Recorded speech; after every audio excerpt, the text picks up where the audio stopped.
financing the projects that are pushing the boundaries of science and feeding humanity's insatiable drive to discover, each of you is committed to advancing the space endeavor in some way.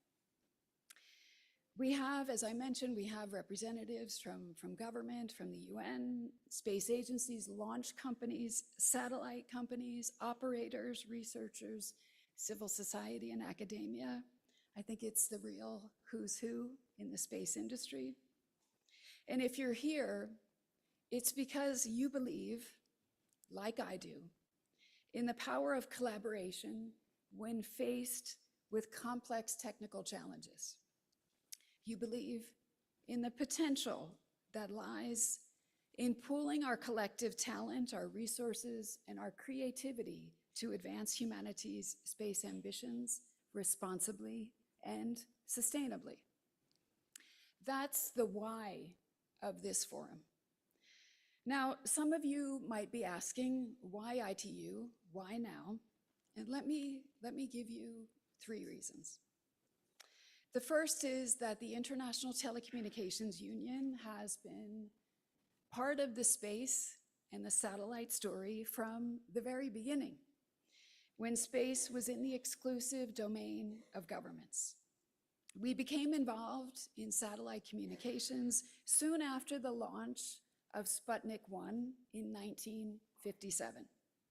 A few years later, in 1963, we had the extraordinary Administrative Radio Conference right here in Geneva to allocate frequencies to various space services and to revise part of the radio regulations. Over the decades, ITU has become an essential part of the space endeavor because virtually everything that we do in space relies on radio communications. Even the dark side of the moon is protected from radio frequency interference thanks to a visionary ITU decision taken back in 1971. The work into the next 4-year cycle in the run-up to the WRC 2027 has begun, and 80% of the WRC agenda is actually space-related. And many of your entities are contributing to this process, to that work, through our study groups, which are laying the technical and regulatory groundwork for different services to coexist, and even to establish the technical foundation to communicate seamlessly on or around the moon. Under Mario's able leadership and our Radio Communications Bureau team, we are continuing to evolve alongside the surge in space innovation, driven by your very organizations. Over the past 10 years, ITU has observed a significant increase in registered satellite filings, in particular for low Earth orbit. In the last decade alone, we saw around 10,000 satellites launched, increasing the mass launched annually tenfold. So second, the second reason I wanted to elaborate on, it's our member states. Member states are placing more importance on space, with many new administrations, some of which are here in this room, that have joined alongside legacy leaders. We've seen a wave of countries that have set up their first space agencies, and as I said, some are here with us today. And right now, we have over 40 countries that are collaborating to explore the moon, whether it's under the Artemis Accord or under China's Lunar Research Station Initiative. More countries than ever have space plans, not just for new satellite services, but also for leveraging space-based data and for building capacity and skills to nurture the next generation of space innovators. And third, governments no longer dominate space activities as they did in the dawn of the space age. In addition to more spacefaring nations, we've seen more companies in competition and more diverse services and innovative use cases, from connecting unreached communities to better understanding climate change, including disaster prediction and early warnings. These new space actors, including the private sector, have a voice, and they actively participate alongside more traditional players in shaping the future of space-based communication here at the ITU. Now, I may be biased, as Patricia said, I'm a space girl, but I truly believe that space is really one of the most exciting topics out there. The space economy is forecast to reach $1.8 trillion in the coming years by 2035, growing at an average of 9% per year. That's well above the growth rate of global GDP. With the deployment of low Earth broadband constellations, most launches will continue to be commercial. And the significant levels of investment and innovation that we're seeing in space really holds tremendous potential for advancing the UN Sustainable Development Goals. At least 40%, and RTU and I have discussed this, we think it's probably more, 40% of the SDGs rely on Earth observation, remote sensing, and global navigation satellite systems, which is really a testament to how satellites have become critical infrastructure in supporting sustainable life on Earth. But what about the sustainability of that very infrastructure itself? How much more pressure on orbit or spectrum resources can the ecosystem take? What kind of space environment are we leaving for future generations? And how might it affect their ability to connect, to communicate, and to explore the cosmos further?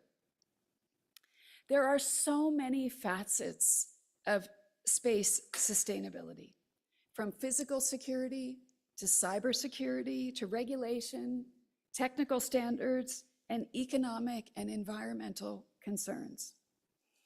Many of you have diverse perspectives and approaches to how we should be addressing these issues. I think what we can all agree on is that we need to prioritize a deeper understanding, not only on the why, but also on the how of space sustainability. For ITU, a sustainable space environment is one that is free from harmful radio interference, but also from debris that pose significant risks to satellites, including physical collisions that ultimately hinder the efficient use of spectrum and orbit resources. There's really too much at stake, including the third of humanity that remains offline, as I already mentioned, and the hundreds of millions more that we call are on the wrong side of the digital divide. I think, ladies and gentlemen, we have to do everything that we can to avoid jeopardizing the progress that satellites are making in achieving our goal of meaningful, universal connectivity. And that's why ITU member states adopted a series of resolutions instructing us to actively contribute to global efforts to promote space sustainability. From our plenipotentiary 2022 decision, our Space 2030 resolution, it underscored the urgent need to review technologies used in the geostationary orbit, as well as the increased number of satellites in the non-geostationary orbits. And building on that momentum, the recent Radio Communications Assembly in 2023 adopted a resolution on space sustainability that not only acknowledges the urgency of space debris mitigation, but also instructs the radio communications sector to develop guidelines on safe and efficient debris and disposal strategies. That's why the ITUR, in particular in the context of our study group 4, has already started collecting methodologies for non-geostationary satellites. And to support this work, the Radio Communications Bureau, Mario, of course, will share more, has set up a dedicated portal where we're looking to ensure a good exchange of best practices that we're seeing happen globally and nationally. I believe the how of creating sustainable space, a sustainable space environment, also requires facilitating important debates like this one, perhaps not over 10 weeks, but over these coming 2 days. And to be able to use our technical expertise, our convening power as the UN Agency for Digital Technologies to help advance humanity's ambitions, humanity's space ambitions. And we need to do that, ladies and gentlemen, responsibly. Let me add how glad I am to see my UN leaders. We have the Secretary General of WMO, Celeste, welcome. We have the Director, RT of UN OSA, welcome.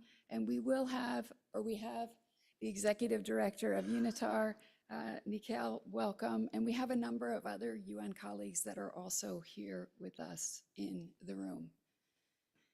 As we meet, we are very focused on the Sustainable Development Goals, and I think it is a mission critical moment for the space economy and for the role of space in helping us achieve those SDGs. Only 17% of the SDGs, the SDG targets, are on track. And I think that this industry can do much, much more to help get them on track. In 2 weeks' time, world leaders will gather in New York for the Summit of the Future, which aims to adopt an ambitious, a concise, and an action-oriented pact for the future, which includes elements of space sustainability. And this forum, ladies and gentlemen, is our opportunity to actually look at all of the tools in our toolbox and imagine how we can use them. How can we make this work for the future of space and making space as sustainable as possible? We'll explore how to do that without stifling innovation, without stifling progress that we have witnessed so clearly over the past decade. And so today and tomorrow, I ask you to engage, to interact, and I invite you to consider not only the challenges, not only the unknowns, and of course there are many, but also to identify opportunities for ways that this brilliant community might shape concrete actions towards a sustainable space ecosystem which will work for all of humanity, that can benefit all of humanity. When the UN Secretary General visited us some weeks ago and stood on this stage, he urged us to work together and to build bridges. And so as we build those bridges, and we build bridges back to the moon, to the stars and beyond, let's look before we leap, and together, let us create a more sustainable space environment for all. Thank you very much.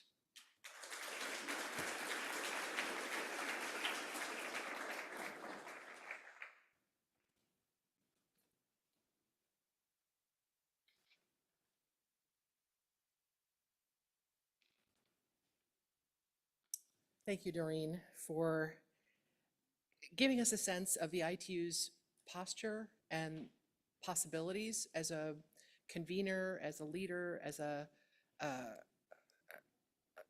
host of conversations. I think that's really what this next 2 days is about, and I appreciate the foundation you laid for the ITU's long history, bringing us to this point, and the partners that you're looking to in the room to help us get to the next step.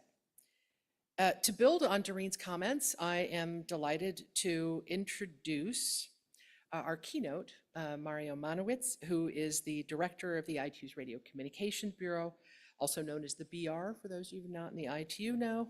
The BR is charged with ensuring the rational, equitable, efficient, and economical use of the radio frequency spectrum and satellite orbits. Dead square in the middle of what we're talking about for the next few days. These resources are critical to the health and success of space missions and space innovation. Mario was re-elected to his second term in office in 2022, after more than 35 years serving with the ITU, and has now shepherded 2 World Radio Conferences to refine and update the ITU radio regs. This is a man with patience and strategy.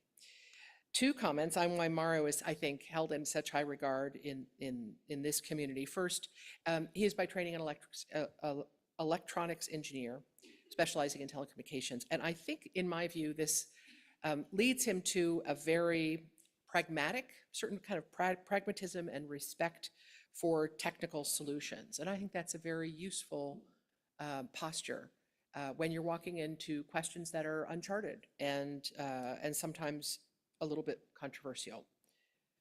Second, he understands the national perspective, having worked back in the day with Uruguay's main telecommunications operator. He certainly understands the interests and requirements for national operators, national policymakers, and I think that moves him into a position of great empathy and also integration of both kind of global lofty goals and the practical questions.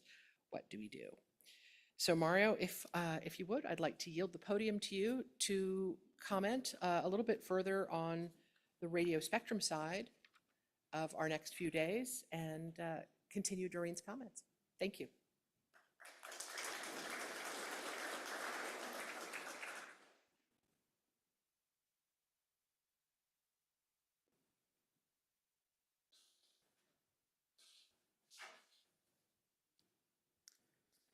Thank you, Patricia, for your kind introduction. I think I learned a few things about myself that I didn't know. So, Excellencies, ladies and gentlemen, good morning. Let me start by thanking you for your positive response to our convening of this first ever ITU Space Sustainability Forum here in Geneva. As we have heard from Doreen, since the first space conference organized by the ITU in 1963, the ITU has been allocating frequency bands to space services and coordinating their use with other systems. Today, there are several thousands of satellites operating and many others under coordination to be deployed in a near future. And this actually works. 99.94% of the total spectrum being used by satellite systems was free from harmful interference in 2023. This achievement is only possible thanks to the formal coordination and recording procedures for space systems and Earth stations contained in the radio regulations, as well as the collaborative effort of our members. In the last decade, the ITU Radio Communications Bureau has received an ever-increasing number of filings for non-GSO systems, including satellite systems composed of hundreds or thousands of space stations and multiple configurations submitted for coordination and notification, and a continued and expanded launch and operation of non-geostationary satellites in outer space. To give you an idea, in 2016, we processed 56 requests of radio frequencies for non-GSO systems. In 2017, 1 year later, the number jumped to 159, and then grew up to 377 in 2022. But in 2023, it skyrocketed to 569. If all the filings that we have for satellites would become true, that we know that this is not the case, by 2030, we will have 1.7 or 1.8 million satellites up there. While the massive deployment of satellites will certainly bring a promising future in terms of broadband connectivity from the space, monitoring our planet and bringing communications to the moon and beyond, it also transforms the current dynamics of space services into a more complex scenario that we need to take care of in a responsible and responsive manner. Dear colleagues, during this forum, we are honored to have over 50 top experts and thought leaders speaking, and more than 600 participants representing UN agencies, governments, NGOs, the satellite industry, space agencies, academia, and civil society, both in person and remotely. Over the next couple of days, we will hear from industry representatives about their approaches to space sustainability. Today, during the first day of the forum, we will gain insights from various administrations regarding the development and implementation of national policies and regulations, which aim to meet the increasing demand for spectrum and orbital resources, while also addressing the sustainability of these resources. Additionally, we will explore innovations in space situational awareness, collision avoidance, and on-orbit servicing. On the second day, traditional space agencies will share with us their experiences and vision for low Earth orbit and beyond. Furthermore, non-governmental organizations will present their perspective on space sustainability, not to mention the participation of the Radio Regulations Board and the International Institute of Space Law. I could not emphasize enough the value we give to significant efforts of all actors to address the challenges of space sustainability. Dear friends, we acknowledge that the impact of space sustainability transcends national and regional boundaries, and it is therefore crucial that space-related issues are addressed at the international arena. The ITU is committed to providing a neutral platform where representatives from all regions and sectors can collaborate and find long-term solutions and lasting outcomes. As mentioned by the Secretary General, the ITU Plenipotentiary Conference held in 2022 adopted 2 resolutions, one on the sustainability of the radio frequency spectrum and associated satellite orbit resources used by space services, and another on ITU's role in the implementation of the Space 2030 Agenda, a space as a driver of sustainable development. Moreover, the recent ITU Radio Communication Assembly, which was held last year, adopted by consensus resolution ITUR 74 on activities related to the sustainable use of radio frequency spectrum and associated satellite orbit resources used by space services.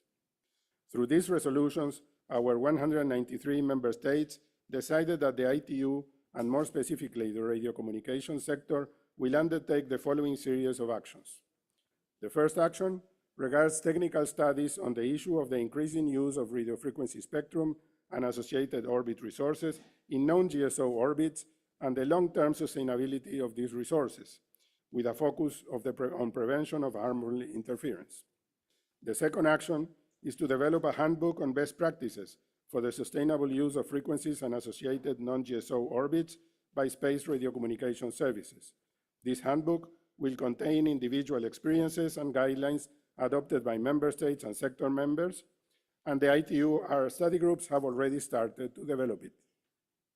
The third action is the development of a new recommendation providing guidance on safe and efficient deorbit or disposal strategies and methodologies for non-GSO space stations involved in radio communication services after the end of their life. In connection with these actions, the ITU Radio Communication Bureau has issued a circular letter inviting administration and all space stakeholders to submit their strategies for post-mission deorbiting or disposal of space stations using frequency assignments currently recorded in the ITU Master International Frequency Registry and their coordination or notification processes. Moreover, the ITU created a space sustainability gateway that consolidates all the information received on the topic. I take this opportunity to invite you to visit this very helpful website that will promote and share data on responsible behaviors in the operations of non-GSO systems. We believe that these 3 actions will be extremely valuable to all space actors, both experienced and newcomers, to prevent the growth of space debris and to ensure the long-term sustainability of spectrum and orbit resources. The Radio Communication Bureau is ready to assist our membership in delivering on these 3 actions. Dear colleagues, space sustainability is essential for the work of the ITU in order for us to continue ensuring access and efficient use of the spectrum and associated orbital resources. We plan to conduct this work in line with our usual philosophy, to focus on practical and tangible achievements, aiming at improving space sustainability through inclusive engagement of all relevant actors. Once again, let me thank you for your collaborative efforts, commitment, and responsibility being demonstrated by your participation in this meeting. I wish you a fruitful ITU Space Sustainability Forum. Thank you very much.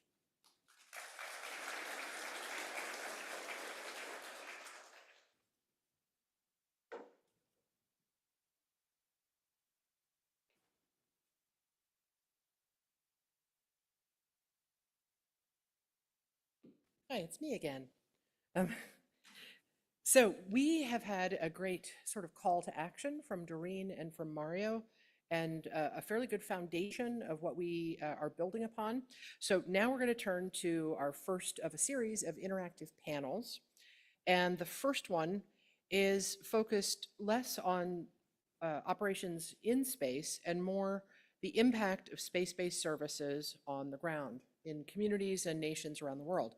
The idea is to try and understand and characterize the social benefits, the economic benefits, how are these driving applications and services being ingested and worked into the fabrics of national life. So we are glad to have the first panel moderated by Joanne Wilson. Joanne joined the ITU 5 years ago. She had to remind me that it doesn't seem like it's been that long, but it's been 5 years, and she's the deputy to the director of the ITU's Radio Communications Bureau. She's Mario's deputy. She has been involved in ITU matters for 20-some years, including several World Radio conferences, highly experienced in the spectrum side, but she also has more than 25 years of experience in the telecom sector as a professional, and has applied her electrical engineering training in a whole host of companies, including AT&T and Lucent Technologies and Arraycom. So Joanne will be very well situated to steer us through a conversation. I will let her introduce her esteemed panelists. So if I could ask those speakers for our first panel to come to the stage and take a seat. And Joanne, if you wouldn't mind, let's take it from here. Thank you.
Easier for me to speak from the desk.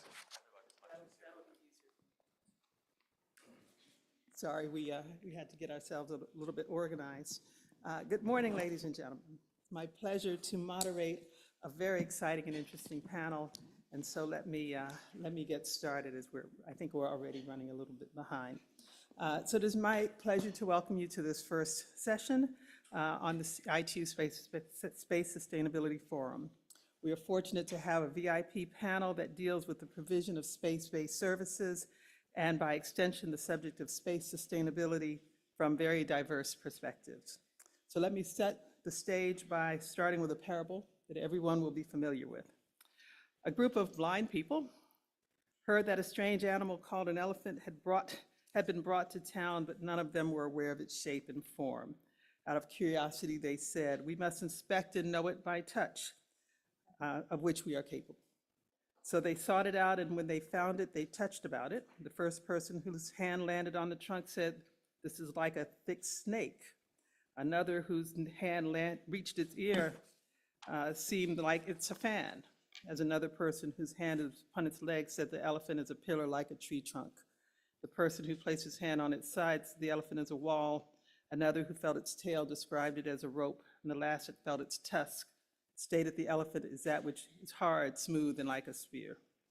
Friends, this session is going to help us understand the challenges of our relatively new concept, space sustainability, which we can't all see, but from each of our perspectives, have unique roles on the provision and benefit of space-based services. So I will invite each panelist to take 4 minutes to make some opening remarks. And please let me ask you to hold all questions to the end after we've heard all panelists, after which we will then open the floor for questions from the audience or from myself if you're too shy.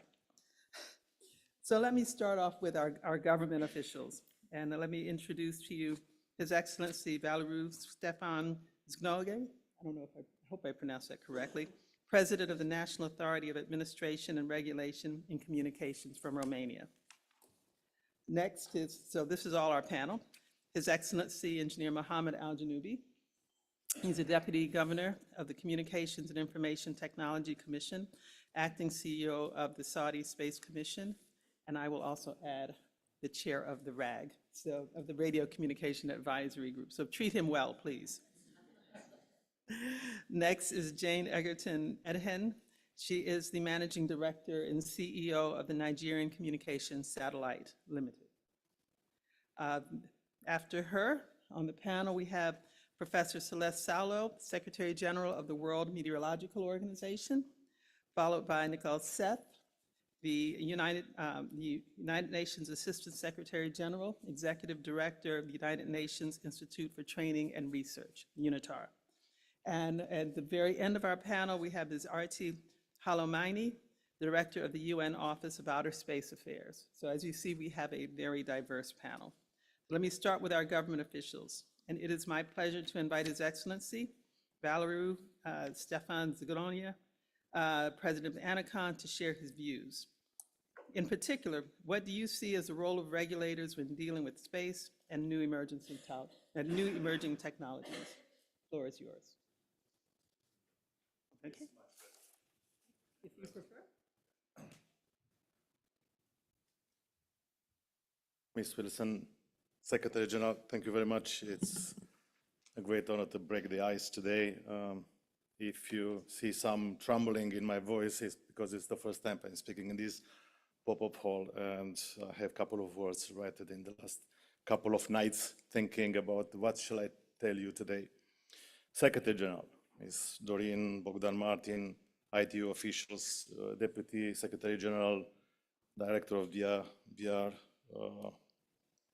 distinguished panelists and colleagues. Ladies and gentlemen, good morning, and thank you very much for having this honor to speak to you today on the high-level conversation panel.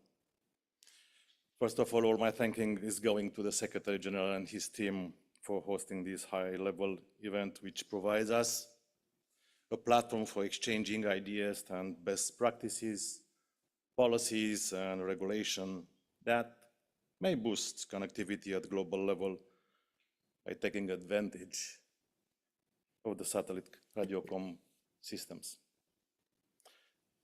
I always try to assess and keep pace with tech developments while appraising their tremendous benefits. However, if you look in the last 20 years, they are truly astonishing, continuously surpassing any limitations and transforming our lives. So, even for me, with a technical background, it's amazing what we have managed to achieve and the crucial role played by technology in driving everyday transformation. Getting back to the keyword of this major event, I think we can all agree that space, it's one of the major elements that have shaped and directly influenced humanity since its beginnings. Beyond its symbolic importance, Space has also become an extension of Earth geography in the last century, turning into a critical domain at global level, technically, strategically, and even, let's be honest, military. Furthermore, space has become a central port for communication, economic, and innovation through the deployment and use of satellites, one of the most important technological tools till now. We still have to struggle with reality. In my country, I have 1,600 villages lacking reliable internet connection. Worldwide, we always talk about 2.5 billion, 2.6 billion people without internet nowadays. So the goal of the ITU is to let nobody behind. So to leave no one behind can only be achieved if we rely on a proper infrastructure. And now we go straight to the most reliable and affordable solution, satellites. As Ms. Doreen Bogdan Martin mentioned in her speech a couple of weeks at the Satellite Industry Association in DC, and I quote, "The satellite industry has a critical role to play in bridging digital divides between rural and urban areas, between wealthy and low income, and of course, between men and women." So, no better way to sum up in a couple of lines the importance and the transformative power of the satellite industry, especially at the time when producing and launching are becoming more and more affordable, while technical capabilities are being improved continuously. The recent development of the NTNs provides coverage in remote and undeserved areas where terrestrial infrastructure is challenging or sometimes economically unfeasible to deploy. This helps bridge the digital divide and ensure that more and more people can access communication services. With advancements in satellite technology, such as LEO constellations, NTNs can deliver high-speed, low-latency internet access comparable to our terrestrial broadband. However, ladies and gentlemen, NTNs have a vital role in ensuring the necessary backup and resilience during emergency situations and sometimes natural disasters. So, honorable auditorium, to conclude, first, we have many challenges before us, but also even greater opportunities lie ahead. Second, the space technologies and their opportunities are so exciting, but the time is limited, despite my enthusiasm on these topics. Third, it's essential to find the proper ways to integrate traditional land systems with NTNs. And last, the fourth, we have the chance to make these new space technologies as the new tool of humankind, of development and progress for our countries through cooperation, transparency, responsibility, and trustworthiness. Thank you very much.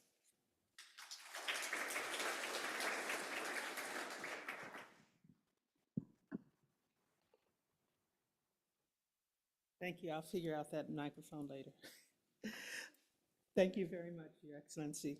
I'd like to now give the floor to His Excellency Engineer Mohammed Al-Janoubi, who will address us. What specific measures is Saudi Arabia taking to ensure space sustainability of space activities while promoting the growth of space-based services? The floor is yours. Thank you very much, Joanne.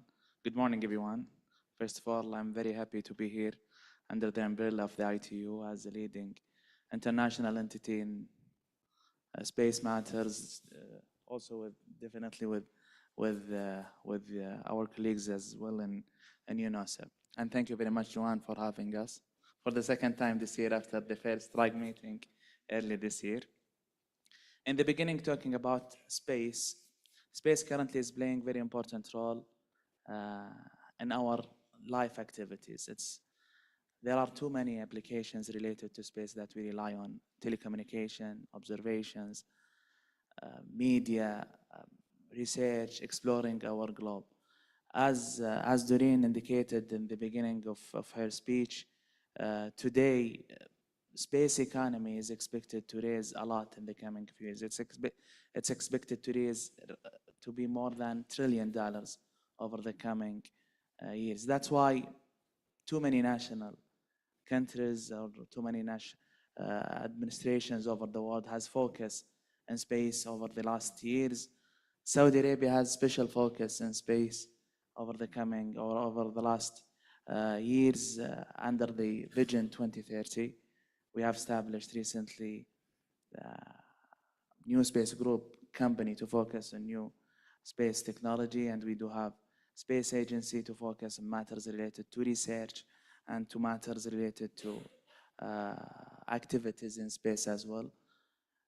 If we see the space development or the sustainability development goals from the United Nations, you will find too many of them related to space. Almost the 17th objectives has somehow link to space. One of the very important one is the bridging the international divide. Third of humanity right now is staying unconnected. Almost 27 billion people is staying unconnected. The only way to reach to those people is through space. So it is expected to have more space applications, technologies. We do see some advancement in LEO technologies. We do hear connectivity from the sky, non-terrestrial networks. We expected integration from space and terrestrial technologies over the coming years and in the 6G era.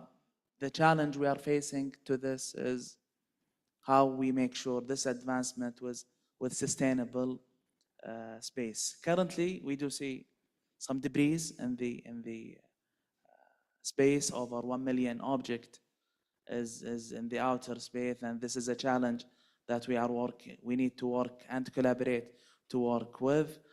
Mario indicated in his opening speech that there is a big raise of filing requests over the coming years. That's expecting more challenging for us internationally to make sure that we have sustainable space, overcoming the debris challenge. And we believe in Saudi the only way to reach this is international engagement. We need to sit with each other like this arena and this forum and to discuss solutions and to make sure that we are facing this challenge and to make most probable measures to overcome this issue. Early this year, we had a forum called Space Debris Forum to tackle debris issue, which is related to sustainability. We hosted in Riyadh in collaboration with the International Telecommunication Union under the presence of Doreen Bagdan, the Secretary General, and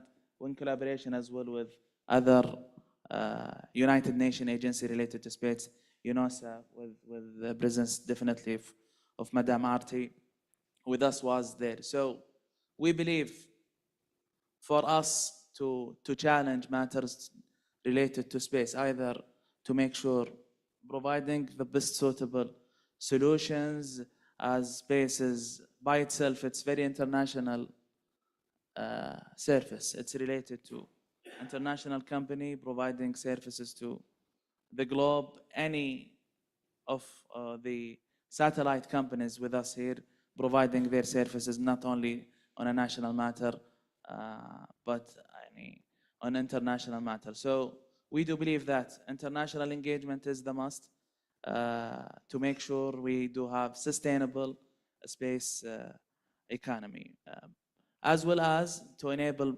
technologies, to enable NTN services. We are committed to in Saudi Arabia to collaborate in this, and late this year we are organizing an event in collaboration with colleagues in the BR under name Connecting the World of the Sky. 2 years ago we had the first edition of this forum. This year at November we do have the second edition, and we invite you all to be part of this to discuss the future of satellite, non-terrestrial network future, and definitely to discuss matters related to space sustainability and to space economy.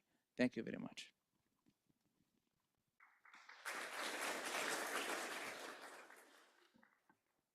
Thank you very much. So let me move on and introduce our next panelist, who has the unique opportunity to be the only operator on our panel. And so I would like to invite Jane Eckerton Idhenge. You can either speak from there or... I'll speak from here. Okay, very good. Thank you. In particular, can you tell us how space-based services contribute to economic growth in developing countries, particularly in underserved and remote areas? The floor is yours.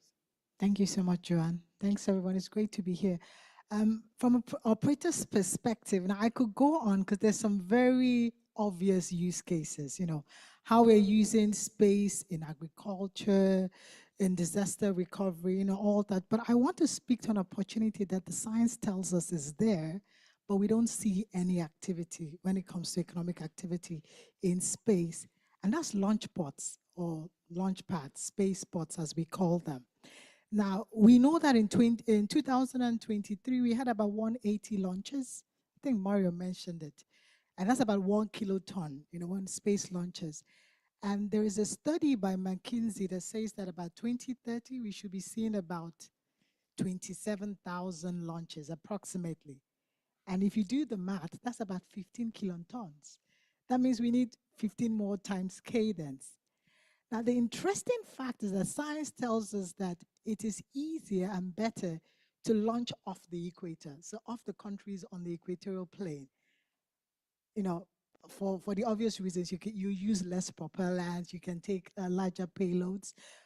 But it's also interesting that most of the emerging economies or the developing countries are also the countries on the equatorial plane.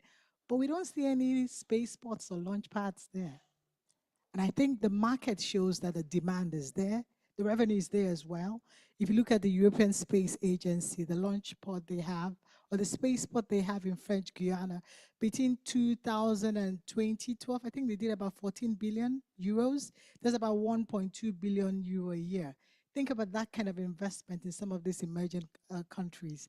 Now, I'm saying it because it's obvious I'm Nigerian, 4 degrees off the equator. And that's an interesting one for space development. Why don't we have one there? Why don't we have a space spot there? Kenya, the French, there's a lot of developing countries, about 100 of them along the equator. I think it's only French Guiana we have one, Brazil, maybe Indonesia. So there's opportunity for development in these countries. And I think those type of investments are the type of investments that will not just evolve and grow the space economy, but it also affects adjacent, like, aviation, developing the countries, subsectors, communities in those areas, attracting jobs, foreign investment. So I thought that's an interesting use case we could look at, And for those of you interested, Nigeria is a great one. We're just off the Atlantic Ocean. So you can actually have an offshore space spot.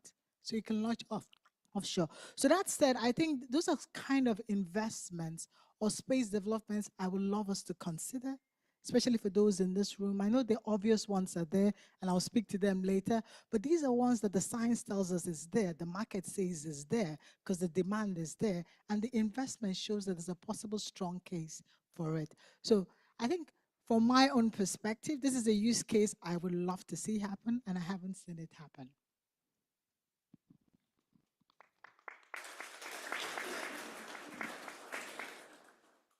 Thank you very much. The ideas about my life after ITU. Okay, thank you very much. At this point, the remaining panelists are all representatives of specialized UN agencies or offices who, like the ITU, have important and perspectives on the provision of space-based services and space sustainability.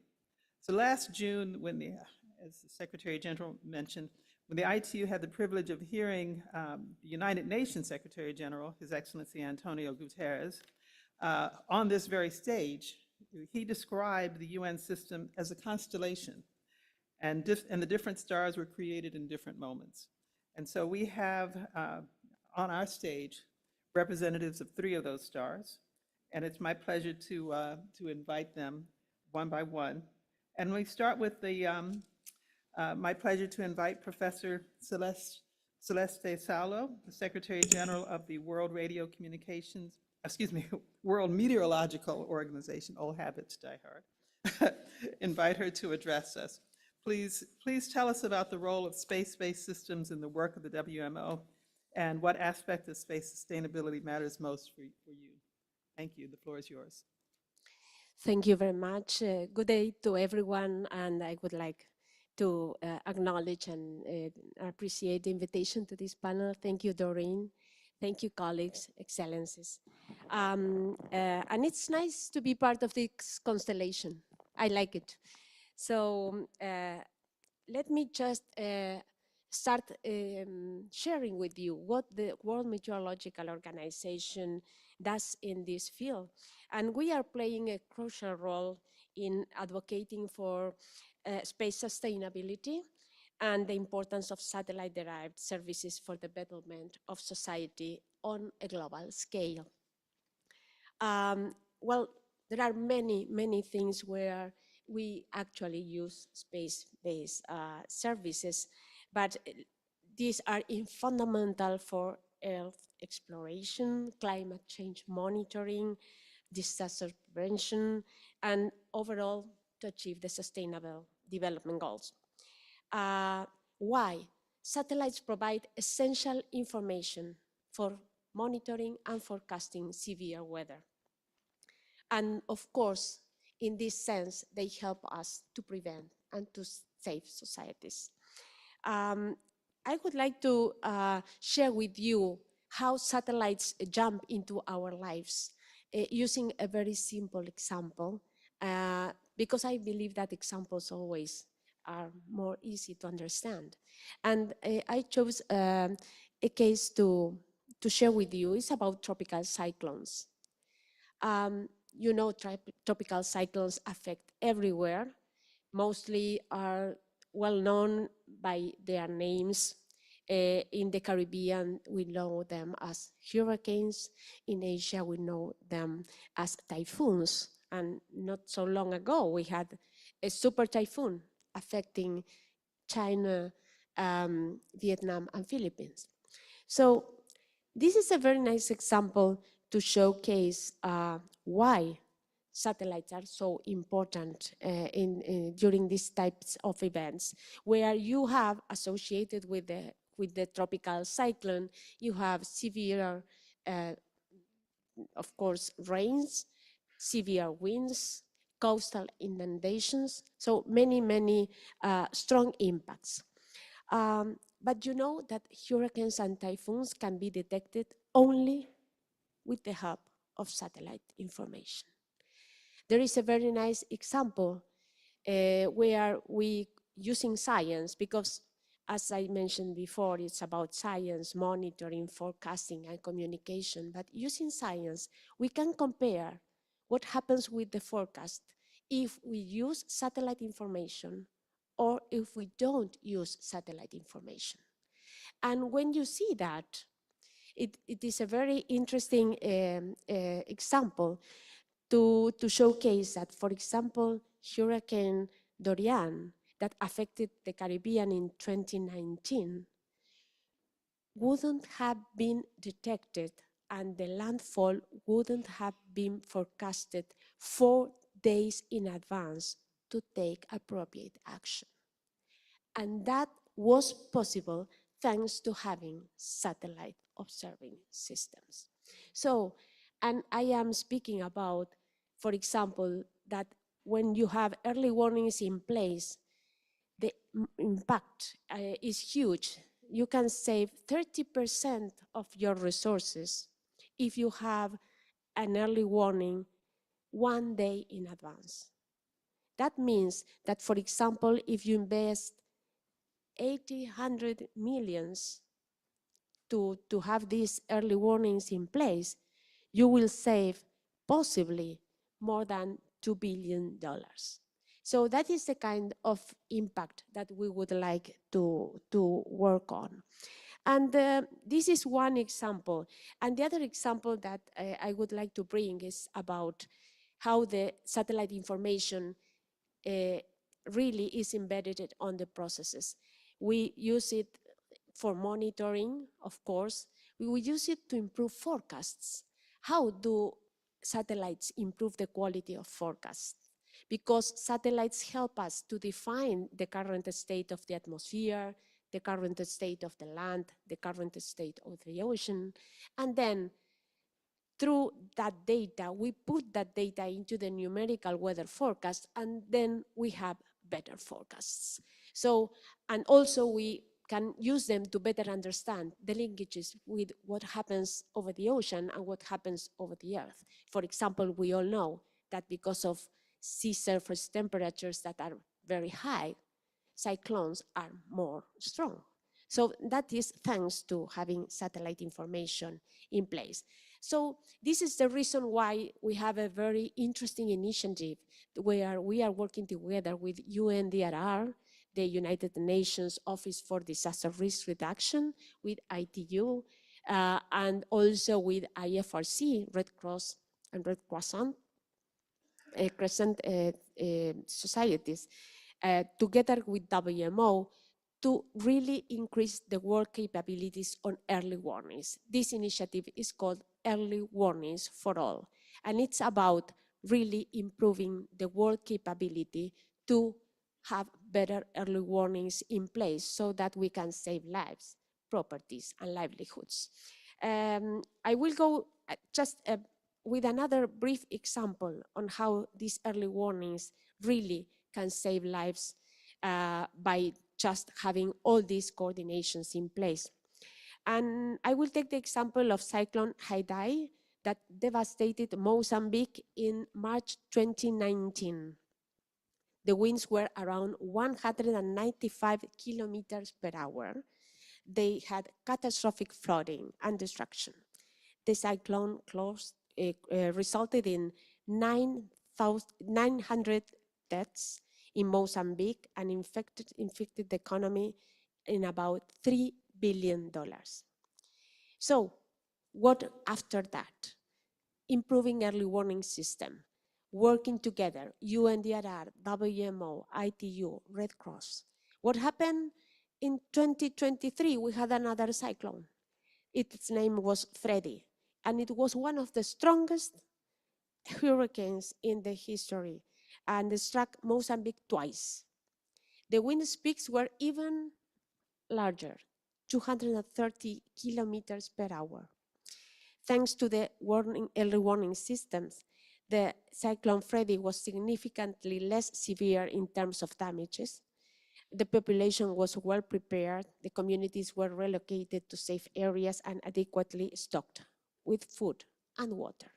The result is that the death toll in Mozambique was reduced to 198, still too much. And here we see the opportunities to improve what we do. The losses, the economic damages were around 500 million, with a reduction at near 83% with respect to the former cyclone in the same region. So what it means that really working together is crucial, that satellites are key, that they are a key component of the Sustainable Development Goals, and working together, we can do much better. So this is the case I wanted to make. I think it's nice examples on how we can collaborate to really get the most out of the satellite services without damaging the environment, of course. Thank you very much.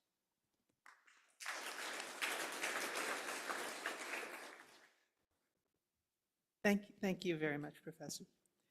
It is now my pleasure to invite our speaker, Nikhil Seth, United Nations Assistant Secretary General, Executive Director of UNITAR.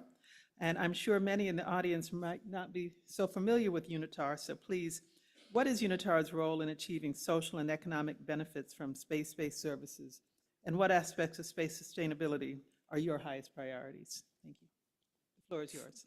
Thank you, Joanne, for that question, and thank you, Doreen, especially for the energy you bring to ITU, and the kind of discussions we are having today are so pertinent and relevant, as you said yourself, in the run-up to the Summit of the Future and in its follow-up.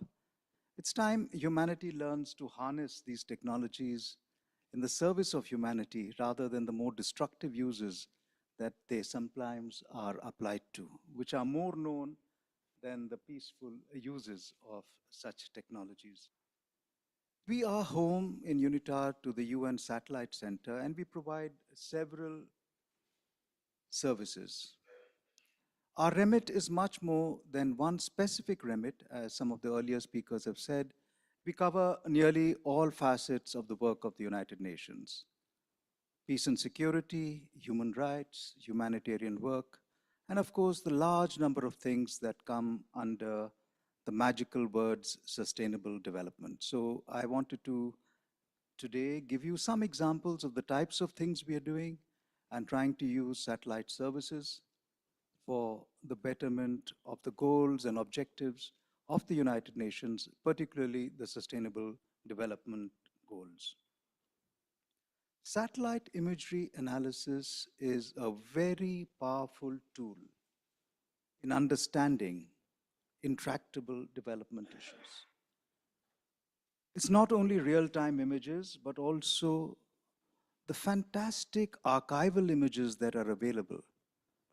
25 years of archival images, with the satellites taking images of the same spot, by which you can examine what really has happened to that spot. And this is very, very effective in understanding different issues. Just as an illustration, in Point Noir in Congo-Brazzaville, there was silting taking place. And the government was wondering, why is that silting taking place? So it was not because of local issues, but because of upstream deforestation. And we helped them identify the cause of silting and the disruption of the port in Point Noir. UNOSAT is an integral part of UNITAR, and we do this kind of satellite imagery analysis to support humanitarian action and sustainable development policies. We have a 24/7 emergency mapping services, which offers real-time analysis of satellite imagery to support making responses to conflicts, complex emergencies, and in the aftermath of natural disasters such as floods, earthquakes, and hurricanes. We are currently working on emergencies in Vietnam, Sudan, Chad, Bangladesh, Libya, Yemen, Pakistan, Cameroon, and Guinea. Requests come from national governments. It comes from the other UN agencies, especially UN OCHA and IFRC. We also focus on capacity building for LDCs and SIDS countries, helping them utilize geospatial information for humanitarian action, building climate and disaster resilience, and supporting sustainable development. A notable project has been implemented in 8 countries across Asia, Pacific, and Africa to leverage the use of space-based applications in support of DRR policy and decision-making. We have several success stories in Vanuatu, in Fiji, Solomon Islands, Bhutan, and Bangladesh, where cutting-edge knowledge transfer activities and technical solutions are demonstrating transformative change in bridging data science and policy gaps for improved climate adaptation policies and land and ecosystem management. Our experience in satellite-based services directly aligns with today's discussions on harnessing space-based technologies for economic and social benefits. By providing critical geospatial data and real-time satellite imagery to support disaster response, humanitarian aid, sustainable development, UNOSAT enables informed and better decision-making that drives economic resilience and social equity. Our efforts in building capacity within developing nations also empowers these regions to harness satellite data for disaster preparedness, on which so many people have spoken already, underscoring the transformative impact of space-based services globally. 3 minutes prevents my giving you a comprehensive listing of everything we do, But I just wanted to give you a snapshot view of our providing an assessment of the damage to buildings and roads in Gaza, loss and damage in numerous national disasters, flood prediction through AI-driven tools, agriculture and better land use planning, applications in conflicts, in humanitarian situations, and the violation of human rights, numerous environmental issues like coastal zone erosion, forest cover, water management, and numerous other applications for the environment. I thank you, and I hope that in the process of answering questions, I'll be able to talk a little more about the more specific developmental dimension of the applications of satellite imagery analysis and capacity building in developing countries.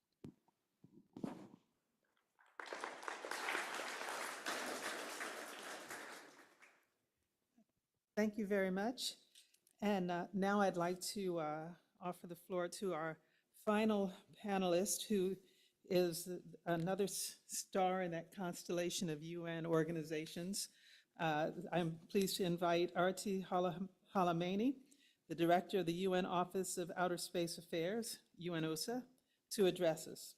Arti, please tell us about UNOSA's work, particularly concerning its impact on the provision of space-based services and space sustainability.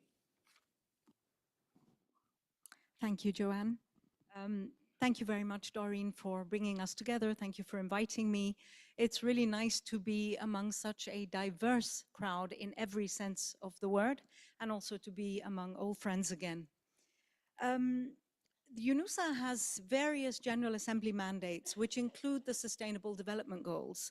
So enhancing access to space data and services, and even more importantly, doing capacity building to make sure that member states are empowered and understand how they can use that data, that technology, and those services is one of them. However, I'd like to focus my remarks on the other part of our mandate, which goes to why UNOSA was established in the first place back in 1957 as an expert unit of the Secretariat, which was to serve COPUS, the Committee on the Peaceful Uses of Outer Space, which has the primary mandate within the UN system to work on space governance. And indeed it has done. It is the birthplace of all of the treaties, resolutions, recommendations, and guidelines that underpin today's space economy and that enable all of the different services that have been elaborated on the panel today, from satellite communications to Earth observation, but of course also navigation and so on. Governance includes space sustainability, and we know that all eyes are on COPUS. What are they going to do to take space sustainability to the next level? I was brought in just 1 year ago as an industry person, 27 years in the satellite sector, 19 of which were in satellite telecommunications in particular.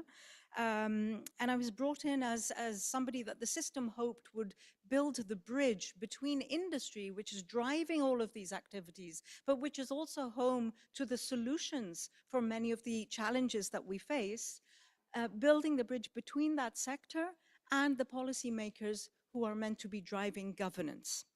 I've spent my first year largely listening and understanding the lay of the land, understanding how the UN works, which is not obvious at all, and building relations, especially with the space agencies and the different COPUS delegates, which is a different set of interlocutors than at the ITU and than those that I knew before, which were the telecoms regulators.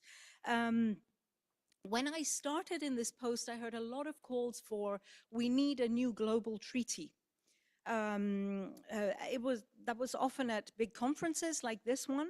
And when you really unpack that, what is underlying that is the fundamental question of how do we actually get a handle on certain private sector operators who are launching so many objects into space at an unprecedented pace, and who are arguably dominating the market, dominating the use of spectrum, eventually polluting space. This is how it's characterized. And that is really the fundamental question which underpins this push for we need new global governance around space sustainability.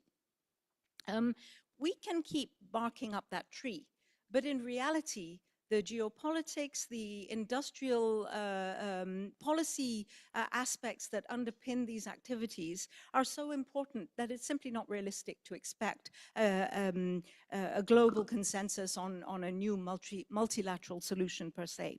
So instead, I'm from industry, I reported to CEOs, it's about results and action. So I prefer to take a very pragmatic approach, and we are working to really enhance the capacity of states, members of COPUS, to achieve the same goals as any treaty would, by really developing a common understanding of the different aspects of space sustainability. We're doing that in a few different ways, and I'd like to share that with you. The first one is the fundament of space sustainability, which is implementing space law and having a space law, national legislation, national policy, ratifying the Outer Space Treaty, which effectively gives states responsibility for the activities of the private actors who are acting within their jurisdictions. So we run technical advisory missions where we help develop national space legislation and policy, which includes the consistent, and consistent's a very important word, consistent implementation of the long-term sustainability guidelines based on examples of what different countries are already doing. When it comes to space traffic management, we are working to level the playing field in terms of knowledge and understanding of the different component parts of space traffic management. When we convene delegates at COPUS, I was quite stunned by the diverse levels of knowledge and understanding. You may have space attaches from permanent missions, you may have experts from space agencies, a whole gamut of representatives, and we call upon these representatives to act as a unit and to really address what are technical and complicated subjects and take decisions on them. They're not equipped to do so unless we level the playing field in terms of their knowledge and understanding. What does it mean to share data? When you call upon member states and you say, you need to share data, you need to make sure your operators share data. Nobody wants to share their data. This is sensitive information. But that's not exactly what we're talking about. So we are running, we're embarking on a program around this where we really work with member states to help them understand what are the different component parts of STM, what does it mean to share data, what is a conjunction assessment, what does it look like when an operator gets it, how does he coordinate with his counterparts, and so on and so forth. Later on this year, in a couple of months, in fact, we will be convening operational experts from both industry and governments to develop, excuse me, obviously talked too much already, to develop a shared understanding of where different systems stand, because we have global systems, regional systems, national systems.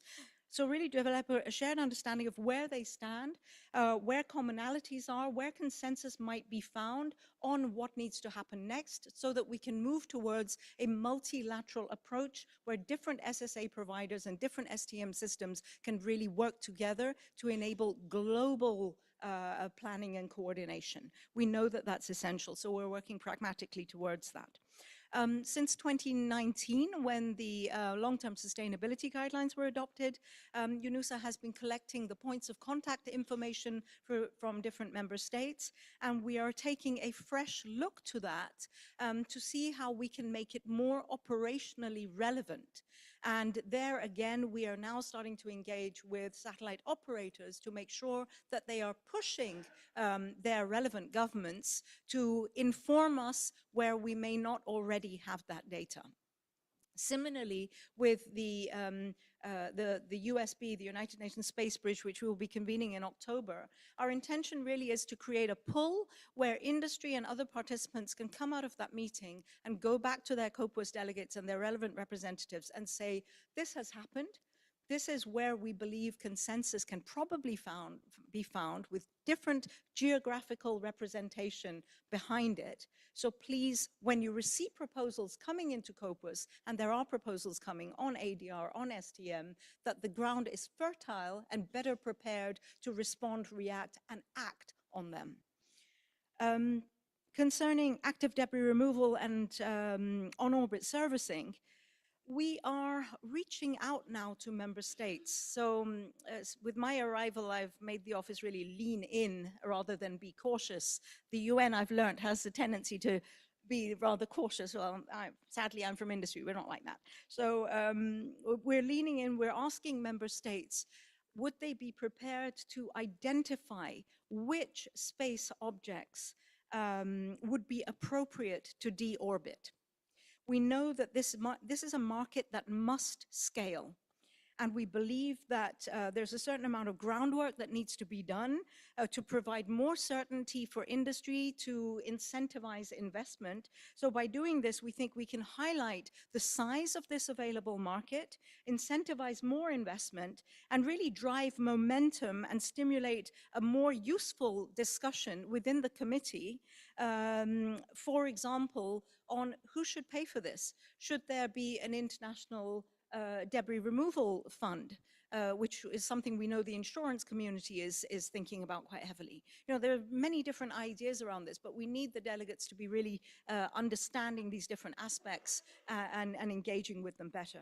And finally, we're also looking to support proposals in the committee to pursue a multilateral approach to developing specific guidelines for on-orbit service licenses. We know that the homework has already been done in Japan, in New Zealand, so COPUS does not need to reinvent the wheel. And this is something which is already touched on in the COPUS long-term sustainability guidelines, specifically guideline D2, which talks about managing space debris.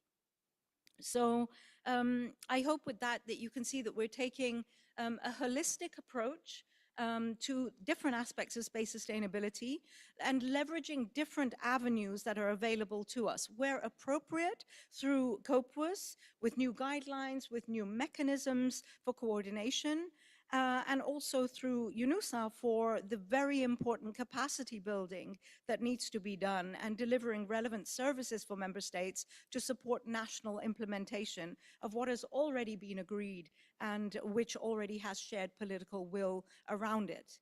I just close with a word on the Pact of the Future. We have been working hard to really get the summit to endorse key outcomes of that, notably implementation of existing governance, but also the establishment of new frameworks to address key components of space sustainability. Thank you.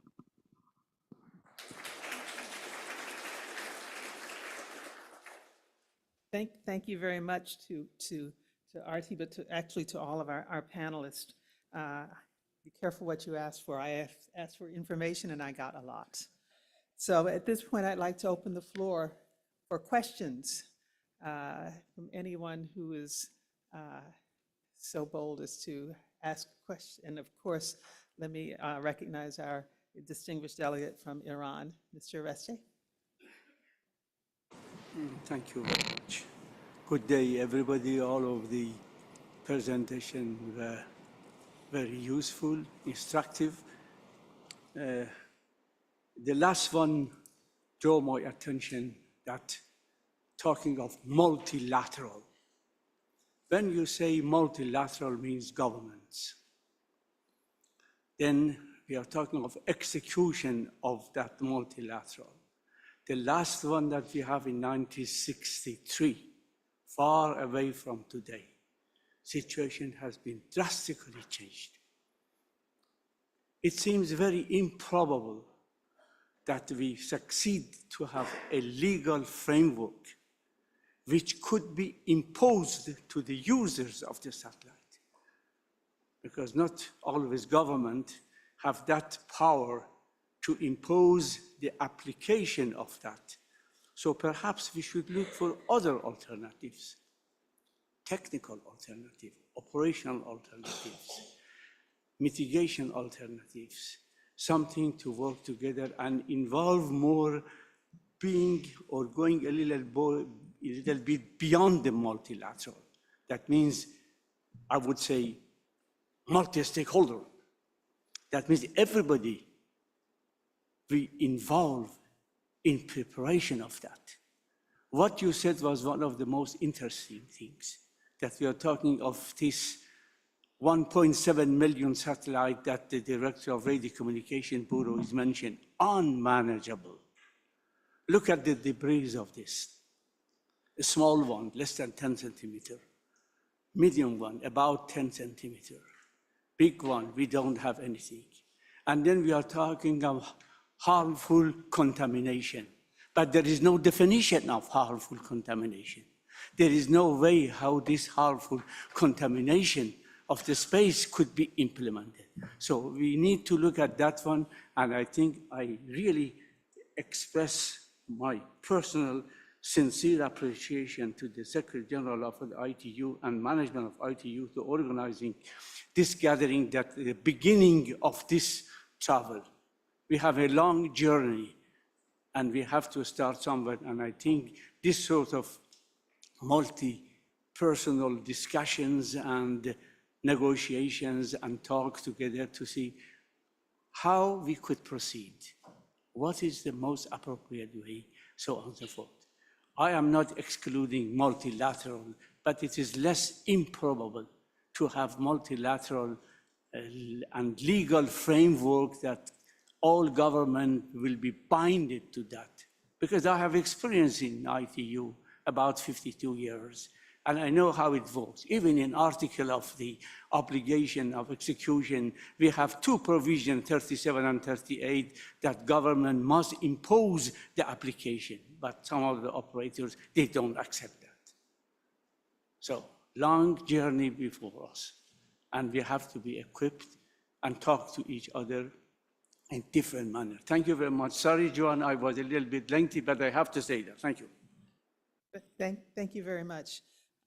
I believe there was a question in there somewhere, but if it was, I think it was to Artie. Do you have any comment or just accept that as a comment? Okay. Any other, okay. Yes, please, thank you. And please identify yourself. Okay.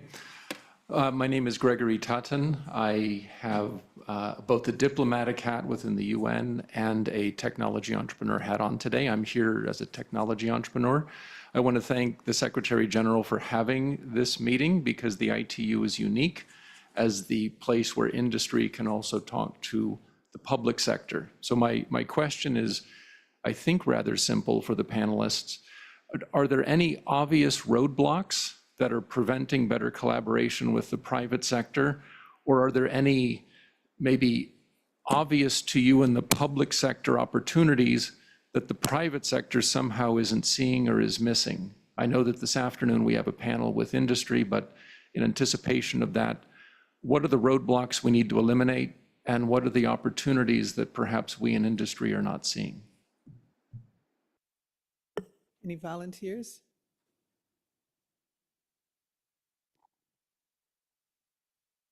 Okay, Seth, Mr. Seth. In a sense, the two questions are interlinked, and I want to take them both on.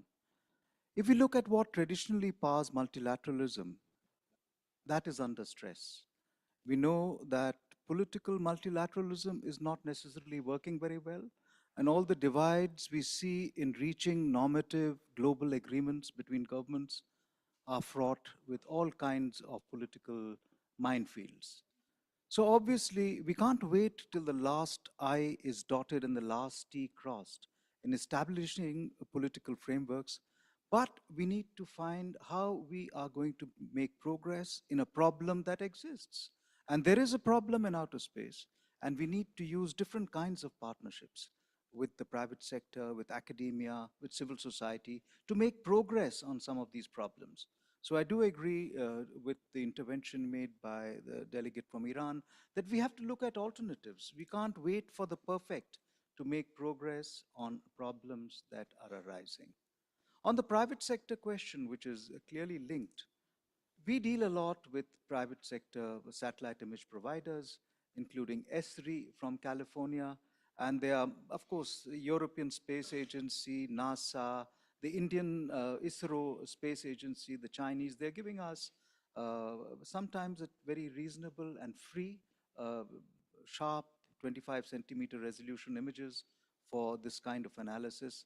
But I think there are not so many barriers in engaging in our work, the private sector. Cost is often the most important barrier. And if we can somehow find a way of surmounting that cost element of our relationship with the private sector, we'd make much more progress in my realm of work. But on the normative side, which Aarti described, I think the political logjam, it would not disappear overnight, and we've got to make the best of the political situation as it exists and move forward regardless. Thank you. Thank you. I saw two more volunteers, maybe three. So first, I think was Mr. Zagonia. Did you want to comment? It's working. It's working. I have learned I've seen in the last years a lot of complaint that UN and all the bodies that have it, they are incapable to do things in a proper way. Coming from a sector which is bringing people together, I think it's more important to see the better way, not the worst way, and to find solutions. People, when they get it together, they find solution. That's its community, that's its space, that's its earth. That's meaning discussion today. And I think we can find the proper ways. And I think always we find the solution, even in families, even in communities, even in countries, even between countries. It's depending on us. If we start to think that it's quite impossible, of course, it will be though.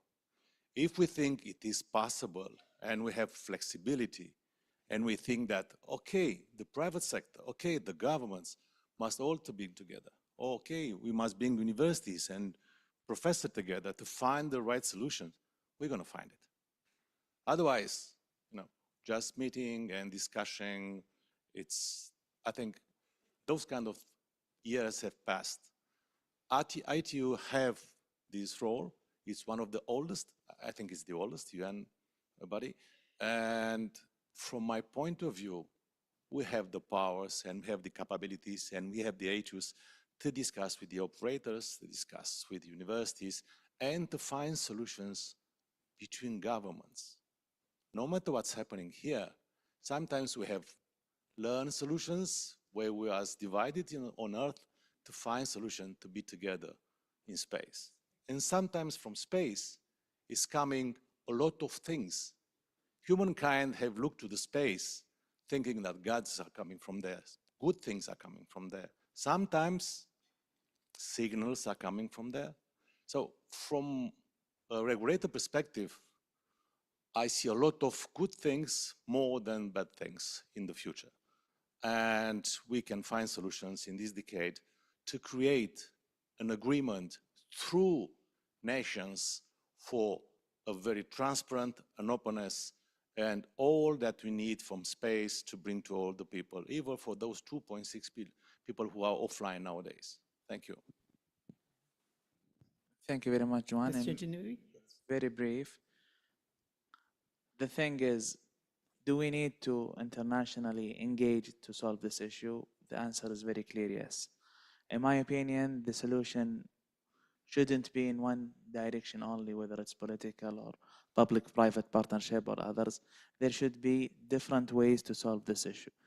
There should be engagement of member states to solve some issues, while others probably related to arenas for public-private partnership or for discussions or for others. Last year, we managed, under the umbrella of ITU and the World Radio Conference, to solve with the member state very complex issues and topics related to managing and related to using space spectrum worldwide. And early this morning, Mari Manovich indicated in his speech that the ITU managed space radio spectrum operation with 99 or over 99% successful rate without interference. So I believe there should be international engagement in different arenas, probably part of them related to political engagement and member state discussion under the United Nations umbrella, while others probably related to public-private partnership and industrial discussion. But there is no one solution together all of those matters together, there are too many parallel engagement needed in the coming future. Thank you. We're running out of time. Let me give RT one minute. Thank you. Thank you. Lovely to see you again, Mr. Araste. I completely agree that legal obligations at multilateral level are improbable, but we shouldn't underestimate how much power that regulators and governments themselves do have on a national basis. That goes to implementation, and we really need to help the decision makers understand what they can do in concrete terms to implement what already has global consensus around it. We do see some regulators like the FCC coming consistently to COPUOS meetings as part of the delegations. We would encourage more telecoms regulators to become part of their delegations at the committee.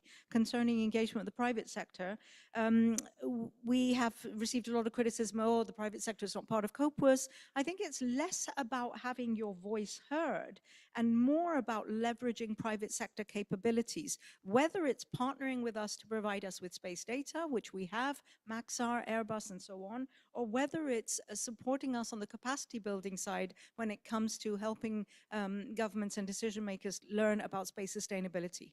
So we look forward to doing more of that. Thank you. I know should be at the end, but I saw a friend in the back with her hand up, and that's the problem with having friends in the room. So Donna, I'll give you the last question. Thank you. Thanks very much. Donna Bethea-Murphy with Viasat, and I appreciate the ITU for arranging this. I think this is a critical discussion, and I support a lot of the comments made by the previous question and statement makers and by the panelists themselves. I especially agree with the esteemed panelist from Saudi Arabia who says there's not just one path, that we need to engage nationally, multi-stakeholder, and internationally. I think that I would ask specifically for UN-USA, who is has a critical agency. I do think that the engagement by private sector is important, not just in the two examples that she gave, but I do appreciate that if anyone can make all of this happen, it can be the new Secretary General, which is, what's the path to having the commercial sector participate directly in the UN-USA meetings? Because me speaking to someone else who's speaking to someone else who's trying to negotiate something over a period of years doesn't seem to be ideal in reaching a real-time solution. And we talk about the guidelines for UN-USA. I think that maybe the other comment is, when would those be updated? Because I guess they were accepted in June of 2019, and the world's a much different place than it was there in this space world. So I think that we are hitting interesting times. And I do appreciate her comment about the need for telecom regulators to be more directly involved, because before space was as exciting as it is now, you could have more political attachés having a conversation, and it wasn't as critical that it got back to the licensee or the regulator. But I think the world's in a different place now. So any comments on that would be appreciated. Thank you. Thank you. I'm almost afraid, and maybe that should be a bilateral discussion, I don't know. If you want to say 1 minute, and then I encourage you to talk further afterwards. Artie? Sure. Rather than taking a blanket approach to the question of how to involve more industry in COPUOS, I'm looking at it from specific initiatives, targeted initiatives, and inviting industry representatives to do that. I do take your point, Donna. We have been inviting more industry to participate, and there's been a step change in that. We see a lot more technical presentations and also applications for observer status from groups of industry and so on, like JSOA. So that is one vehicle. LTS guidelines update. We have the LTS working group, which is working on possible new guidelines, such as on ADR. I don't know if they're looking at updating the existing ones, but I will take that back and pass it on. Thank you. Thank you very much. Thank you to my panel. Please give them another round of applause for their hard work. Wait, hold on. I think we have to do a photo op. And thank you so much.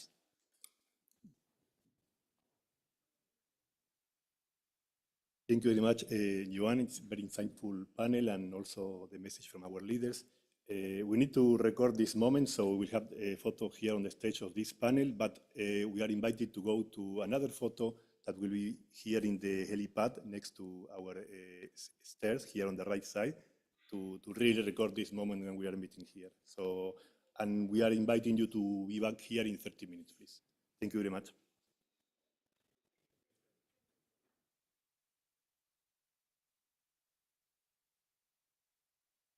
Recording stopped.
Recording in progress.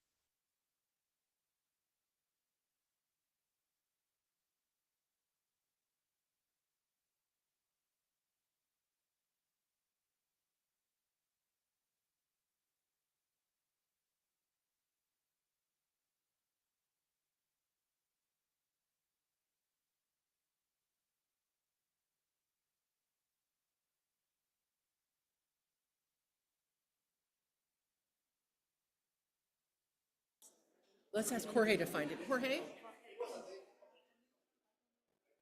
Can you go get him? Go back and get him, yeah. Who are you missing besides him? Alpac? Right on time. Beautiful. Sorry about my big giant head. Yeah, they're missing one person. You can take their photo while they're seated while I'm doing the introduction. Okay. I don't want, we're so late. We don't want to.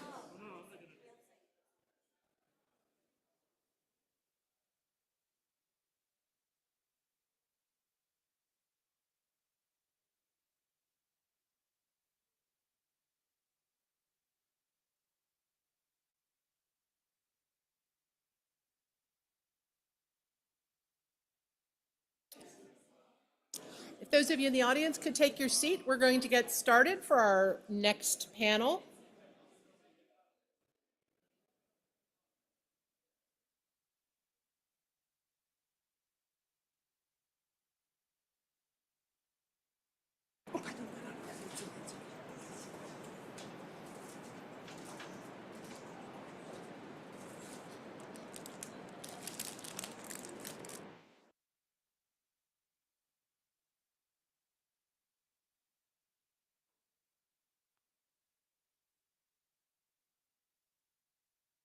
As you all filter back from your coffee break, I hope you've had a chance to say hello to old friends and fortify with a little caffeine and whatever your delivery method of choice is.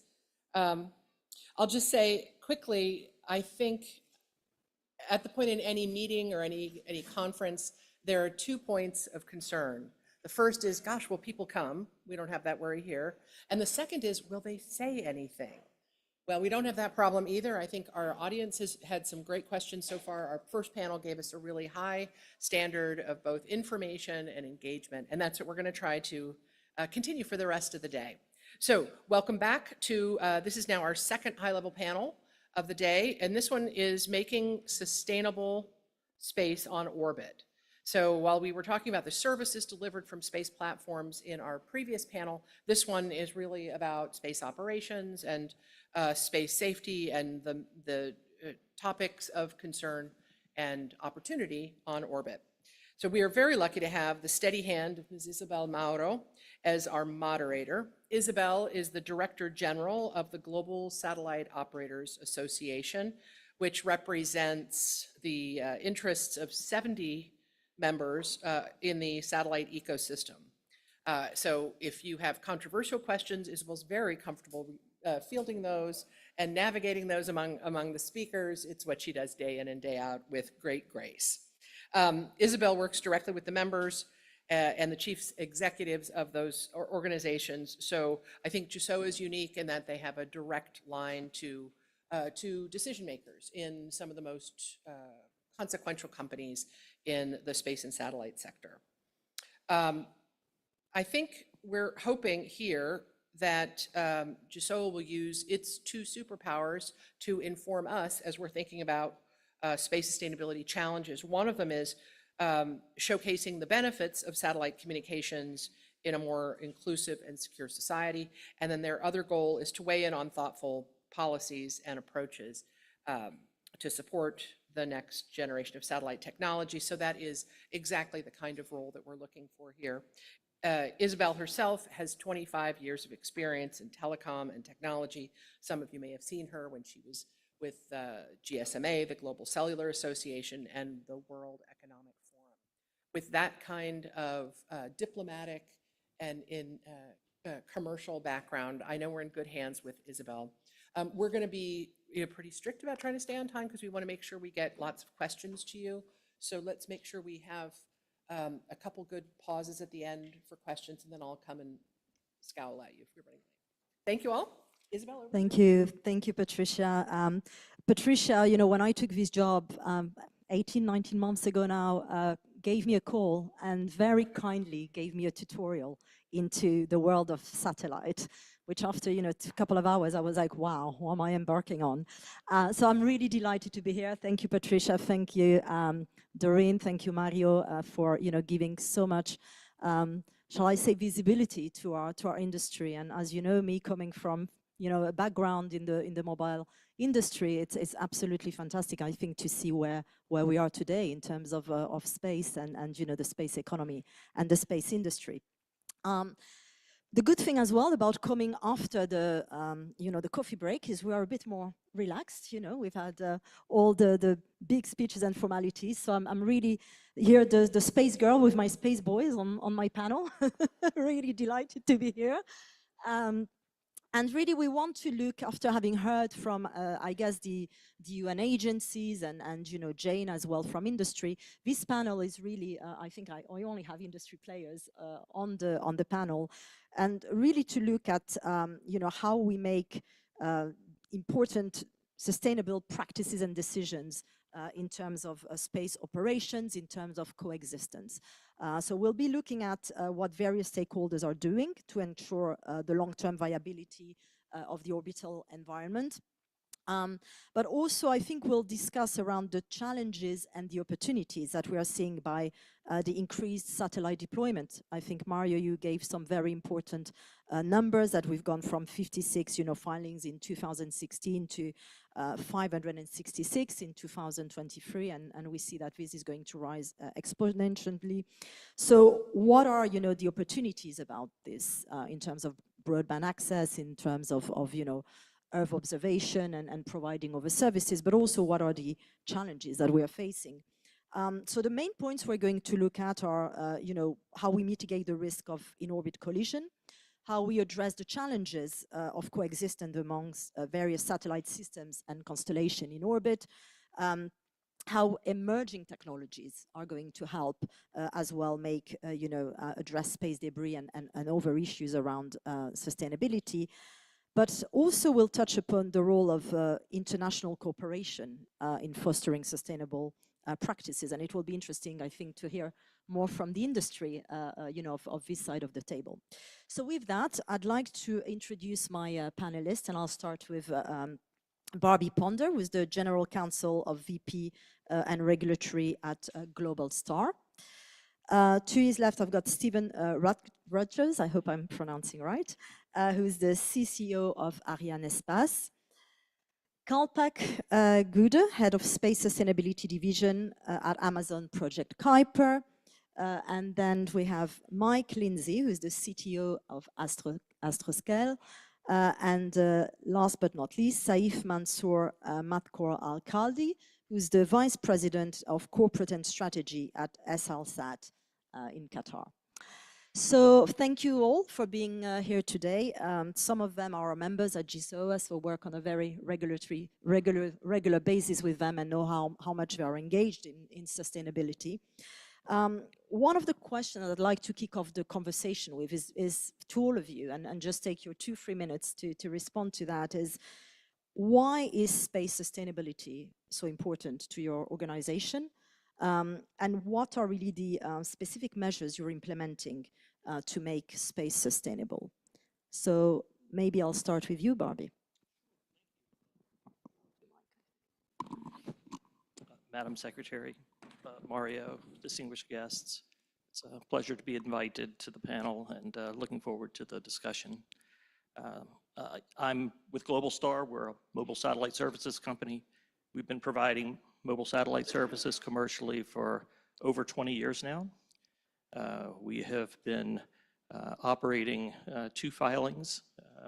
One is our US senior Hiblio 4 filing, and also a French filing, Hiblio X. We also operate not only the satellites, but the 28 ground stations around the world in 18 countries that speak to those satellites. So we are, at our core, an operator. We operate everything regarding our space system. It is incredibly important to us that our operational altitude remain free and clear of debris because thanks to the United States Federal Communications Commission, who just granted us a new 15-year reauthorization for our Hiblio 4 constellation, we plan on being on orbit and providing service for the decades to come. So it's critically important that we do everything we can, maintain best practices to minimize or eliminate space debris that would otherwise be impactful to our satellites. Stephen, and you know, I want also to congratulate you on the successful launch of Arianespace in July. I think that deserves a round of applause because it was really Thank you very much, a Isabel. long time coming. Thank you. Madam Secretary General, Mario, Arti, Your Excellencies. Ladies and gentlemen, it's an honor to be here with you. Arianespace is a launch service provider, and we help launch our customers. Our mission started 44 years ago, which was to provide independent, guaranteed access to space for Europe and her commercial customers. We have 18 launches booked with Kuiper. In 2013, I was reminded that we launched Global Star satellites, and sustainability is essential for our future, because if there is too much debris in space and we cannot access space, we lose the capability to launch and operate key strategic satellites.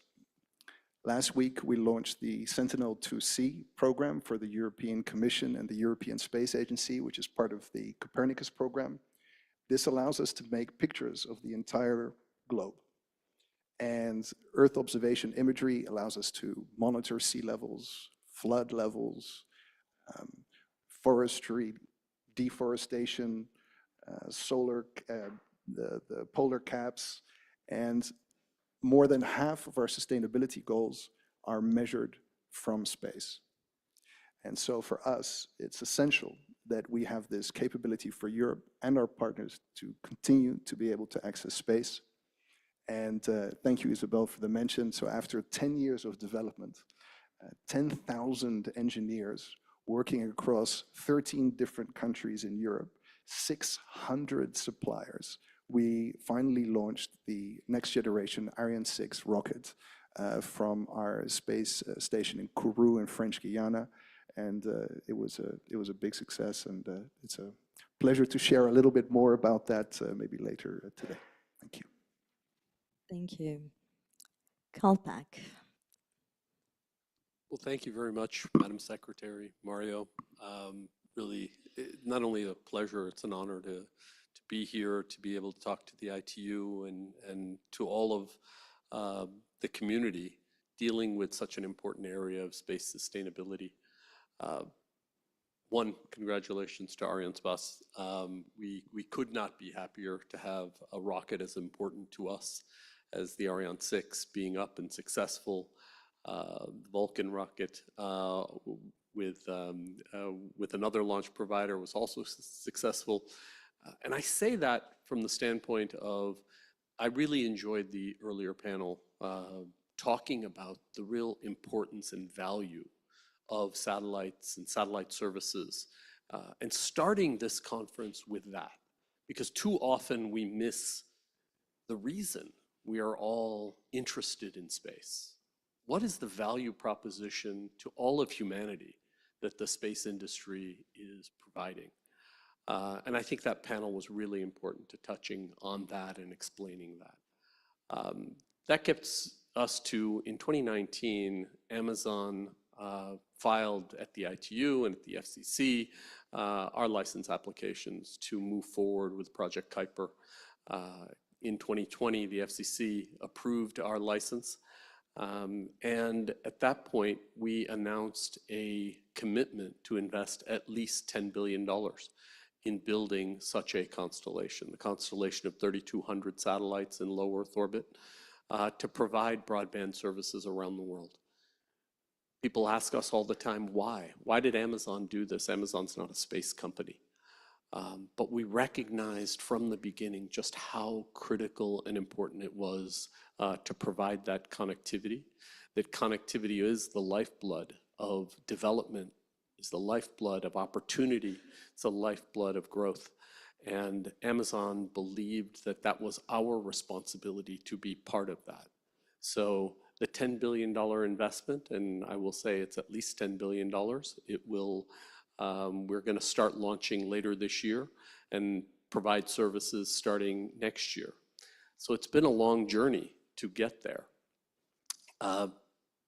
Why is sustainability important? It was important to us from the very beginning of the development of the program. We decided to pick a low altitude to deploy into because we believed from the beginning it was safer.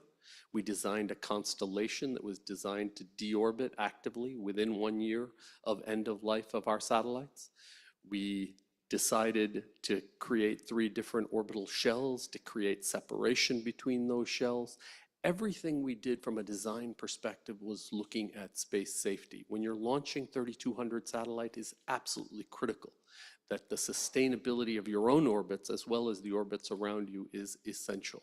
So we're going to talk about this a little more as we go, but I will say that the one message I want to leave people with is satellite operators, the commercial industry, particularly I will say large constellation operators, space safety for all of us is essential. We are not exploiting space recklessly. I think the track record of the space industry is incredibly good across the board, and we are partners in the development of safe space operations. Thank you. Mike, we've heard from launchers, operators from your side. Why is that important? Well, thank you. First, I just want to say how excited I am to be here. It's the coming together of 2 of my favorite communities, ITU and space sustainability. So thank you to the ITU for bringing everyone together. It's an honor. Space sustainability is important to Astroscale because quite literally it is our business. As you've heard from our esteemed panelists here, a clean and safe environment is essential for their business operations.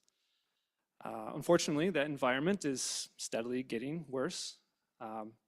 We've seen great momentum in mitigation strategies, in responsible norms of behavior, transparency, and data sharing. But global experts would agree that what we really need to do if we want to make an improvement to the environment is we need remediation. We need technologies that can fix a broken satellite or removed a failed rocket upper stage. We need to prevent disaster before it happens. And Astroscale is developing exactly these types of technologies, the ability to rendezvous with and service an object in space. In fact, right now we have our ADRAS-J satellite. This is a mission contracted by JAXA.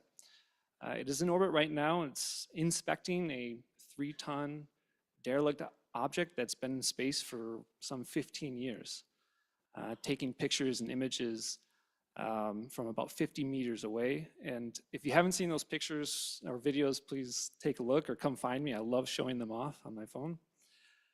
So yeah, Astroscale is ready to provide in-orbit services that are essential if we want a sustainable future in space.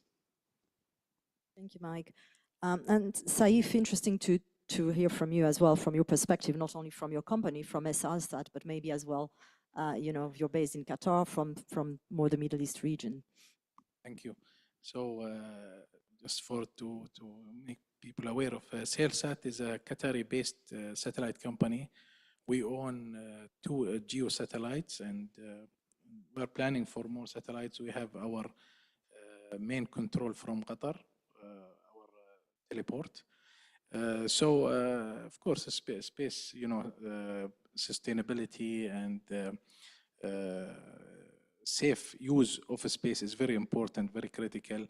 although we have geosatellite, which is, far from the debris or the, most of the crowded space in the LEO, but with that, we have faced some incidents of maybe a debris coming from old launcher, or that we have to commit, or we have to conduct collision avoidance maneuver.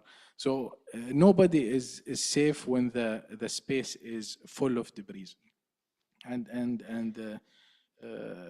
the solution for this, I heard the previous STEAM panel, they talked about many good ideas. So I think the commitment should be not only ITU, but also the administrations, the companies, and we should focus on, I think, the incentive part of it, instead of, maybe using a stick, but also a carrot, and incentive is very important to, there's many cases outside the space industry that we can learn from. For example, giving priority to those that have sustainability measures, or let's say end of life,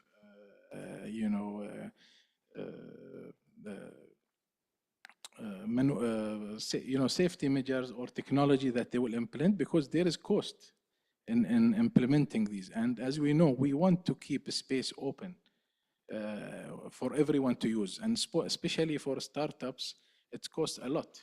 So if you have to manage this by providing incentive and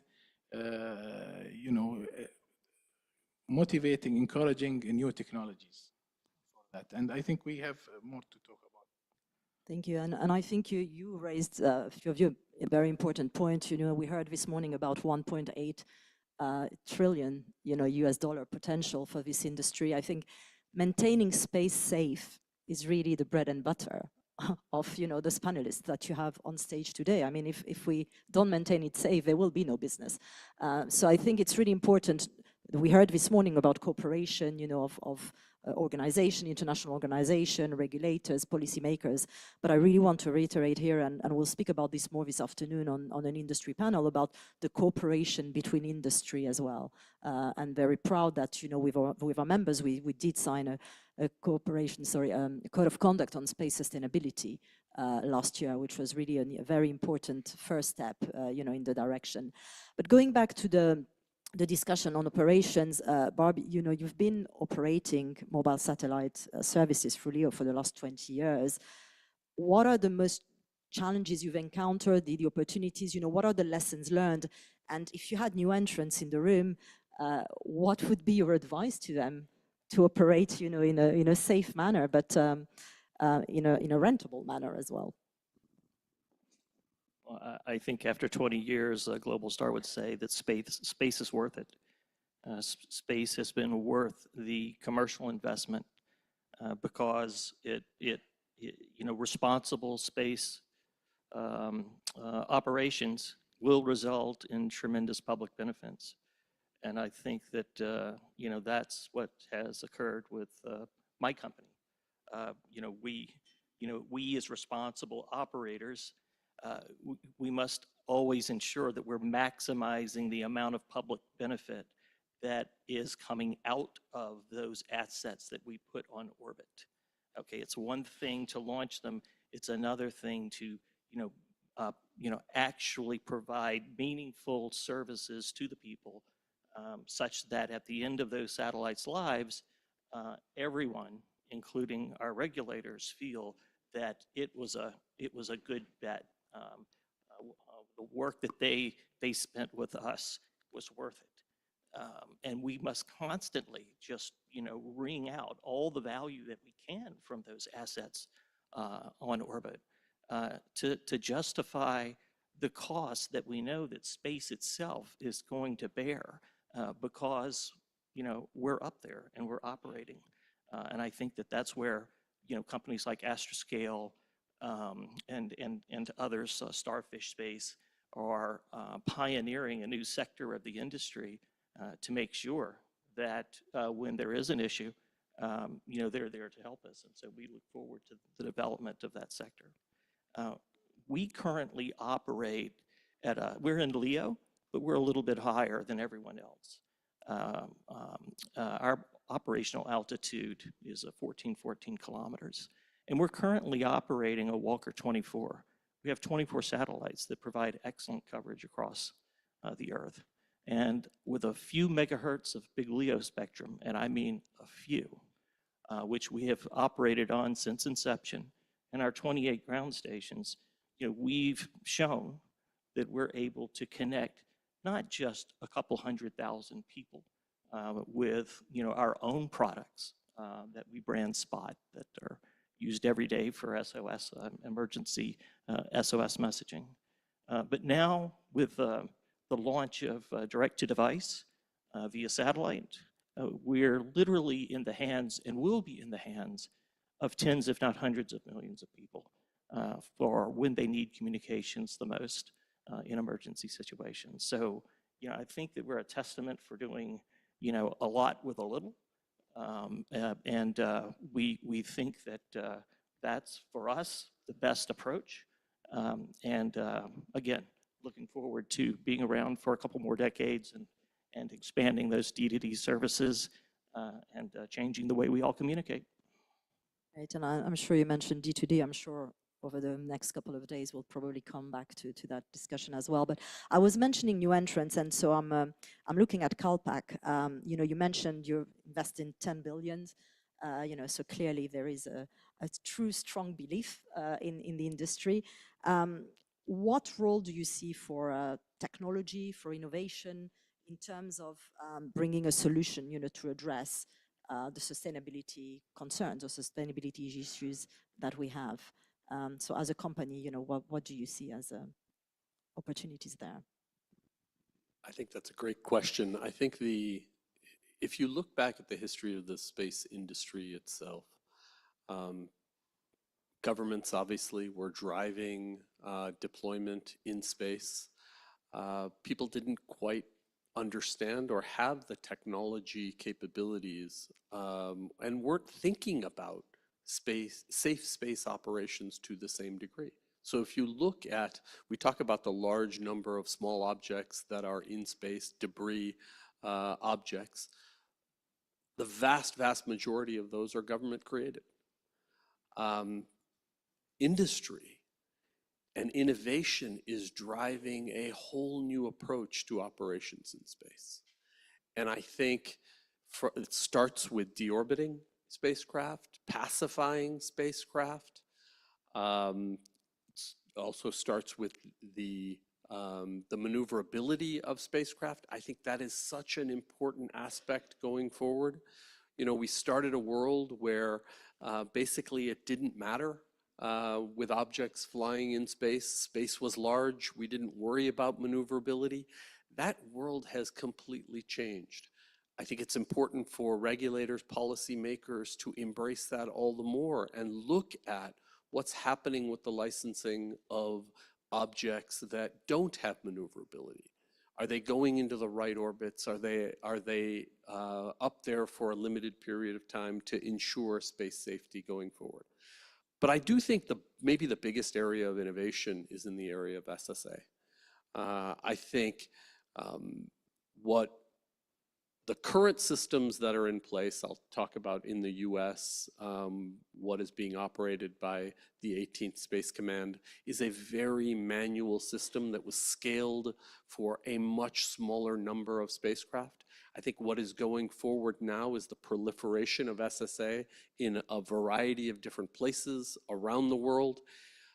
And the capabilities that need to be built in those systems need to be much more automated, much more high capacity, high volume to be able to handle and manage large numbers of potential collision or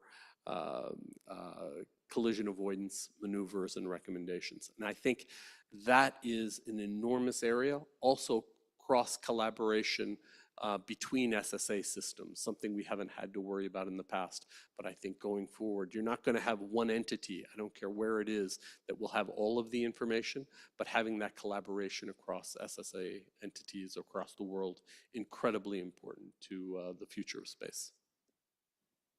So just want to turn to Mike and Astructiel. We've heard, both from Barbie and Kalpak where they stand at, and the world is changing and is changing very fast. You are a company that offers services to sort of help keep sustainability. How do you see the space sustainability, the technology, and spectrum resources intertwined in this new world? Well, historically speaking, as Kalpak mentioned, technology and sustainability don't have the best track record looking far back. We typically get excited about a technology, we deploy it everywhere, and by the time we start noticing negative effects, we're already dependent. But on the plus side, technology, of course, can now be used to repair that damage being done or prevent it altogether. On Earth, this means sustainable tech can restore habitats or repopulate species. This technology it benefits the ecosystem or the environment. Now in space, what's great is that sustainable tech there benefits the space industry. And to make a specific point about spectrum, when you think about any sort of preventative measures or sustainable behavior in space, such as collision avoidance, deorbiting in a timely manner, in-orbit services, these all rely on spectrum to perform. So efficient spectrum use, thoughtful, thoughtful allocation of spectrum resources can actually benefit and enable better management of orbital resources, which in turn enables more efficient spectrum use. So it's this wonderful feedback cycle. And what it means is that expenses related to sustainability are no longer a penalty or a tax, but they're actually an investment. To your point, that's what the truth is. It's a value added. Kalpak mentioned SSA, and I want to turn perhaps to Saif. Some or most operators really use some kind of space situational awareness, SSA database, of course to track their operational spacecraft. But what role do this database play in improving space sustainability and from your perspective, but also as an industry? What role do you think? Yeah, so SSA is very, very important because that's, the eye that you can see through, because you have, as I think it was mentioned earlier, we have limitation of the debris we can monitor, in terms of size, for example. It depends on the what kind of monitoring you are doing. So tracking from, through telescopes or from space, you have always limitations. Now we see, some technology using laser that can go down even below 10 centimeter. And those, debris, even with the, 2 or 3 centimeters can be very damaging. We've seen issues in the news, I think last year or years before, of potential, or maybe no, it was actually, a collision with the International Space Station with the debris from a paint, so these can be very harmful. So SSA to the, or whatever for example, we are using GSPOC and we are sometimes using GMV, and they are very helpful. You can track, you can build your database, and it's very important to build as much as possible, a complete database and up to date. Perhaps you can, and maybe some groups are working on this to use, for example, AI, and do some kind of autonomous collision avoidance. Because it's an area that, we need to incentivize and you know, encourage that you know, groups working on it because there's not much money in it, you know. So as you know, satellite operators, their core business is to sell capacity, telecom, broadcast, government. So we, for example, we always, you know, for example, follow the rule of space law to keep, or maybe insurance requirement to keep 300 worth of 300 kilometer or to deorbit in the end of life. So, and I think some initiatives came from other administration like FCC. They reduced the, you know, satellite end of life to be, I think, became 5 years, if I'm not mistaken. So there are, you know, good examples of administrations that are trying to, you know, make the operators build sustainability inside their business model. I know they will say it's cost, you know, we cannot recover this, it has to close the business case. But if you, you know, as I can, you know, reiterate in the point of incentive, because there are some models like we use in Qatar, we call it in-country value. So it's a local model, I think it's used many other regions. So a company which will bid to get, you know, award for a contract, then there's a score that will help him to get. It's not only about commercial, you know, which is the cheapest. No, it's also, you know, about what is the measure of, you know, keeping the space in. And then he can, the bidder can score higher. And even if he's a little bit more expensive, he can be awarded. And as you know, the space now, for example, the LEO constellations, we don't have only, as you know, we have the very active Starlink, you know, now over 7,000 satellites. And we have OneWeb, we have others. So there are, you know, motivations to them, for them to implement sustainability in their design, and therefore, you know, be rewarded as well. Thank you. We've heard from you know, Astroscale, we've heard from satellite operators, whether they're GSOs, non-GSOs. From a launcher perspective, Stephen, you know, is the business model of a launch service provider compatible with sustainable space? And you know, what are the technologies or the measures that can be taken to limit the impact of your activities? Thank you, Isabel. Maybe to connect to what you were saying earlier, the ISS was struck by a small piece of paint. And the ISS takes evasive maneuvers every 2 months to avoid debris. Some statistics, many of you will know, but let's sum it up. 40,000 pieces of debris larger than 10 centimeters in low Earth orbit, traveling at 25,000 kilometers an hour. Then we have 1.1 million pieces of debris that are between 1 and 10 centimeters large. And then we have 130 million pieces of debris between 1 millimeter and 1 centimeter. And so obviously the risk of the Kessler effect is tremendous, and this is why we are here, and this is one of the main reasons why we're here.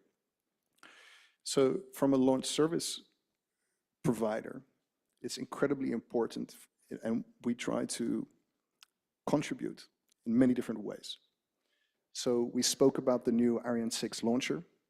To give you an idea, the fairing, which is the top of the rocket, is about as large as a London double-decker bus. So a London double-decker bus is 18.5 meters long and over 4 meters tall. That entire thing fits into the nose of an Ariane 6 rocket. We launch 22, 23 tons into LEO orbit. And we have an upper stage which has a reignitable engine called the Vinci, which is a cryogenic engine. And together with the auxiliary power unit, we can reignite this upper stage up to 5 times.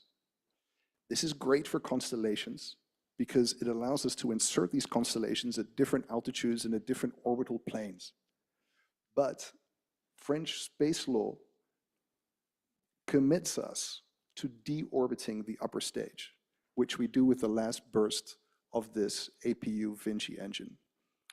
So this is an example of what we do on the launcher. Then we have other examples. In order to take the launcher from Europe, where it's manufactured, to our launch base in French Guiana, which was mentioned by our colleague earlier on this morning, which is beautifully positioned on the equator. You're totally right.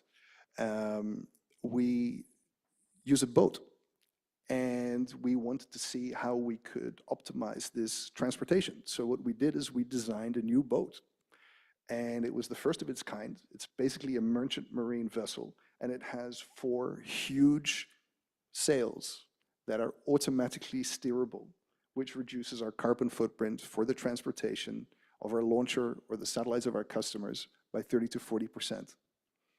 We try to use, our mother company, Ariane Group, is producing a new launcher called the Maya, which is going to use a propellant of biomethane as fuel.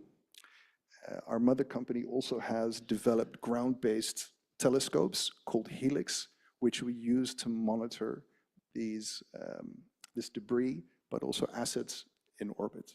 So we're very involved. We try to use less carbon types of energy production in our manufacturing sites.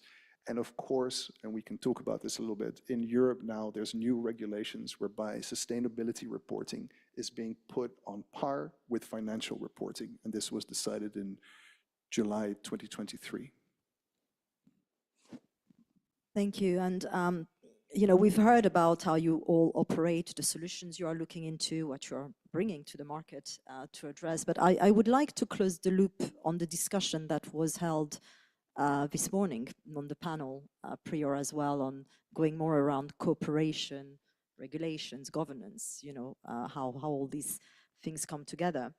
And I just want to ask you, and really I'll ask it to all of you, and you take it, maybe Mike, I'll start with you, but how do you see international action being helpful when it comes to making space sustainable? We've heard this morning, I think, Artie, you mentioned multi-stakeholder, we heard about multilateralism, we heard about international treaties, possibly, plethora of regulations at national level, regional level, and international level. So how do you see this international action being helpful?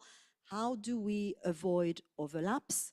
But also, how do we ensure there is alignment wherever we can, whether it's national, regional, or international level?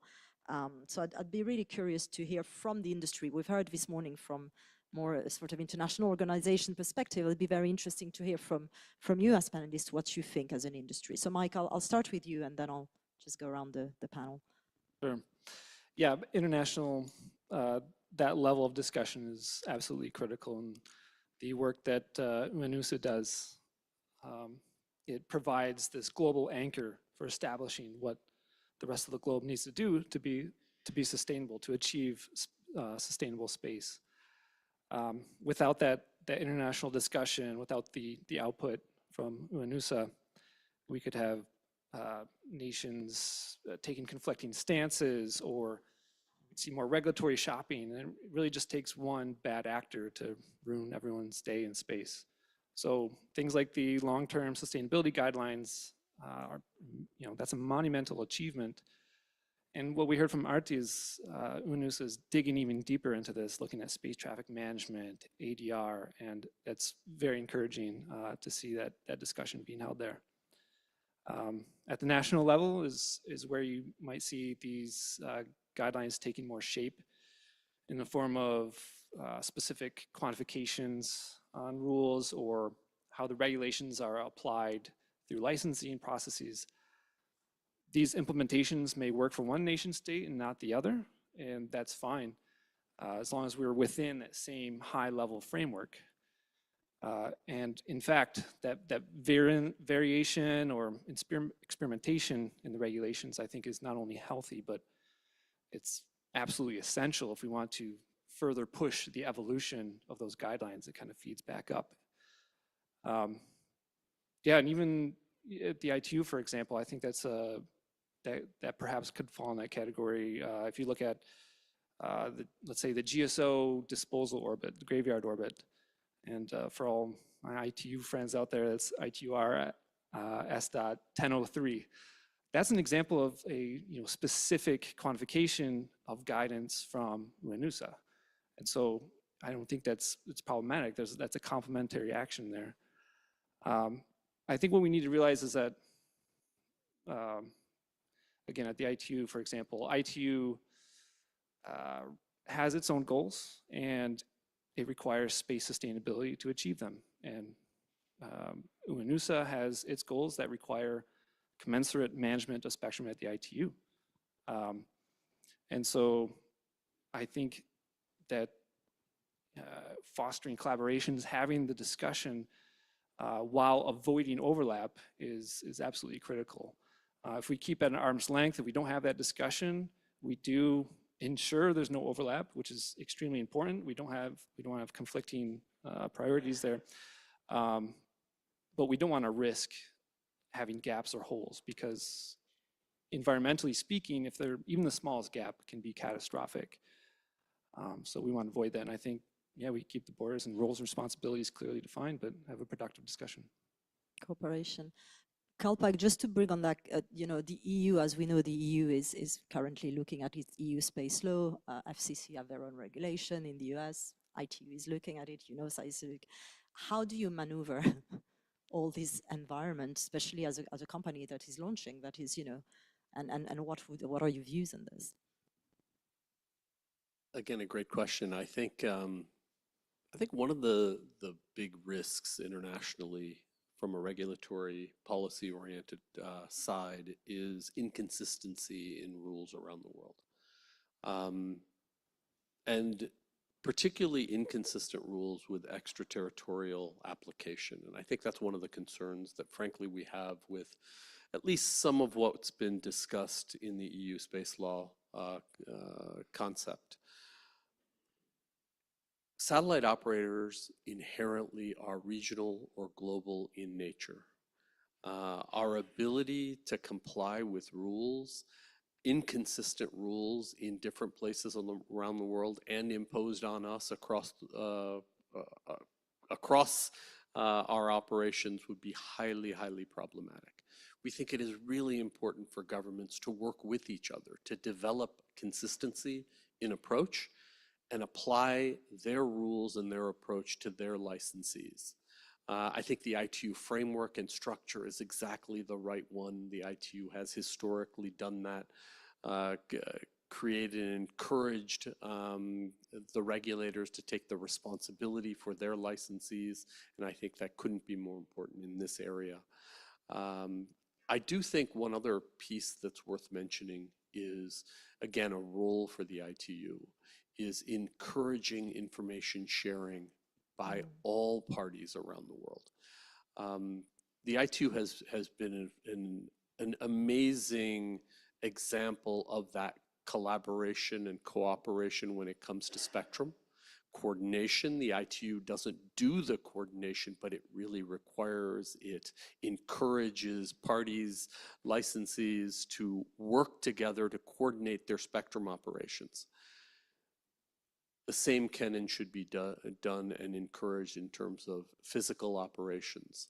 What we found is that there are certain commercial entities, certain entities that are much easier to deal with in terms of their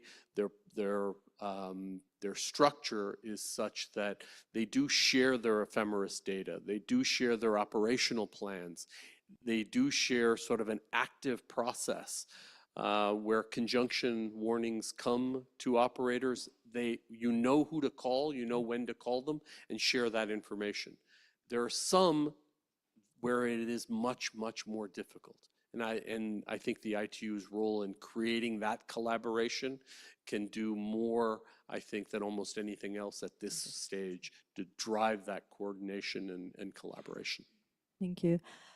I'm thinking particularly, Stephen, as an EU player, and as we know, the EU is setting the bar quite high with the EU space law. How do you see that piece of legislation promoting space in Europe? But most importantly, how do you see the cooperation with other players? As we know, there will be a lot of players that are not EU players that will have to comply and abide by that piece of legislation. How do you see it working, and what does it mean for you in particular? Because I think your sector within the sector, the launching sector, is particularly disrupted, and the disruption does not come from Europe. So how do you see this interworking?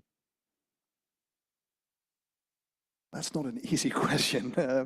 The EU space law is going to be released earlier this year, and it's delayed a little bit. And we don't really know what's in it. So I cannot speculate. I will not speculate what's in it. But you're right. In Europe, we are really at the forefront of legislation about what's happening in space in order to make it and keep it sustainable. And French space law in particular is the most advanced in this field. Why is that? So the reason is because a European satellite was launched and a piece of debris smashed that satellite to pieces. And France recognized this cannot continue. So we have signed up as Arianespace to the Paris Peace Accords, to net zero debris charters. We follow the French space law. We're adopting all of these new ways of working, designing new types of launchers, working closely with our customers to work together to help them optimize the operations of their fleet. But I think the most important word is collaboration and communication, and it's being inclusive.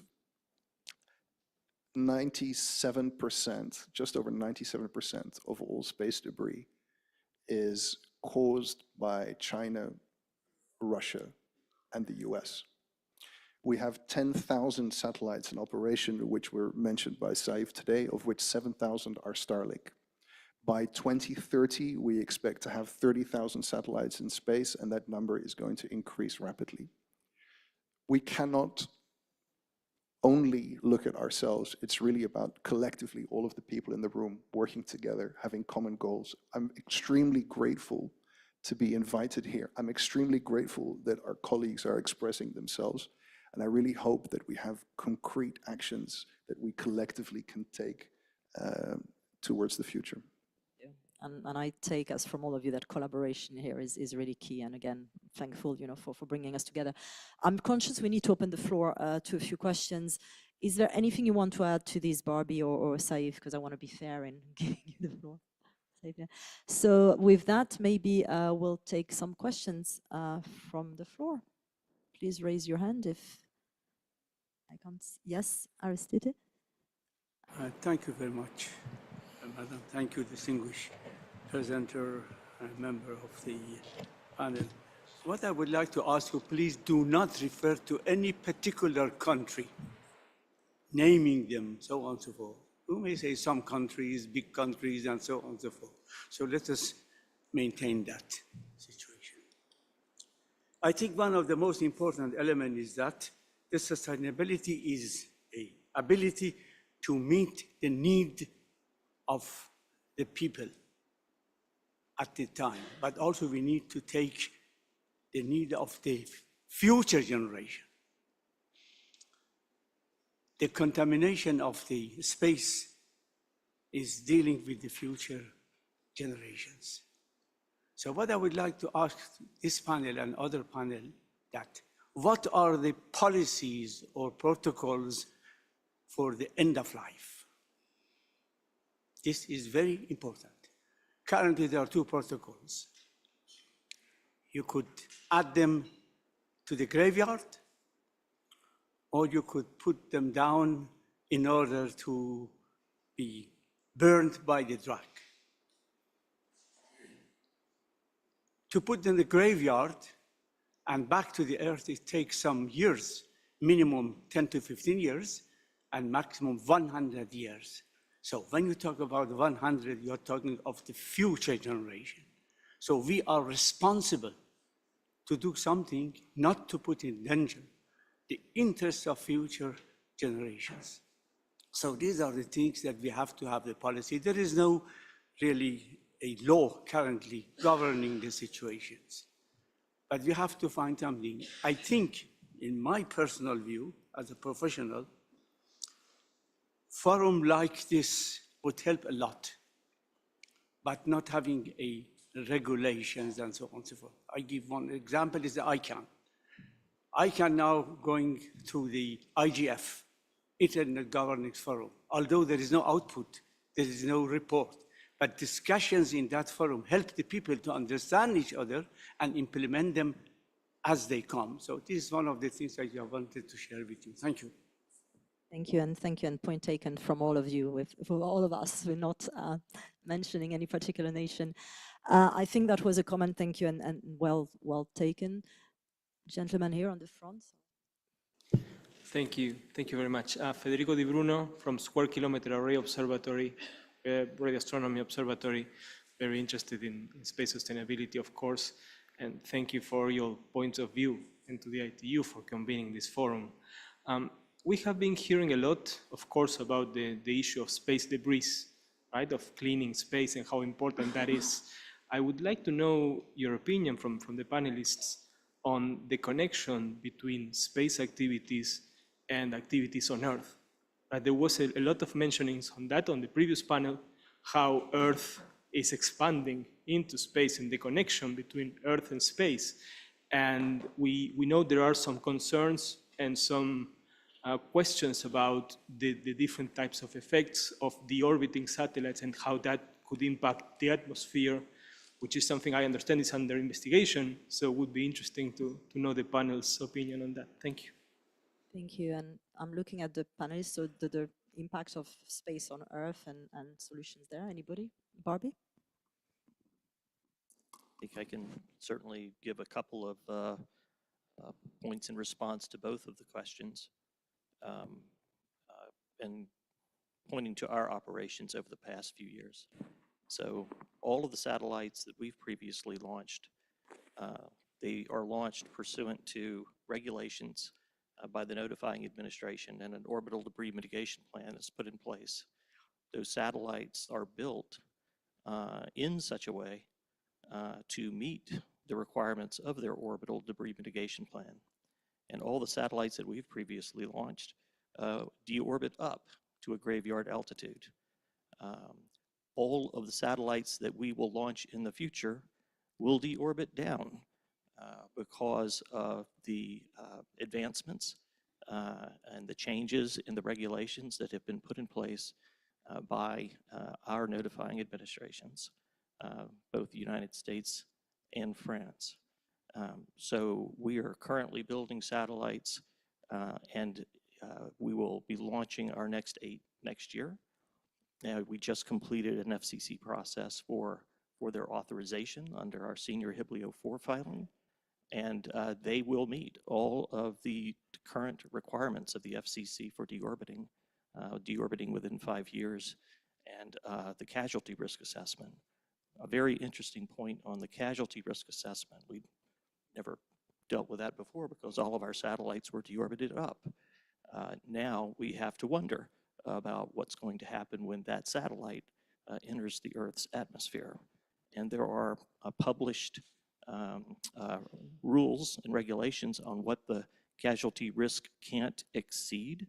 The published rule being 1 in 10,000 chance that your deorbiting satellite may injure someone.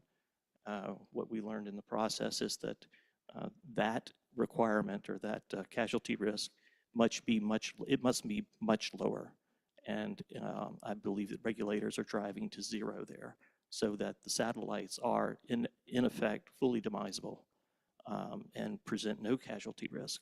And so I think going forward for future design satellites, everyone should take that into account. That's the new, for us, that's the new rule. I think we have time for one more question. Gosh, okay, you'll still have 2 days to, to the gentleman there, maybe. Thank you. Thank you very much. Antonino Salmeri, Space Generation Advisory Council. I would like to come back to the previous point mentioned by our distinguished colleagues on the importance of intergenerational sustainability, right? Because if we think about it, the true definition of sustainability means being able to hand over to those that will come after us. And I think every organization here shares this feeling that we should be doing something, but maybe I'd like to hear more from the panelists. What is one thing that the organization is doing or would like to propose to the others, to the community, that would take into account this intergenerational aspect, to preserve space for future generation and to involve more the youth in deciding about this future. So for example, we are grateful to the ITU and the Secretary General in particular who created a youth advisory board to bring the perspective of the youth into ITU decision-making at highest level. So if you could share your experiences and maybe proposals on how we can improve on that, then we can have a better discussion tomorrow when we're going to have a panel about this as well. Thank you. Stephen? Thank you for the question. This one is close to my heart. I have two young boys who are 8 and 10. And when we launch, I try to tell their teachers to watch the launch live if possible or to watch it together. They love to watch YouTube and Netflix, and there's great documentaries on there, but it's not always what we want. So encouraging our children to watch these live transmissions, and it exposes them to the excitement, it exposes them to the explanation, and we have to connect with kids in the next generation. There is one particular project that I really enjoy and like, and it's called the Space Bus. And it's developed by a Dutch astronaut called André Kuipers. And when he went to space, he enjoyed the overview effect. And seeing the world from a distance, he came back and he said, I need to change something. I need to contribute, which is common for astronauts. It's a deep, emotional, impactful experience. And so he started to go to hundreds of schools. I need to educate kids and share this. And he realized this is not scalable. So then he decided to build a rocket on the back of a truck with VR chairs, simulating the launch and helping children, traveling all over schools. It's fully booked for 9 months in advance. And it's now being adopted by Germany and other countries. And it goes to all politicians. It can go to politicians. It can go to different stakeholders. It can go to schools. And it can share this overview effect. It can share the experience of going into space. It can share the impact that meteorological and positioning satellites have. It can share the message that space needs to be sustainable, and we have a role, and they have a role in protecting it as future. And what I really like is that the 3 weeks before they are allowed to go on this experience, they have to do astronaut training. So for weeks, they're busy studying, and they get a certificate at the end, and they can go with their parents. And I've been there with my kids, and it's made a tremendous impact on them. And so on Netflix, there's a great documentary called Cosmic Time Machine about the James Webb Telescope, which I recommend you watch with your kids. But Space Bus is an example. Thank you, Stephen. And I think we'll all be streaming Cosmic Time Machine on our way back home tomorrow. But thank you all. I think, we don't have time for other questions, but please, we'll have again the 2 next days. This was great. And I think, for me, again, cooperation is so important. That's at the core of what we do at GSOA. That's at the core of what we do with the ITU, with UNOSA, and so many other organizations. So I'm delighted that we are all here to discuss these very important discussions. And now I guess we'll let you go to lunch and on these happy notes, see how we are going to pass on the baton of a safe space to the future generation. So thank you so much to all of you. Thank you.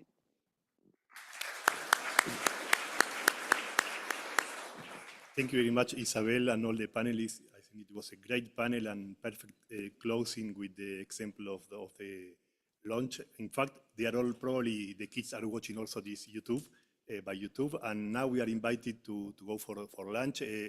We have a restaurant in ITU, but also there is a very beautiful weather sponsored by the WMO Secretary General, and you can go in the restaurants around, but please be back here at 14 hours.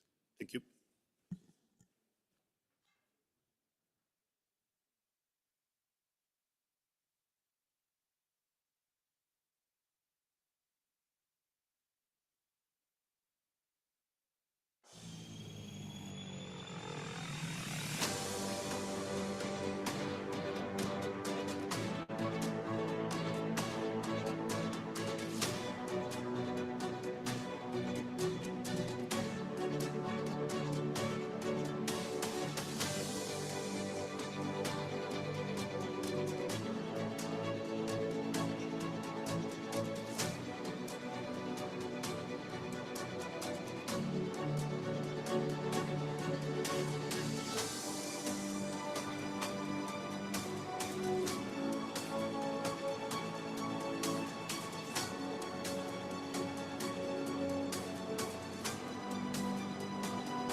Recording stopped.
Hello.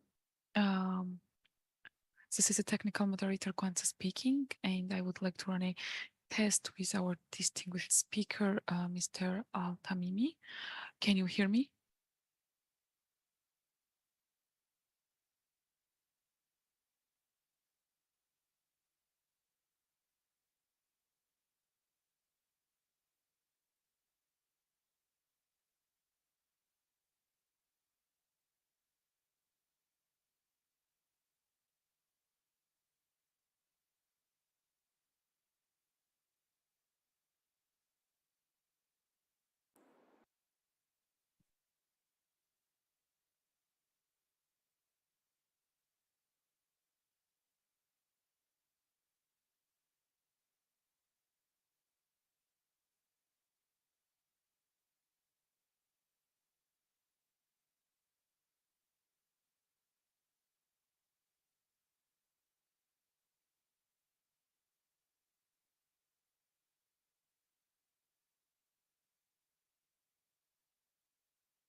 Hello, this is a technical moderator speaking. We would like to run a test with our distinguished speaker, Mr. Al-Tamimi. Can you hear me?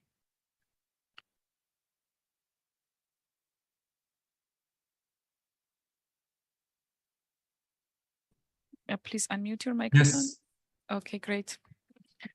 Hello again. Can you hear me very well? Yes, welcome to the session. I can hear you very well. Good. And the camera as well? Let me see.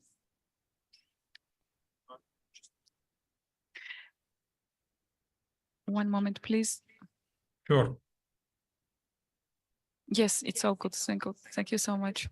Good. I will switch the mic and the camera, and I will be ready once you are ready. Yes, thank you for testing. Thank you.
Recording in progress.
Good afternoon, welcome back.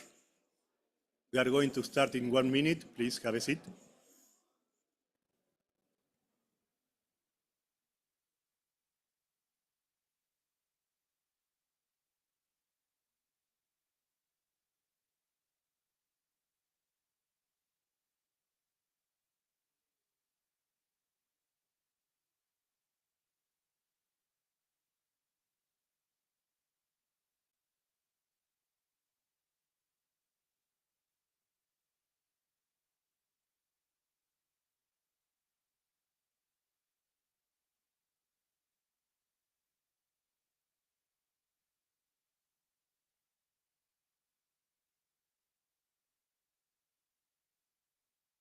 Good afternoon, everyone. Welcome back. I hope you had a delicious and thought-provoking lunch. We are just about to start our afternoon proceedings, and we're going to kick it off with a bit of a special appearance from Brazil by video. His Excellency Dr. Mohamed Saud Al-Tamimi will be speaking from the G20 in Brazil. He is the governor of Communications, Space, and Technology Commission for Saudi Arabia, a position he's had since, I think, for the last few years, during which the CST has had a intense and active focus on space and satellites, including space as a service for the good of their citizens, including as a driver for the economy and also in STEM education, and of course in satellite and space technologies. Dr. Al-Tamimi has a wealth of experience in organizational governance, politics, and competitive economics, and is a recognized global expert in wireless networks and in cloud computing. Here, he is going to be speaking on the role of space as an economic driver, and we're eager to hear his remarks remotely from Brazil. Dr. Al-Tamimi? So, good afternoon. It's my honor and pleasure to participate in the first Space Sustainability Forum in the ITU. So again, I would like to thank the ITU and the Secretary General, my dear friend Doreen Bogdan, and the team from the ITU for organizing this forum. Your Excellencies and distinguished guests, good afternoon. And indeed, it's good morning, early morning here in Brazil, and I'm attending another meeting, a very important meeting in the space, part of the G20. Let me begin by commanding the years of work undertaken by the ITU, which guide the objective of advancing and supporting satellite and space activity. Today, we gather at a time when the integration of space sustainability development holds exceptional promises for humanity.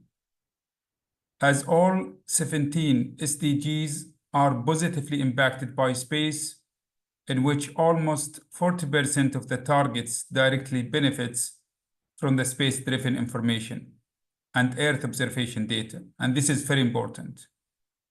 This forum provides us with an ideal opportunity to foster space ongoing growth and identify actionable steps to prepare for an exciting and more sustainable future for all.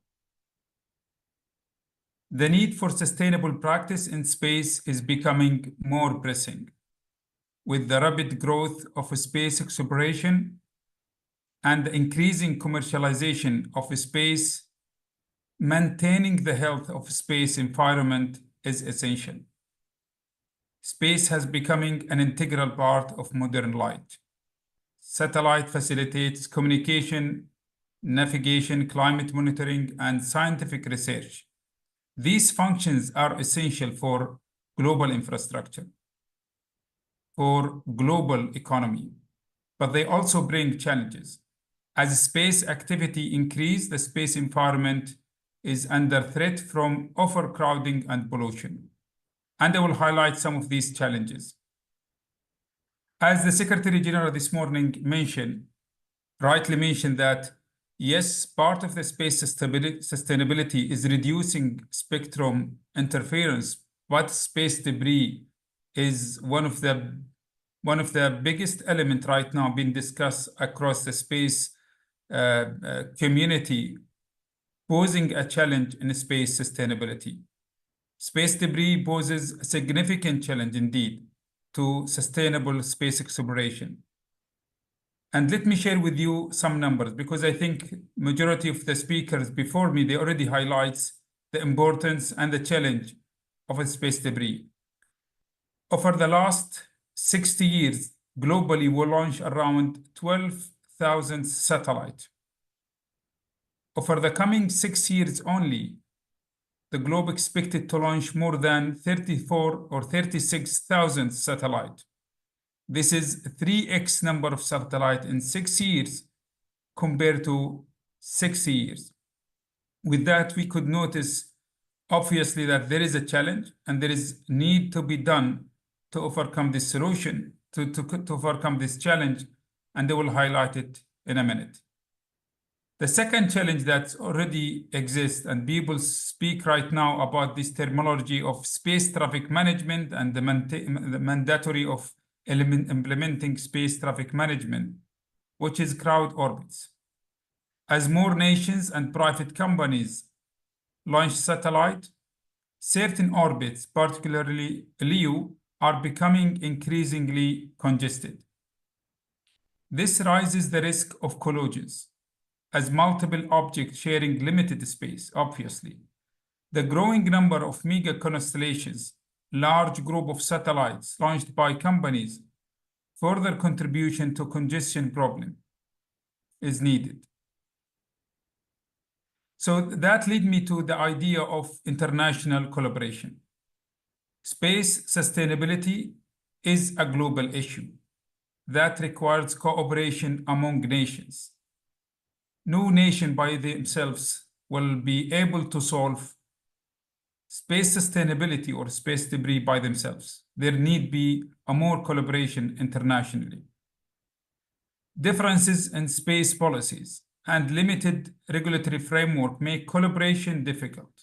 The absence of binding international agreement on space debris mitigation adds to the complexity of managing space sustainability. International collaboration is the name of the game. If we want to be specific, 3 areas of global cooperation could be immediate step to start with helping better space stability environment, mainly the space debris. First one is before we launch satellite. The ITU has has been managing the orbit slots for GEO satellite in very professional way in the past and in the present and hopefully in the future. Amazing job to ensure fair and safe access to these GEO resources. As we said, the globe expected to launch 3x more satellite over the coming 6 years only. Can we make sure as a global community with the leadership of the ITU to have fair and safe access to LEO orbits? Definitely we need ex-ante and ex-post well-crafted regulation to be enforced, including assurances for debris removal of any future spacecraft. Second, during the operation of these satellite and spacecraft, if we agree this is a global problem, it needs a global sharing of data. Definitely, if we work together, it's much better than each country work by its own. Majority of space experts today saying it's a must to develop and implement advanced technologies to track, monitor, and share this data. That will help minimize the risk of collision and reduce the creation of new debris. We did succeed globally by having spectrum coordination under the ITU. We did succeed by having internet protocol which involved trust or IP routing protocol and great collaboration. I'm sure we can do the same success in space debris issues as well. The third element, which is dealing after the fact, dealing with space debris. We are witnessing this historical shift right now from government-centric space sector to a private-centric. So we as a government should incentivize the private sector to participate in finding the solution for space debris. And I could see that globally there is multiple entrepreneur and fundraising for these kind of companies because they believe this is a real problem and it needs a solution from the private sector. On the other hand, the private sector plays a significant part in tackling space debris challenges driven by economic interest. And this is where we should push more for the private sector to be part of the solution as well for this global problem. The path to sustainable space exploration requires robust international collaboration. That's why the Saudi Space Agency, through its Center for Space Future in partnership with WIF, is committed to fostering innovation, economic opportunity within the space sector. And let's remind ourselves, investing in space is not just about exploration only. It's also about securing sustainable space future for all nations. Saudi Arabia remains committed to advance its space capability and contribute to the global efforts in utilizing space for sustainable development. I would like to take this opportunity to invite all interested stakeholders to join us in the 2024 edition of Connecting the World from the Sky, co-organized by the ITU and CST in Riyadh this coming November between the 25th and 26th this year. We look forward to continue our work with the international community to unlock the full potential of space for the benefits of all humanity. Thank you.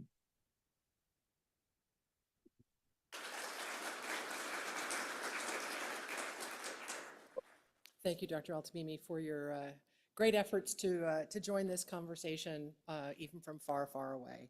And if I could ask the panelists for our next panel to come to the podium so that we can begin that. Jorge, can you gather your speakers? And I'll frame the next conversation, which frankly was pretty well teed up by Dr. Al-Tamimi for us, the roles both of government and a really call for action for industry to stay engaged. I know this panel pretty well. I think we won't have a problem with them being engaged. I do want to introduce Jorge Chucharosa, who has been up and down to the podium here, but I want to make sure you know what his actual role is. I mean, he's a senior radio communications engineer who's been with the ITU Space Services Department for more than 20 years. He leads, in his day job, the technical and regulatory examination of GSO and non-GSO satellite systems projects that are submitted to the ITU by member states and the analysis of that. But I also have to say that he has worked tirelessly as the sort of convener of this first ever space sustainability forum. And some disparities in height, apparently, making a challenge. If you wouldn't mind joining me in giving Jorge a hand of appreciation for Jorge for your hard work. I don't get to see all the complexities of running an event and bringing all the forces together that are required for this. But even just the very small amount that I was able to see, it's a heavy lift, and Jorge, you've done it with grace and very, very effectively. So Jorge, I'll pass it over to you for our next panel, which is on space sustainability approaches, views from industry. Thank you very much. Thank you very much, Patricia. Well, this was the proof that I think we are a small or big family, no? So we have new members in the family, and I cannot hide that I'm happy that we were able to convene the different sectors and all the regions here in Geneva and ITU. So anyway, so this time we have the industry panel, the first industry panel in the afternoon, and I would like to introduce all of them. Some of them you already know. So from my left to right, we are going to go with questions in this sequence. So I'm pleased to introduce you to Dr. Ben Lu, who is the Senior Vice President of SSST, Shanghai Satellite Communication from China. We also count on David Goldstein. He likes to be called Goldie, right? Yeah, it's easier, and he's not confused with another David. And he's the principal satellite policy engineer at SpaceX, Starlink. But I understand that you also are one of the fathers who crafted the best practices between SpaceX, Iridium, and also OneWeb. So just to give more background. We also count with Petra Borgwig. Petra Borgwig, okay.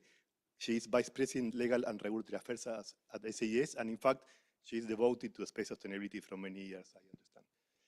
And of course, you know also well Isabel Mauro. She put me a challenge because she moderated such a nice panel the morning, and I'm not sure I can do it the same way, but well. So, and she's the Director General of GISOVA. And then we have also Elina, Morozova, yeah? And Elina, well, she's quite active in COPOS and also in ITUR sector, and she's an executive director of Intersputnik. So welcome to all, and thank you for accepting this challenge and the positive response. So we were already listening this morning about the benefits that the space applications are giving us. I don't need to repeat them, but we also listened about the challenges in terms of space sustainability when we see the demand in terms of launching, and I would say not only for launching, but also in terms of the complexity when we are sharing the spectrum associated to those objects. So the first objective, I would say, as I said before, I think is the fact that we are already all here. I tick done. And now we need to move to the second step, which would be to go a little bit more deeper, and in this case from the industry side, on what are we doing, what else can we do. And for that, I have some questions prepared, but then of course we'll go to the floor. And the first one would be an open question to all of you, which would be exactly as industry leaders and experts you are in this field, if you can share with us how your respective companies or organizations are preparing to tackle this space sustainability challenge when it comes to strategies, but also if you are in a position to mention what would be the highest priority issue that you would tackle next. No, it's not a commitment comment, let's say, no, but the main point is to know how you are approaching to this new challenge. And I will start from my left side, from Dr. Lu. Yes, thank you, Jorge. It's my pleasure to be invited to this first ITU Space Sustainability Forum. And first of all, let me briefly introduce my organization. The company name is Shanghai Spacecom Satellite Technologies, ST. And we are a commercial low Earth orbit satellite communication company based in Shanghai. And we are satellite operators and service providers, but we do not manufacture satellite or rockets. We completed our first round financing last year. And since this year, we started to deploy the constellation. And in August, we launched 18 satellites, and now it's in orbit. And we are going to launch more, and around 200, 300 satellites in orbit.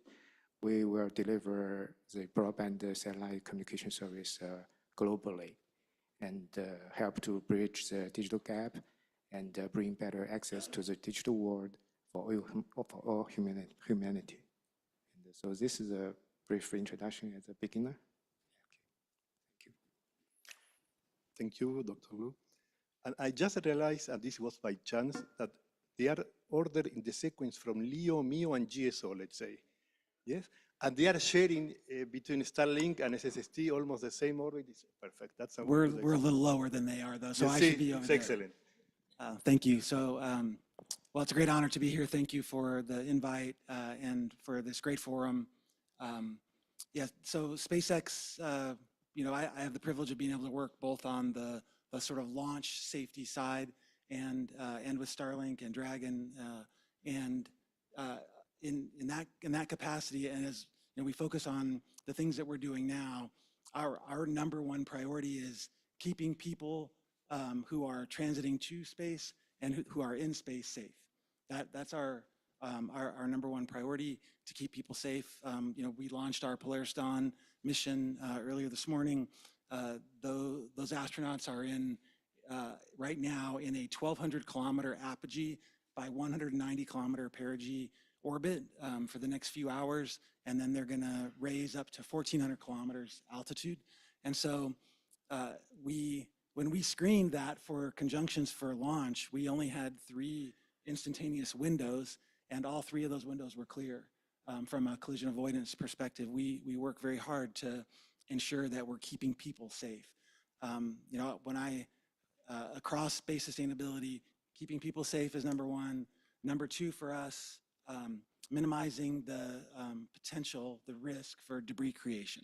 So we don't want to create any debris in space, and so we work very hard to do that. And there's lots of different ways, but from minimizing conjunctions to not deploying any debris when we launch, to ensuring our stage deorbits, so the second stage can deorbit for every mission. And part of all of this is something we just can't forget is you know, optimizing the socioeconomic benefit of being in space. And I know there's a panel that talks about this here, but we all need to do that. And then finally, the last one in this area would be keeping our skies, what I would say, reasonably dark and quiet. And so we can define what reasonably means, but those are how we adjust it. Thank you. I think you already answered one question in advance, but about the last one. Reasonable dark and no. Sorry. I'm sorry, I didn't hear you. When you say keeping the sky reasonable dark and quiet, I think you already answered one question in advance that probably was coming from the floor after. Yeah. Sorry. Thank you. And also, Jorge, your observation is good. We have our NGSO, and I am both. I'm representing SES. We are a satellite operation company that has been in operation for over 40 years. We do operate both a geostationary constellation and a medium Earth orbit constellation. And over that time, over those 40 years, we've had a lot of experience in obviously maintaining those satellites safely. We've developed mechanisms for operating multiple geostationary satellites safely in one orbital location. We also have over 10 years of safely operating our medium Earth orbit NGSO satellites. And we also have a lot of experience of working with satellite manufacturers to improve designs over that time to make them safer, making the deorbit process safer. And we've also been very deeply involved in many of the organizations that we've been speaking about already today, where the data is shared that allow for these, the predictions that are needed to ensure safe operations of all space objects.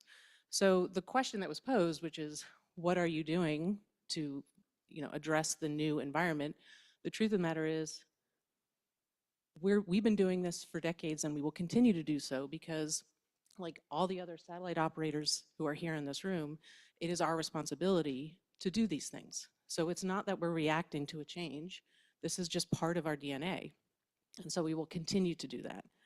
I will observe, though, that we are experiencing changes as a result, which is predominantly with respect to our launch operations and determining transit orbits. That process has certainly become a bit more challenging with the increase in objects in low Earth orbit, but we're managing that. And so this is the right time to really consider these risks as they are growing. But I think the way we are viewing this and our obligation to keep things safe, that hasn't changed. Thank you. Isabel? You also have, I don't want to say in advance because you will present it, but you have also something interesting to share with us. Yes, no, sure.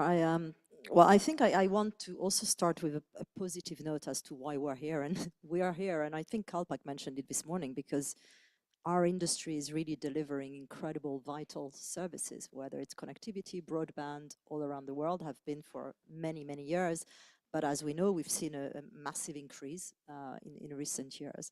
And so as an association for us, as I think Patricia reminded us this morning, that we represent about 70 players in the ecosystem. And it's really, really important for us to ensure that we address all the issues, all the areas that are a priority, for the ecosystem, but also for consumers out there, for governments, and for all the stakeholders involved. So our members, I think Petra just mentioned what they're doing.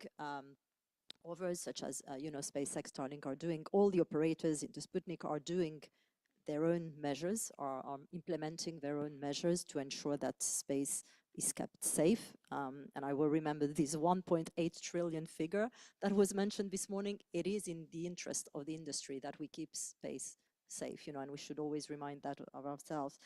But as an association, it's also our responsibility to bring our members together, to act collectively, collaborate, and really try to present a unified voice, unified action, because as we know, the power of the many is more than the power of one single player. So last year we came together at the end, the end of the year, and adopted a code of conduct on space sustainability. Now you may think that was, done like in a nanosecond. Believe me, all my gray hair came from this last year. It was not an easy task because everybody's at a different stage of their business model, of their entry in the market, and representing different business models. So it was quite an exercise. But because I think it was not an easy exercise, I think, I'm really proud of GSOA to achieving that.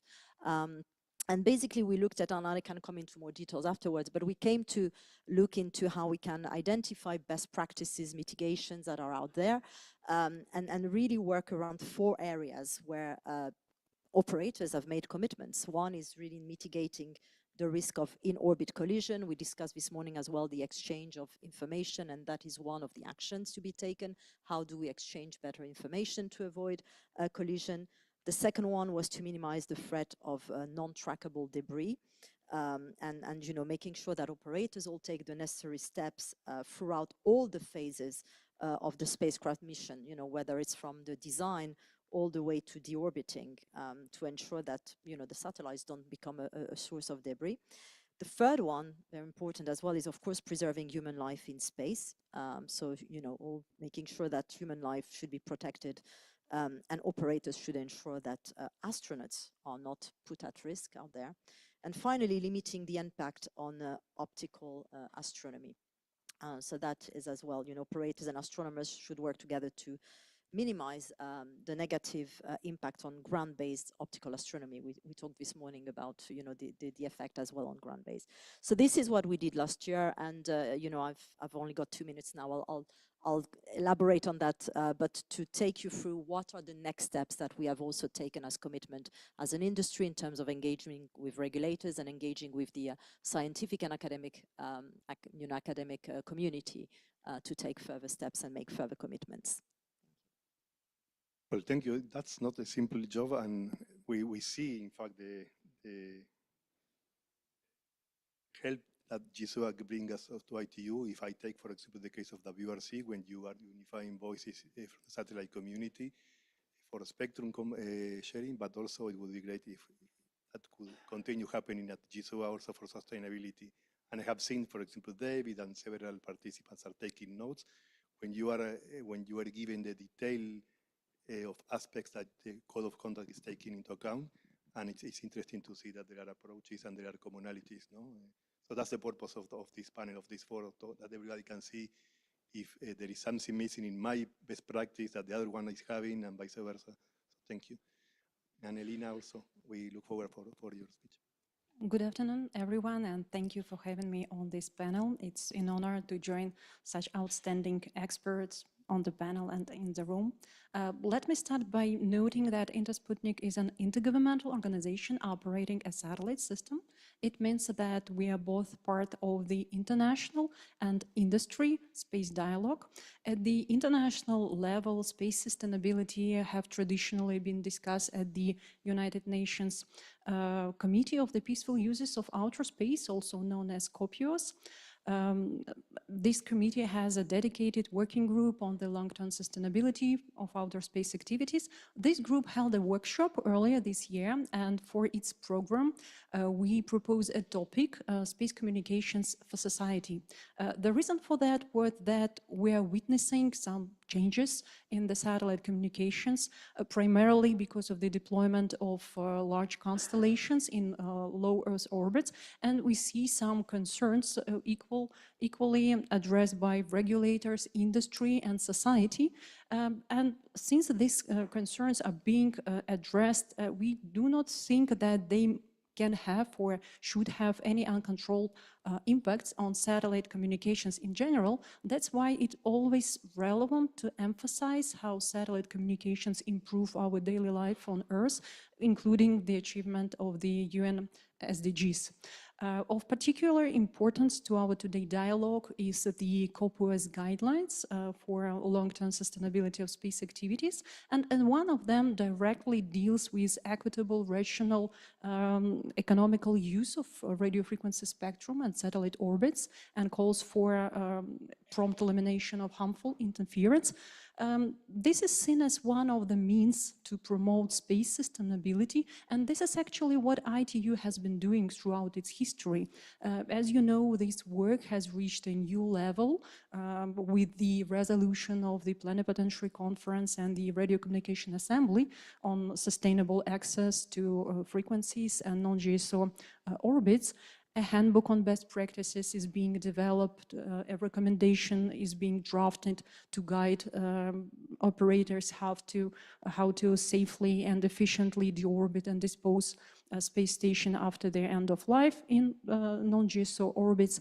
And Intersputnik contributed to this ITUR study process, both for the study group 4, which was held earlier this year, and it also plans to contribute to the working party 4A upcoming in October. We also support our esteemed industry colleagues. As a member of GSOA, we welcomed the Code of Conduct for Space Sustainability. Earlier, we joined the industry space debris statement released by the World Economic Forum. On a more practical field, we offer our member states and other partners to use satellites on the so-called cooperative model. The idea is to meet communications and broadcasting needs through a single satellite created in collaboration. Of course, for a successful case, many technical, financial, and political aspects must come together. Still, it is something we are always willing to offer as an alternative to launching multitude of individual satellites and to reduce the load on the radio frequency spectrum and orbits. I will stop here. Thank you. Thank you. I'm sure you can continue a lot about what you are contributing, how you are contributing. We have seen it already in the study group 4, in the working party 4A, as you said. And it's a good example of showing also the interrelation between, if you wish, two sectors, or I mean, the space environment and Corpus, and also the spectrum, orbit resources, and ITU working party 4A, for example. No? And you are participating in both, I understand. So thank you. So that was kind of open question, but now I think we should go more into a little bit more tailored question for every sector or for every company. We have seen many times satellites being launched by SpaceX, right? And then now we know who is behind. We know him now in person. And we may see the same with China, with SSST, right? Because if I understood well, you mentioned that, well, SSST also is starting to launch this year. And tell us more about what is happening after August, because I understand in August you start launching, and what is the plan for Shanghai Spacecom after that?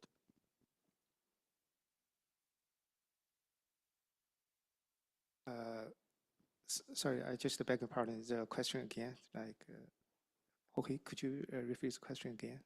Yes, I understand that SSST is launching, or has the first launch now recently. Is that correct? Yes, that's correct, in August. If you could share with us what is the plan after that in terms of launches? Or... Oh, okay, yeah. We planned for the constellation is a worker orbit and 1,296. We plan to deploy it in 2 stages.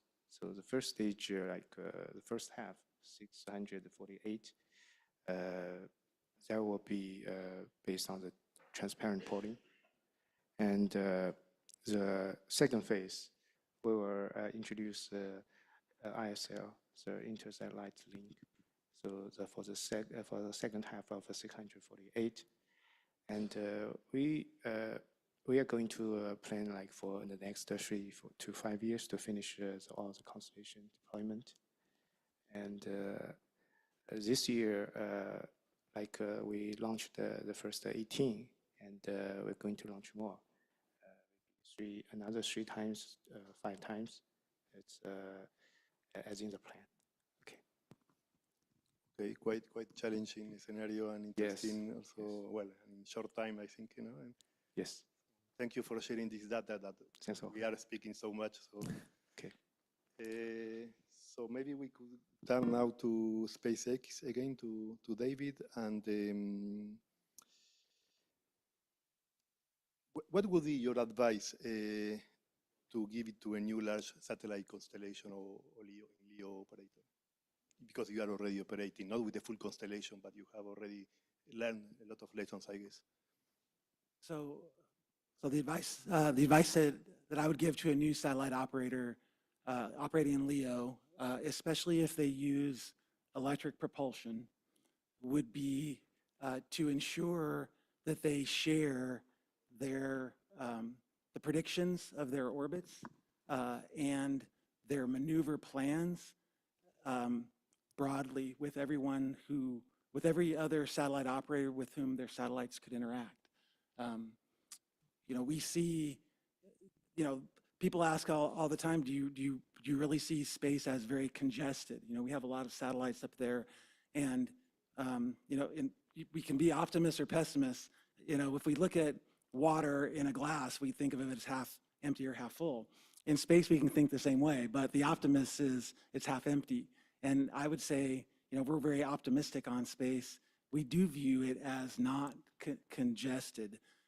What the risks are that we see are more on opaque operations, the way I would describe it. Operations of satellite owner operators that don't share their position, especially when they're maneuvering. To us, this is one of the largest risks in space right now. And so the advice that I would give is be very transparent. Any satellite owner operator, whether it's a large constellation or a small one, be transparent with your operations, share your contact information, make sure that there's many ways that people can get your contact information so that so they can reach out to you if they need to, and be transparent about your maneuvers and the plans that you do. Thank you. I think we are coming to that. I see that people are already kind of agreeing on that, on the need of really being on the same page on that. Since we are moving to MEO and GSO, and maybe LEO as well, I don't know, but certainly multi-constellations. I mean, for SES, Petra, do you think that there should be only a simple best practice, or there could be different best practices depending on the spacecraft operation or constellation? Well, I think it is important to think about whether you're a regulator or we had lots of discussions this morning about sort of who should be the entity that is responsible for defining the ways that we operate so that we can protect space going forward. But I do think it's important that the operation of a spacecraft is considered, because it's not going to be the same. Our operations in GEO and MEO and the way, for example, we dispose of our satellites will be different than those operating in LEO. Obviously there's, well, maybe not obviously, but there is much more space available at MEO and even more available at GEO that allow us to safely dispose of our satellites up to a graveyard orbit, for example. That makes more sense for where we operate. Whereas for LEO, as we heard earlier today, there are other best practices that need to be considered. So I think from our perspective, there are some key elements that should always be part of a thoughtful space operation plan. I think one of the keys, and I think CalPAC actually referenced this earlier today, is that a mission isn't just the way you operate when you're in space, it is how you operate from the moment you launch to the moment you decommission the satellite. That has to be thought about from the very beginning of your plan and built into that plan and executed over time.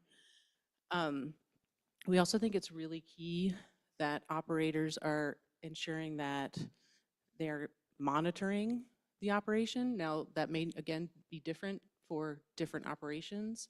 For us, it's constant. And we are constantly updating our disposal plans based on fuel consumption and operational aspects. But monitoring and is very important. We also believe maneuverability is key. And again, it depends. That could mean different things for different types of operations, but maneuverability is very, very important from our perspective. And then to point back what Dave was saying, data sharing. This is, from my perspective, or from our perspective, a very, very important thing that really needs to perhaps be addressed now. And I think we're contributing where we can with the government-sponsored entities that are predicting potential conjunctions. And we think there's more opportunities there to improve predictions by at least giving operators an opportunity to provide future maneuvers. Now, I take your point, David, that you want everybody to be as transparent as possible. And I think in an ideal world, we would all feel we could trust everybody and it's fine to share that information, but some people don't feel that comfort. So there may be a mechanism through, whether it's CSPOC or EU SST, to allow parties to provide those future maneuvers to create better conjunction predictions. And so we think this is something that can be addressed in the near term. Thank you. I think it's quite detailed, and you spoke about maneuverability. And indeed, I listened more about this. I had the opportunity to be in small satellite conference in California early this year. And even though they are speaking about small satellites, which are quite different to yours, let's say all here, they also speak about vulnerability and propulsion. No? Different ways, but it's coming, I think.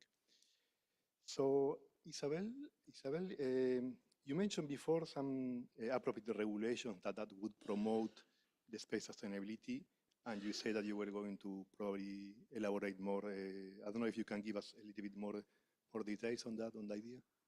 Sure. I think I'll start maybe by saying that, you know, I talked about a collaboration on the code of conduct between the operators, the satellite operators, to arrive at that point.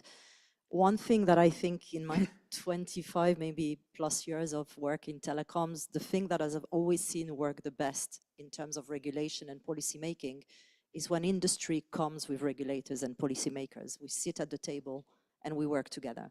And the reason it works is because the industry understands what are the industry needs and what are the financial restrictions, what are, you know, all the sort of criteria that are needed to do business, do good business. But we also need to understand, we also understand the need, to operate in a sustainable way. The governments, on the other hand, know what the goals they have set for their country, for their nations, for their customers and consumers. So coming together is absolutely critical, and coming together at a point where an industry is innovating, developing so quickly is even more critical than ever. So when we sat at the table and we looked at the code of conduct, the first step was to see, okay, what can we do in terms of measures that we can implement? Now the next step, which started already in parallel, clearly, because we've been sitting at ITU meetings and other meetings for quite a while, it's really how can we work together to timely develop and implement regulations, but are really as well going to maximize the use of the resources and the space resources in a safe way. And we think there are, such regulation should be based on a few sound principles that should be applied. One is they should be based on peer-reviewed scientific analysis and principles so that we produce results that are consistent. Second, they should balance the risk and the reward with the aim of achieving certain policy goals so that we encourage competition, we encourage growth, and we encourage investment. The third is that they should be consistent on a global level across different regions and jurisdiction. And I know that's something we touched upon this morning, but this is really important because you need some kind of predictability when you launch services and operations. Fourthly, we need to encourage the development of innovative solutions rather than mandate specific technologies. And I think that is very critical in some states. And finally, again, the regulation needs to be the result of close cooperation between all space actors. So, it can also be, of course, beside industry and governments, academia and the scientific community. And that is one of the next engagement that we have as well. And I can't see Mario Neri in the room, but I really want to thank Mario Neri from Telesat because he's the chairman of our sustainability task force, and he's done an amazing job in driving, the code of conduct forward and working with our members to do this next step now, which is we are trying to establish the areas in which we are going to develop studies with the academia and with the scientific community to look at the collective impact of satellite systems on all the things we've talked about, collision, debris, impact on astronomy, etc. And finally, Jorge, something that we've discussed, you and I already, you have your database where you're looking at best practices, and we're also doing the same and, working with you as well to ensure that between all of us, we cover all the best practices that are out there, and we're looking at it from not only the industry, but also what our government's doing, what our international organization doing at regional level, so that, again, we can all exchange best practices and the way forward. So this is the next step of the code of conduct, if you want.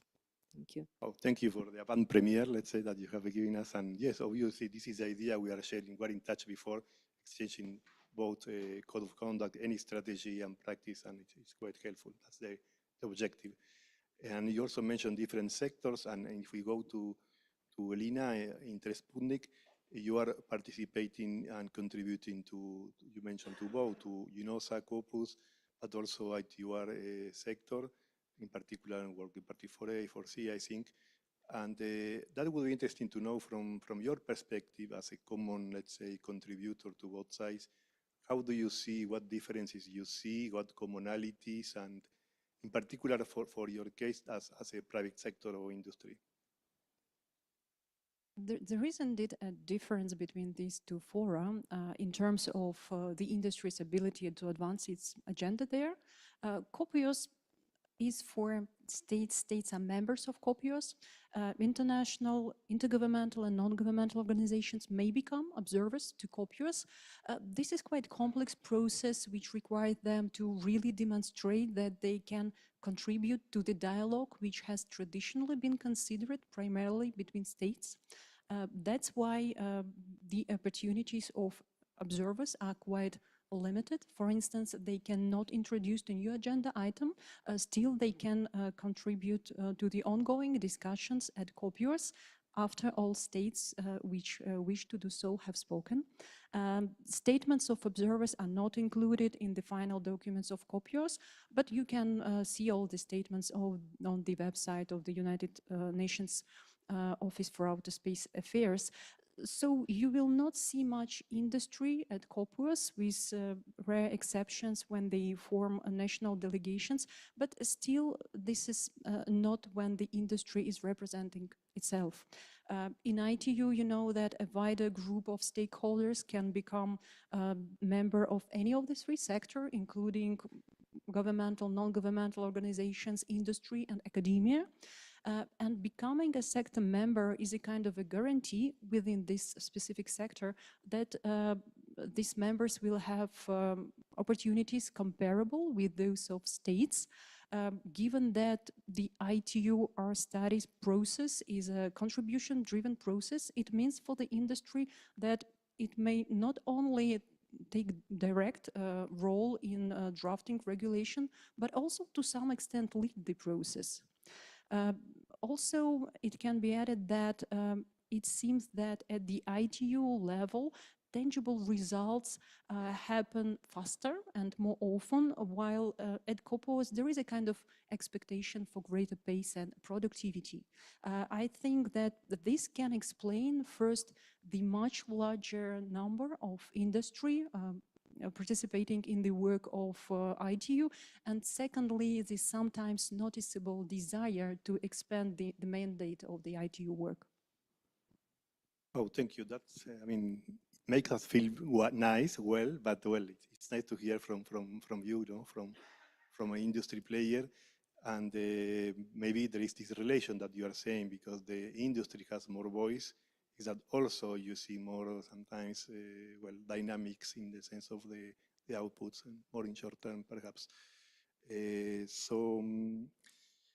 think we have a lot of time, but it would be good to go to questions from the floor as well, because we need to have the feedback, no, to learn from also and listen from the participants, and then we may come back perhaps. But I don't know if there is a question from here. I think Mr. Araste and also Scow. Yes, Mr. Araste. Yes. Thank you very much. Thank you all. Very interesting conversation. I think my comment especially goes to Intersputnik. We don't need to create a space communication society.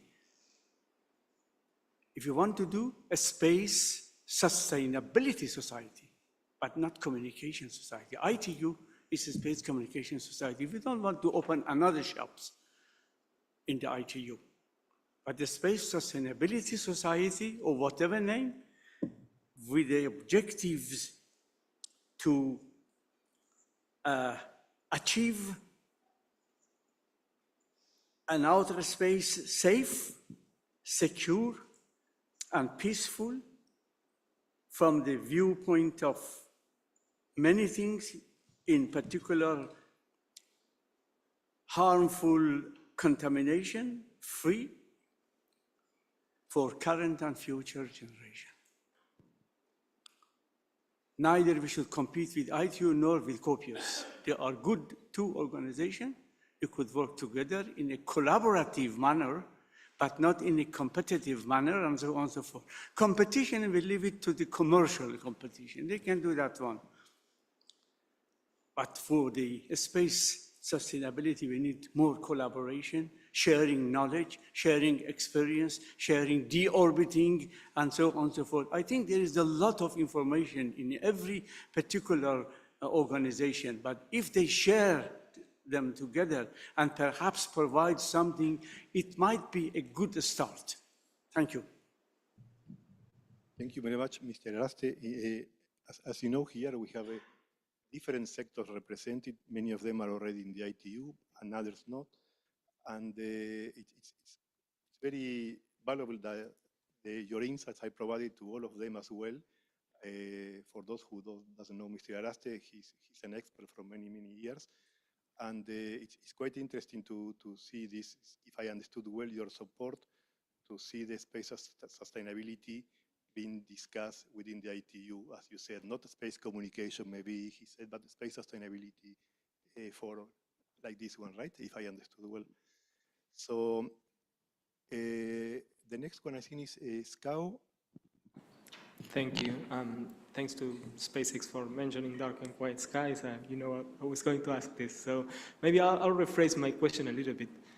And seeing how some of the earlier constellations are working on protecting dark and quiet skies, and the dark part is the optical reflection, the quiet part is talking about radio emission and the different things you can do. How do you think, every panelist please chip in on this, how do you think your advances on these techniques can be shared with the newcomers on this sector, and what things can you do, what ideas do you have? Thanks. Take it. So in this area, I think we've been quite vocal about our optical mitigations. We've shared those at several, in several different forums. If anyone out there is interested in talking to SpaceX about the mitigations that we have developed to keep to minimize the reflections of our satellites, the optical reflections, we'd be happy to chat with you. We've also actually shared the technology of a dielectric mirror film that we developed, and we sell it at cost. We've shared that with several different companies. On the radio side, I think if there's some forums that are available for us to do that, I think we wrote a paper on our bore site avoidance that we've been working on. Some of these techniques require agility on the operations side to plan your operations and the formation of the beams that you put down. But yeah, we're happy to share all those techniques. Thank you. I think there is another question. If you could introduce yourself. Sorry.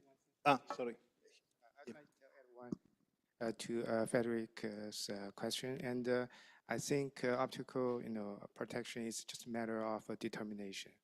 Yeah, we put efforts to this LEO communication system to bring us a better world, not to compromise it. So again, just we look forward to cooperating with you and starting from all the technical aspects as possible, as early as possible. Okay, thank you, Jorge. Thank you. So we have another question. If you could introduce yourself. I don't see you because of the light. Yes, please. My name is Gregory Tutton. I'm here with my entrepreneur hat on with PyLogic. We're becoming a member of the ITU. We still have a few more weeks left.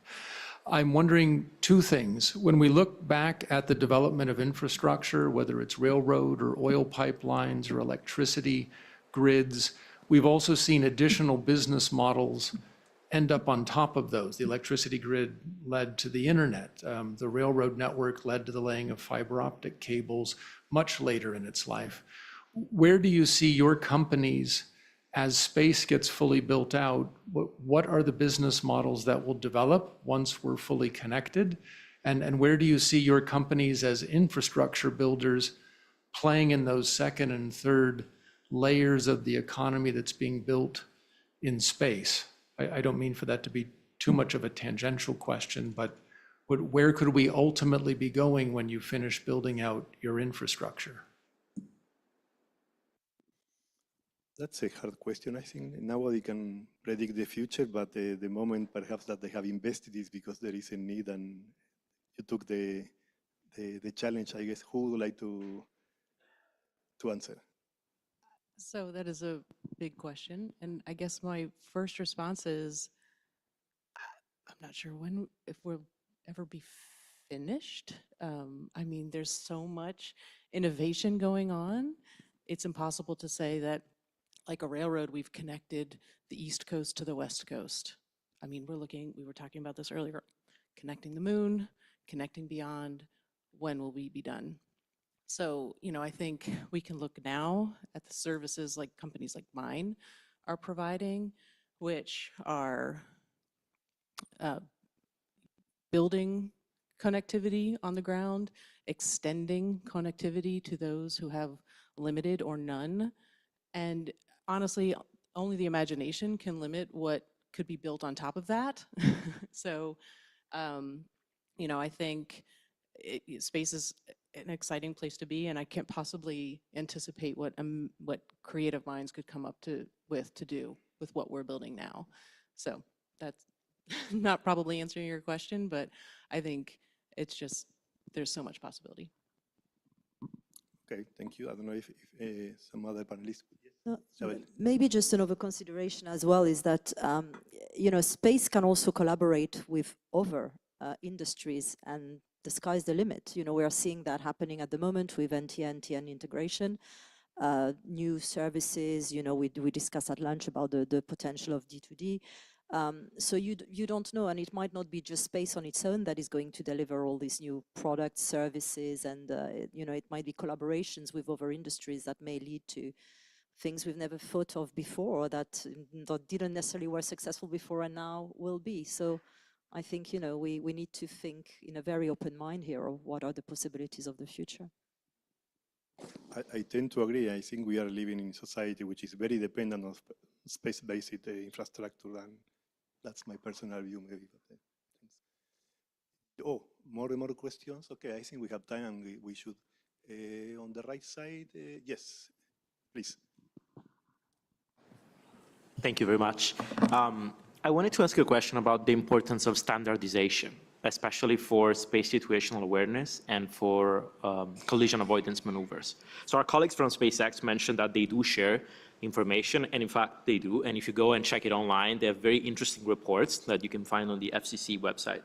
And I'm reading the last one, which was submitted like a few months ago, according to which in the first 6 months of the year, SpaceX performed 49,000 propulsive maneuvers to avoid collisions, which is an average of like 27 per satellite a day. Now, most of these maneuvers are automated, right? And in the past, there have been issues of other actors not being able to fully understand where the maneuvers were going to be, and that led to further action or misunderstandings. For example, in 2021, China submitted a notification to the UN Secretary General under Article 5 of the Aerospace Treaty to say, we had these encounters, we didn't really know what they were, we think they may be a threat. Now, time has passed, but the problem remains that if we adopt different automated systems that don't understand each other, then maybe we're not really on the right path to solve the problem. Although I want to commend SpaceX for all the maneuvers you're doing already and the information you're sharing. But perhaps we need to do more in standardizing so that these systems can speak to each other, or not. This is my question. Yes, thank you for the question.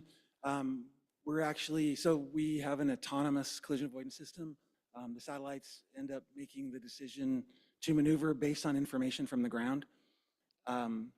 We are in a pilot program with NASA on their, I hate to say this, but it's the most terribly named other constellation, Starling with a G. So you have the Starling constellation and the Starlink constellation. We're working on how two autonomous systems would work together and the standards of that communication. We've worked out a draft for that. I'm sure we can convince Dan Oltregui to document the findings there, because I have so much respect for him, for the patience he has at ISO to document all these standards. I think on the sharing of ephemerides and maneuvers, there are good standards that are available now, and we follow those CCSDS standards.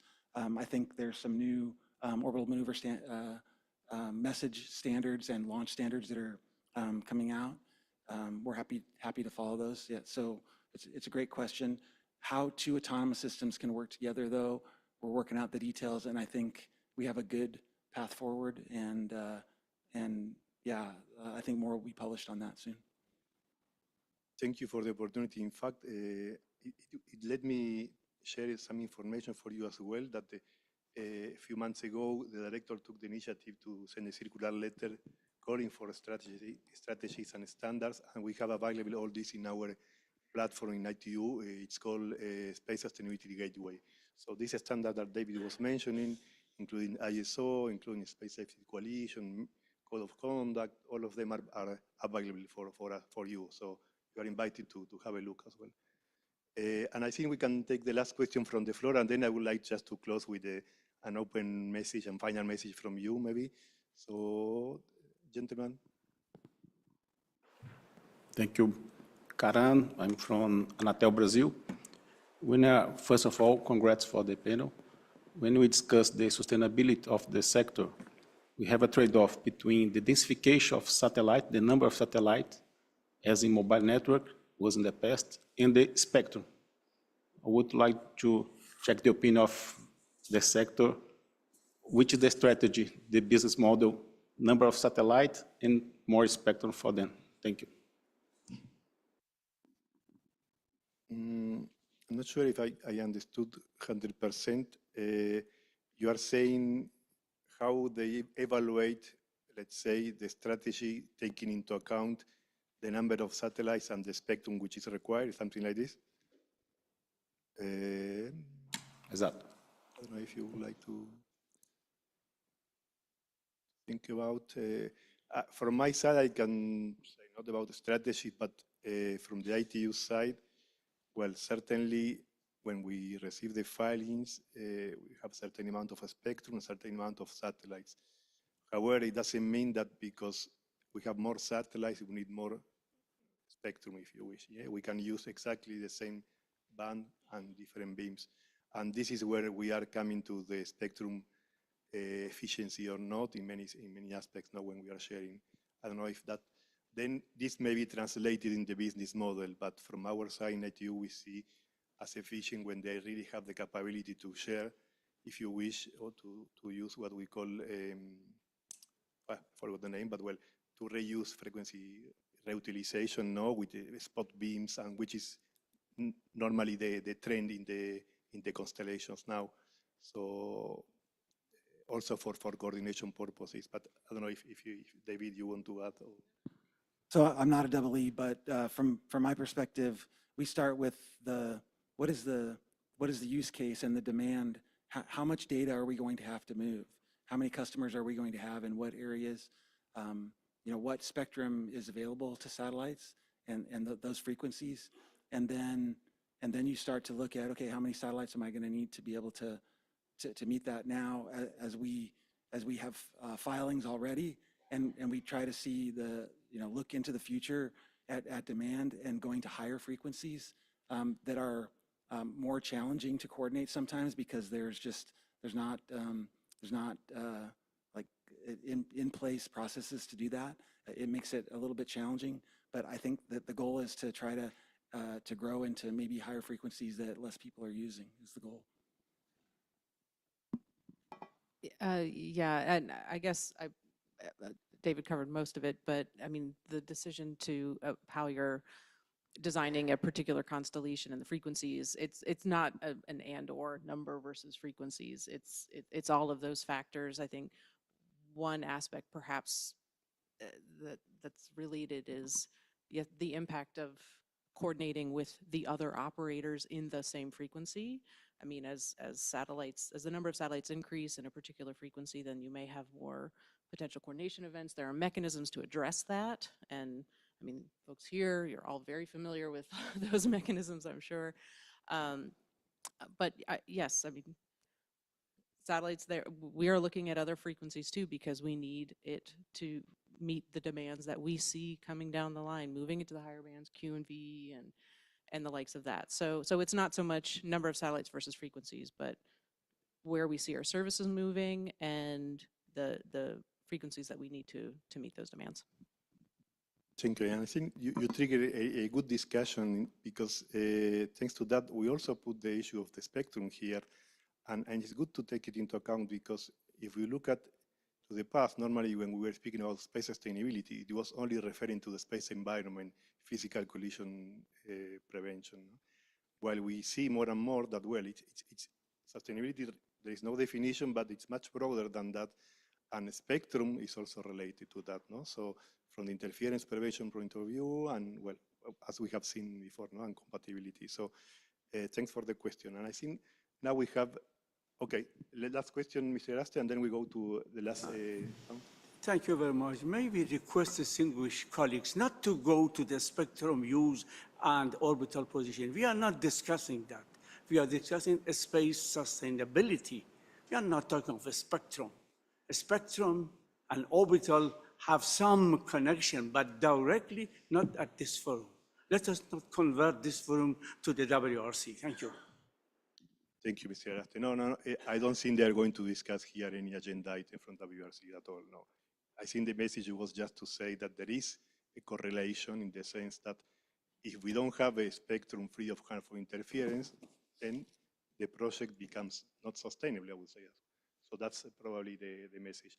So I would say if you would like to have 5 minutes, a little bit more, just to in a few words, if you would like to provide a last message, maybe this time I will start from Elina, based on the previous questions, if you saw something that you would like to summarize or a key message you would like to give. Thank you. Just to quickly go back to the last questions with respect to spectrum. This is just wanted to add that this is not necessarily and not only commercial question whether the number of satellite will correlate with this exact number of spectrum, because the same volume of spectrum may be used by one, a few, or a multitude of satellites. I would say that it's also the question of security. Will your system, which is providing critical services, will be resilient if it has only one satellite, or will it be more resilient if it has a number of satellites? Of course, resilience will be higher with a multitude of satellites. Will space environment will be safer with a multitude of satellites instead of one? The answer, I think, is negative. So this is also just to make a comment that not only commercial aspects matters. And as for the last comments, I do not think that there is much to add to this rich discussion, perhaps 3 points. First, I think that we all seem to agree that the space sustainability topic is so multifaceted that every entity within the UN system and beyond will have room to contribute within its specific mandate. Secondly, I think that it's also clear that space sustainability is a pressing issue for all of us.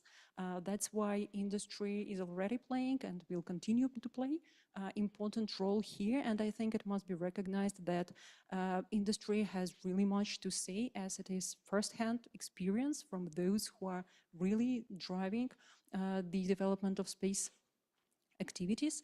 And finally, I think that this is also a kind of a general feeling that the practice of sharing best practices will certainly bear its fruit, both in terms of better understanding of our neighbors in space and also in reaching a universal agreement, even if non-legally binding, about the minimum required level and the maximum required or desirable level of our sustainable behaviors in space. Thank you. Yeah, I'm just going to say something I heard at lunch. Somebody mentioned, let's not press the panic button. And I like that because I think sometimes we overreact too quickly and we do things in the wrong manner. I think this is really serious. The discussions we're having are going to have an impact on future generations, that it was mentioned in the room. So I think what is important is that we really leverage the power of cooperation, of collaboration, whether it's within industry, whether it's industry and governments, industry, academics, and the whole community, make decisions that are soundly based on evidence, that is scientific evidence, that has experts involved, so that we know we really set the path right. And I think, Mr. Arrest, you mentioned that we are talking of future generations here, and we just need to make sure that whatever we do is scientifically based, has experts involved, it's rational, and it's not going to be made in a panic in the spur of the moment. So that would be my words. Thank you. Clear. And frankly, I would echo much of what Isabel said. These meetings are very helpful, and I think one of the key aspects of us moving this ball down the field is that we continue to talk to each other. I mean, Isabel referenced the challenges we faced when we were developing the code of conduct, but what's important to highlight is that we got there, and while every conversation has its challenges, we make progress every time, and that's how we're going to get to a point where we have concrete decisions or best practices or things that we can do as a space industry that is truly protecting space for the future. Thanks. So I have just two quick comments. One would be that you kind of either love or hate large constellations, and you should love them. I'm telling you, you should love them. No one, no one. Large constellation owner operators care as much or more about space sustainability than anyone else, because it's in our DNA, as someone said at lunch. You know, for SpaceX, we exist to give humanity the option in the future to be a multiplanetary species. We want to be able to carry thousands of people up through Earth orbit to Mars. We can't do that if it's congested and full of debris.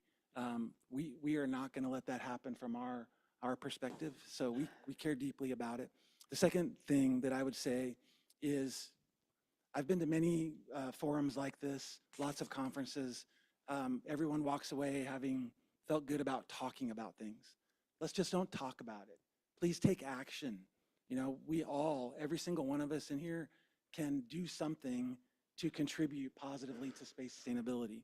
If you don't know what you can do, come talk to me. I have lots of ideas. I'll share. I'm happy to share them.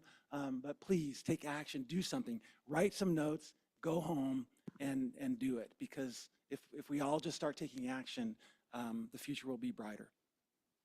Thank you. Just one correction, if you allow me. I totally agree with the take action. I'm not sure if you have been in the same forum like this before, but okay. Here we have all represented. Sorry. And exactly. And the last word. Yes, we are almost at the right moment to put our efforts together to have this forum. I think potentially there are two models to address space sustainability. One model is top-down, like always initiated from the international organization like ATU, focus on planning, regulations, and also today, since it's voice from industry, right? I would like to say there's another approach like bottom up. We are problem driven, so we get access to problem earliest time, and we have the first-hand data and knowledge. So better information exchange, more transparency, and that's what we would do as we all realize. You know, that's our playground, right? So make it sustainable, and we can make this industry grow, and it will be a very exciting field. Yeah, that's so we can balance efficiency with fairness. That's how I say. Thank you. From my last word, I will say I will encourage you to continue this conversation during the break. They have exchanged so many nice, very good, not only ideas, but proposals for action and data. So please continue exchanging communications, not only in the break, but also further. And please give them a big applause because they have stick to the time as well.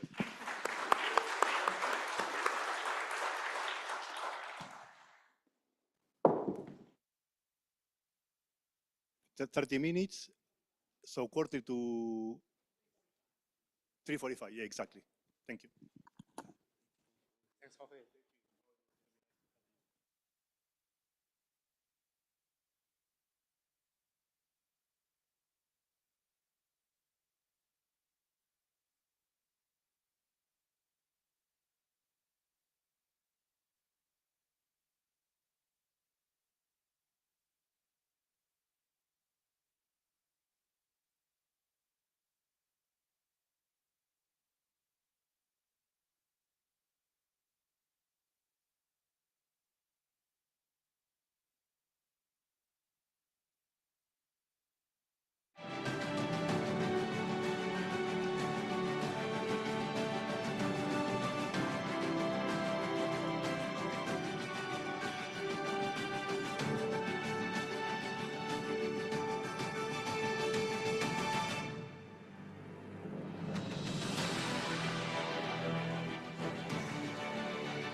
Recording stopped.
Good afternoon, everyone. If you could please take your seats. Recording We're going in to start the progress. afternoon.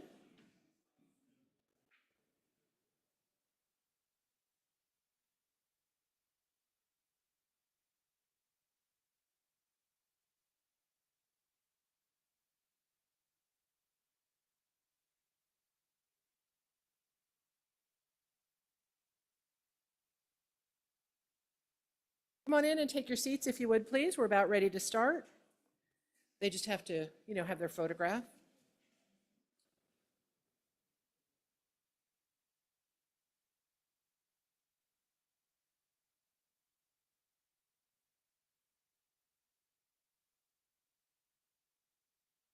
All right, thanks everyone for coming back. I hope you are powered up from conversations and from coffee.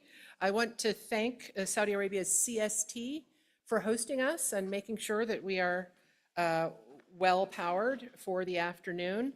I also wanted to mention a CST ITU collaboration that was mentioned by Dr. Al-Tamimi earlier. It's the Connecting the World from the Skies event. It's going to be in Riyadh the 25th and 26th of November. If you are interested, there are flyers outside. So please do take a look, and I am sure it's going to be an opportunity to continue some of the conversations we've had here today. So this panel will be looking at some kind of status checks about where we are now in terms of implementing policies, and where we are. And several of the earlier panels have mentioned regulation and early efforts to try and get our arms around the changing space and satellite sectors. So we'll now delve into what those approaches are, best practices, and some of the regulatory forays to grapple with the changes and challenges that we've been mentioning all day. The session will be led by Alexandre Vallée, who many of you know as the chief of the Space Services Department here at the ITU Radio Communications Bureau. Alexandre's been with the ITU for 7 years, arguably maybe the most lively 7 years ever in a space bureau. I don't know that you saw this coming when you signed up, but he's been leading the team that maintains the International Registry of Satellite Radio Frequencies, which allows all the countries around the world to coordinate their use in order to avoid radio spectrum interference in outer space. So just before joining the ITU, Alexandre spent a decade at the French regulator as the head of regulatory affairs and on spectrum and orbit resources department. So he's well suited both to guide this panel and to guide the very busy Space Services Department. So he knows a thing about national regulations and their impact on companies. He also has some industry experience too to bring to the mix. So for now, I will hand you over to Alexandre's good hands for our next panel. Thank you. Thank you very much, Patricia, and welcome, dear participants, to this second panel of the afternoon. So during the first panel before the break, we heard from the industry. Now we'll turn the focus more on policies, both current and future. So as Patricia mentioned, the aim of this panel is to provide you with an opportunity to better understand how policies for sustainable space are developed, how are they implemented, but also what are their current status, their level of maturity, and the most relevant items of different space policies.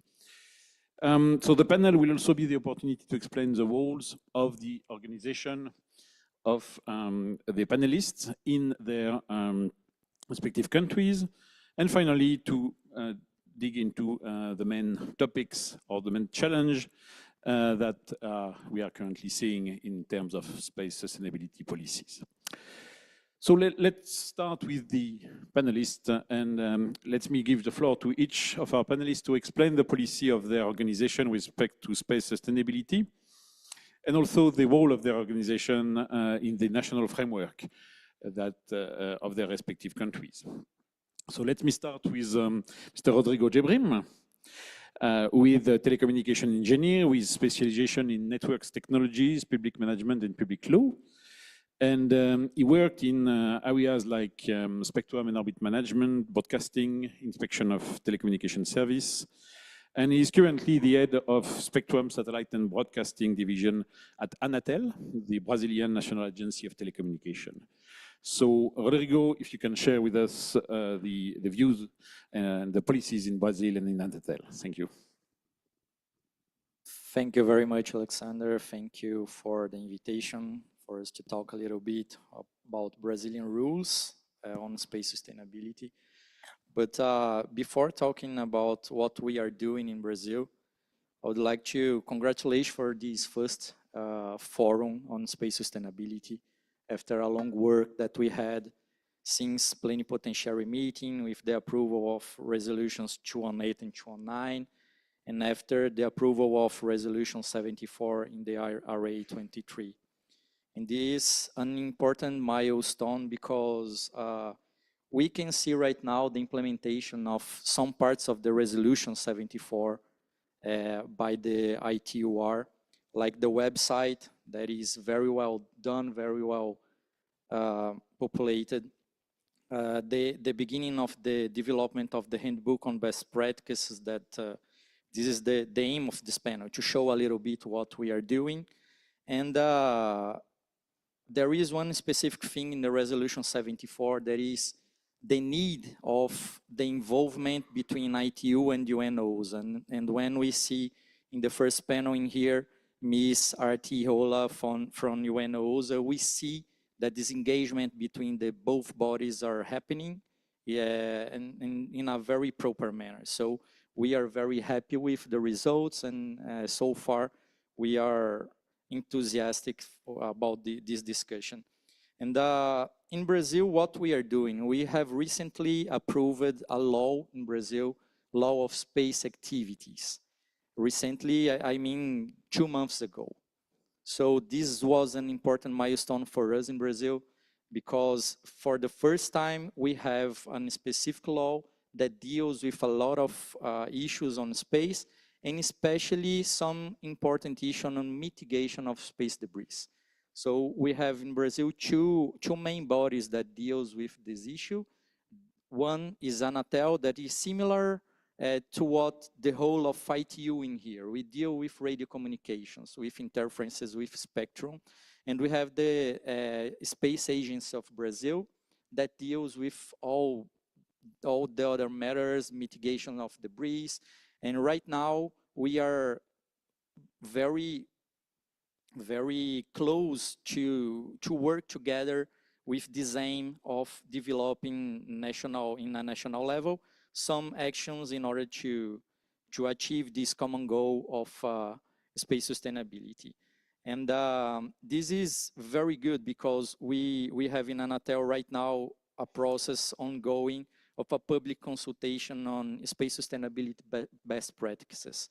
So our aim is to make this public consultation, to share with the operators, with other bodies that are interested in, calling them to support us, to send us the best practices that they at least believe that should be developed in the national level in order for us to develop our national framework, national regulations, and obviously after all this work, we will be very glad to submit a contribution to the handbook on ITU to show for everyone what we are doing in Brazil.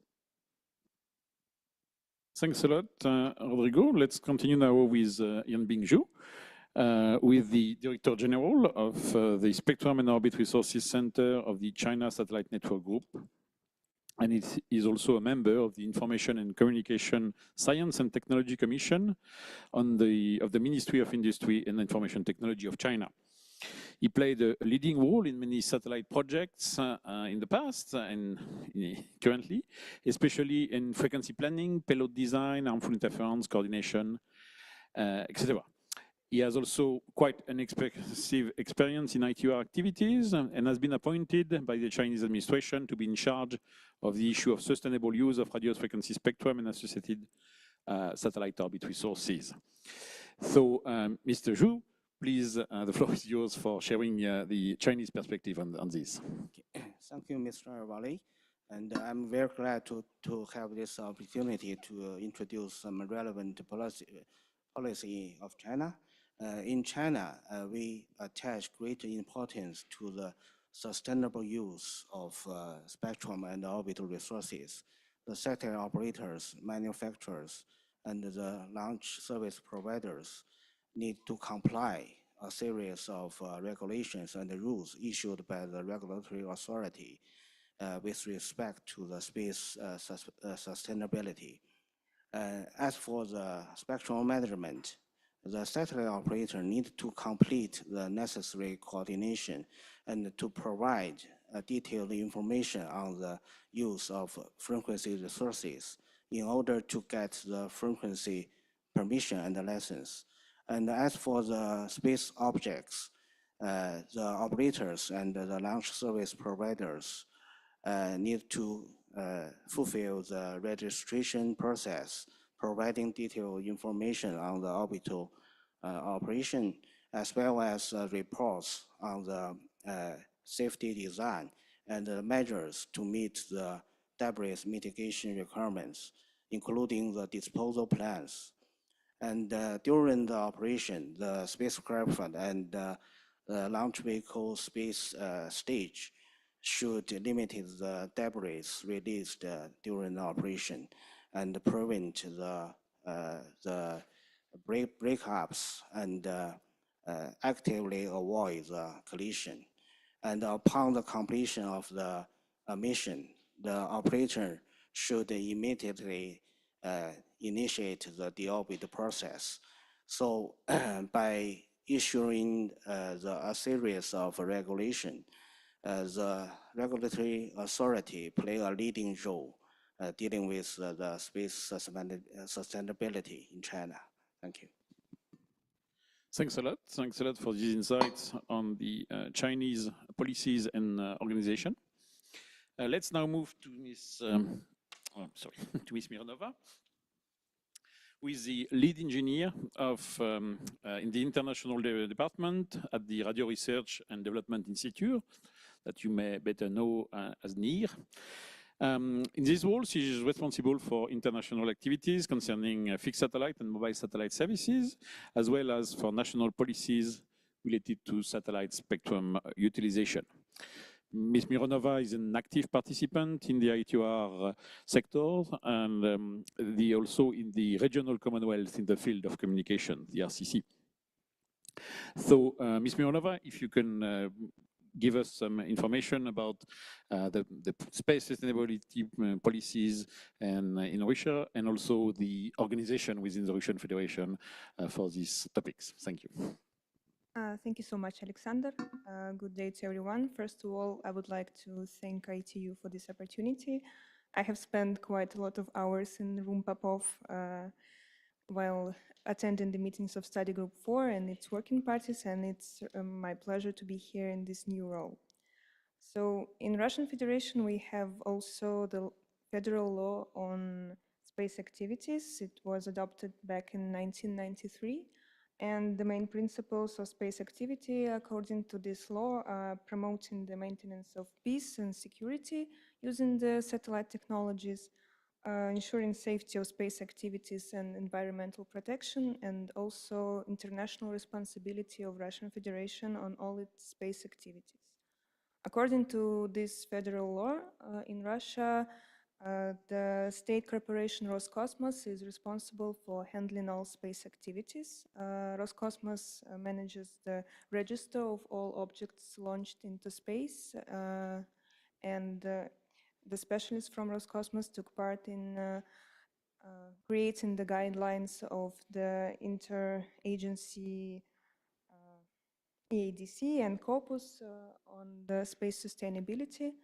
And in our country, the mechanism of implementing these guidelines is the national standard for space technology products. And the main principles of this standard, deorbiting within 25 years from the low Earth orbits, or moving to the graveyard orbit if we talk about MEO or geostationary. And I think what is more important is passivation of the spacecraft to avoid explosions and future collisions with dangerous consequences. Also, Roscosmos maintains the monitoring of the near-Earth space. The top priority, of course, is the safety of ISS, but also we register space debris on the orbits starting from 400 kilometers up to 40,000 kilometers, sorry. And my organization, as you said, is Radio Research and Development Institute, and I think name tells that we are mostly responsible for the spectrum in our country, and we provide methodology and guidelines for our ministry to develop national regulation of the efficient and equitable access to the radio frequency spectrum. And now, since the space sustainability issue is also in ITU, we are working in close cooperation with Roscosmos to address this in ITU and to develop the framework that would be good for our country. Thank you so much. Thank you very much for your insights, Olga. Allow me to introduce Carl Kinsinger. He's working as a special counsel in the Federal Communications Commission Space Bureau. Previously was the chief of the satellite division in the FCC International Bureau. And his experience and expertise covers quite a broad range of satellite policy and licensing matters, including licensing of small satellites, which in itself are often a topic in space sustainability discussions.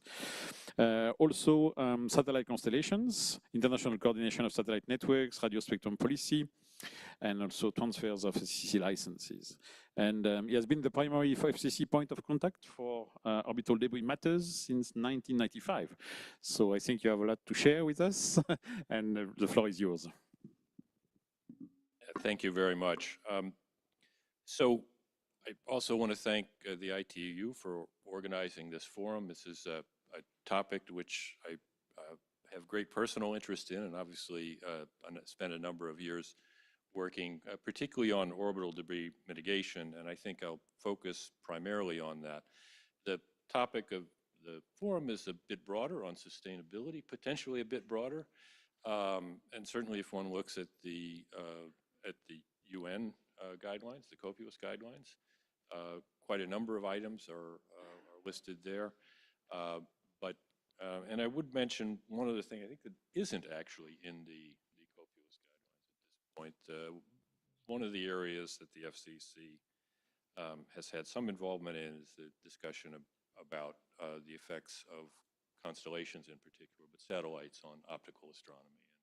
And so this is certainly something where we have worked with operators, also participated in the discussion in UN COPUOS, and I'll mention that and stop there and then go on and talk about orbital debris mitigation, which really has been a main focus over the years for the FCC. When it comes to sustainability issues, we first adopted regulations covering all space services in 2004.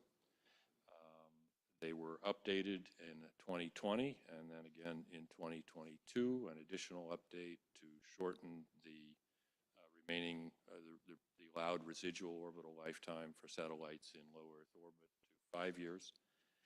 And I'd just say that we have provided some pointers to the documentation for those decisions in the excellent portal that has been developed by the ITU in our response to the circular letter that went out on end-of-life disposal. I also would mention that one of the things that we have been doing for a number of years, because we have rules with respect to licensing and debris mitigation plans for satellite systems, is that there is documentation for each individual system about their orbital debris mitigation plans. That's available it's a publicly available database, the ICFS, available on the FCC website. So there are debris mitigation plans identified in connection with each licensee. Our area of responsibility at the FCC is with respect to non-government satellite systems. So the commercial systems and so on.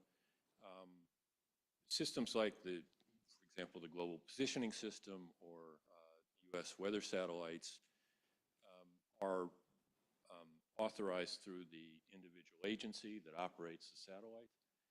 So we do have this split, and the FCC regulations cover only the commercial operators. However, they are based primarily and have been since the beginning on the U.S. government orbital debris mitigation standard practices. Those were sort of grew out of NASA and Department of Defense efforts to develop criteria for their own missions. And they really do serve as a template across the U.S. government for the primary objectives of debris mitigation and for the best practices that are utilized. And so what we have done in our regulations is to operationalize those for the commercial licensing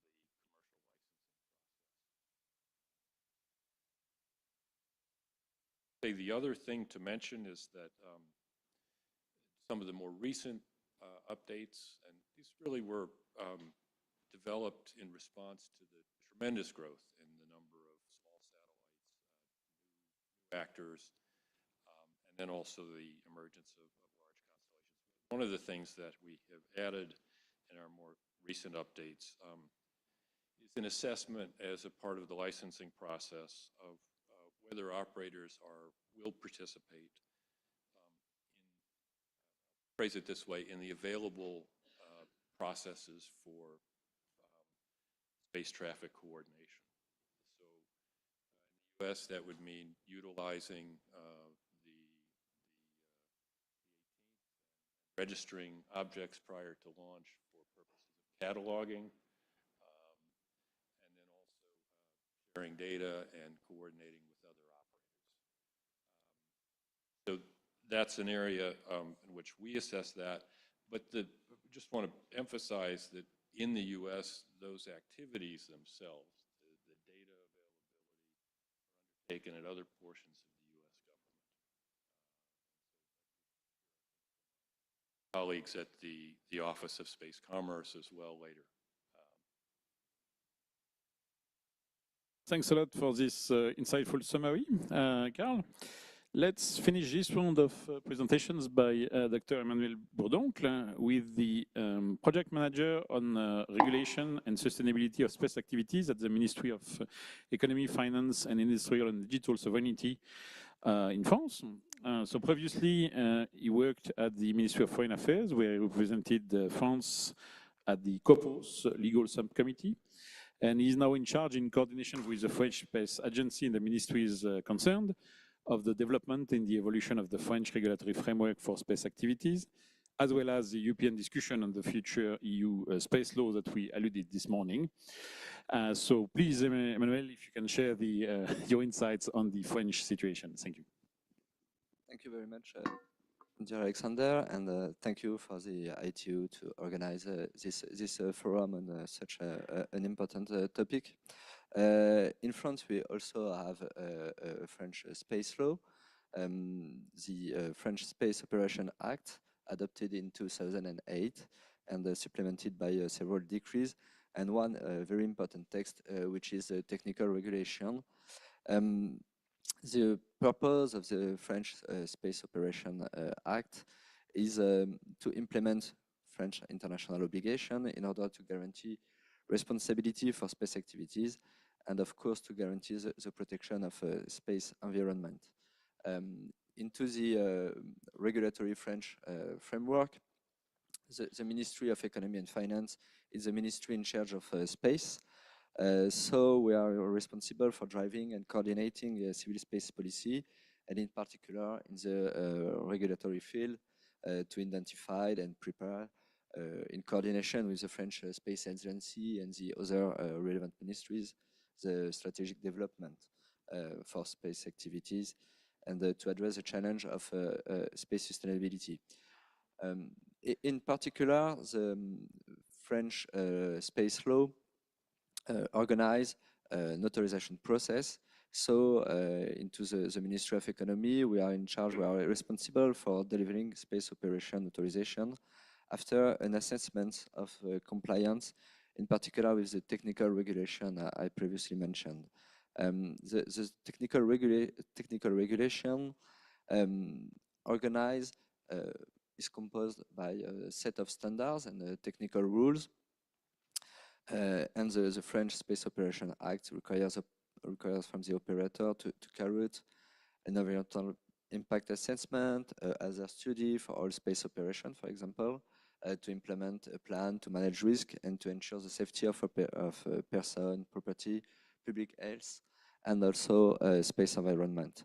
So the authorization process and the assessment of compliance with the technical regulation provide assurance that the operators have the means, resources, skills, and the organization necessary to perform their space operations in compliance with the Space Act and with the international standards, obligations, and best practices.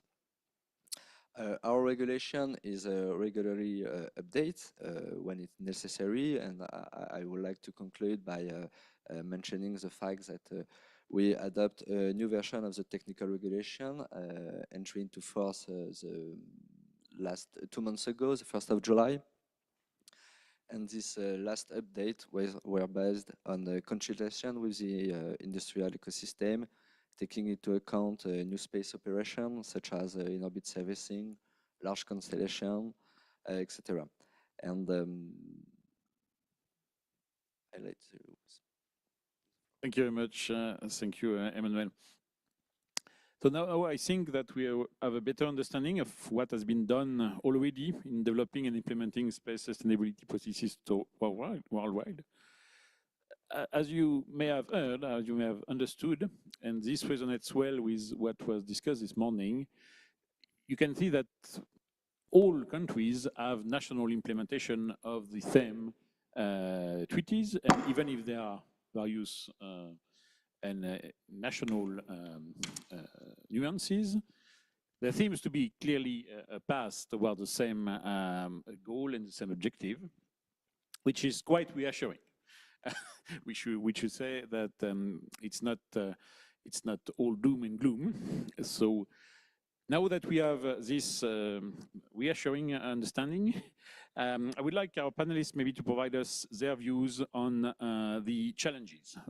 So we have looked at what exists. What now are the challenges for tomorrow? What are the main challenges in your view in the field of space sustainability? What is missing in this field? And if you can provide us your views, your insight, and maybe we'll not go in the same order, so maybe I will start with Olga, and we will continue with other panelists. Olga, please. Thank you, Alexander. Well, in my view, what space sustainability lacks at the moment is there's limited legal obligation. So at every forum we talk about good, better, the best practices, but there are also bad practices. Not all administrations follow the guidelines, and some of them are neglecting them. I'm not saying that we should impose on them some technical requirements on the spacecraft, but there should be some mechanism to space actors to also join the guidelines and to follow them to extent possible. I can also here speak for the younger generation and diving deep into the issues of space sustainability. I'm not yet starting to panic, but the consequences that my generation is about to face regarding the irresponsible use of space are quite pressuring. And I do hope that we will manage to somehow make all the space actors be more responsible.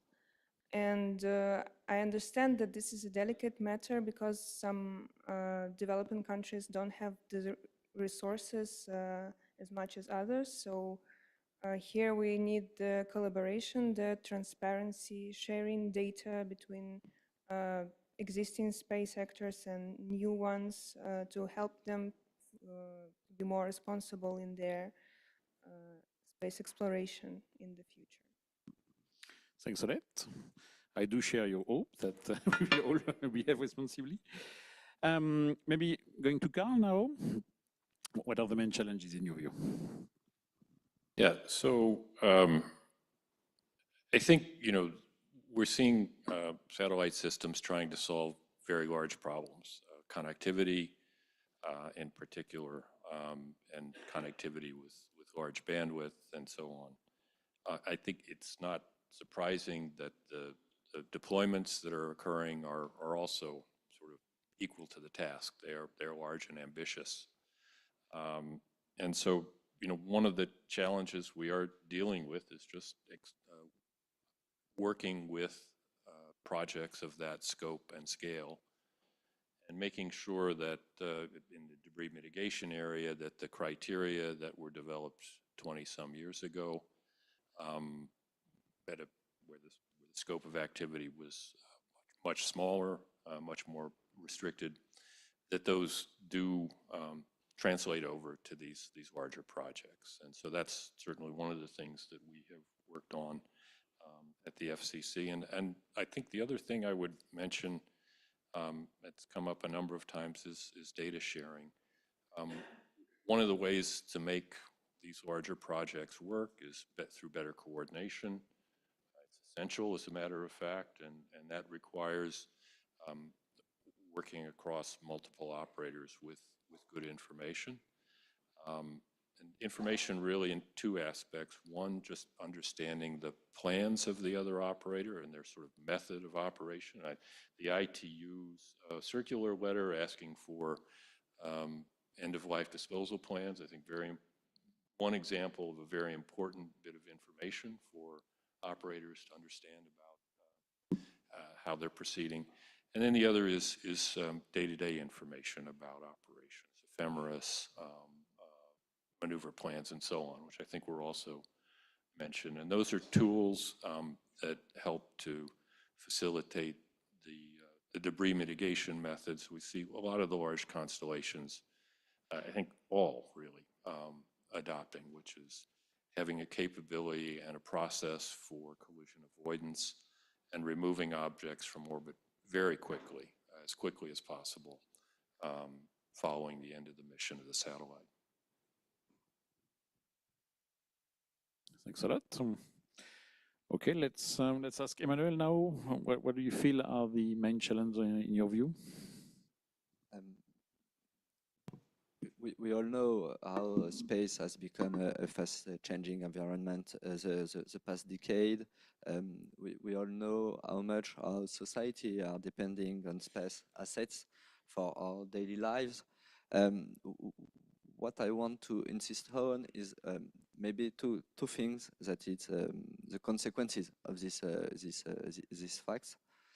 First is the technological change, because we see that there is development of large constellation. We mentioned the number of small satellites, which is increasing, but also some new activities like active debris removal, in-orbit servicing, rendezvous and proximity operation.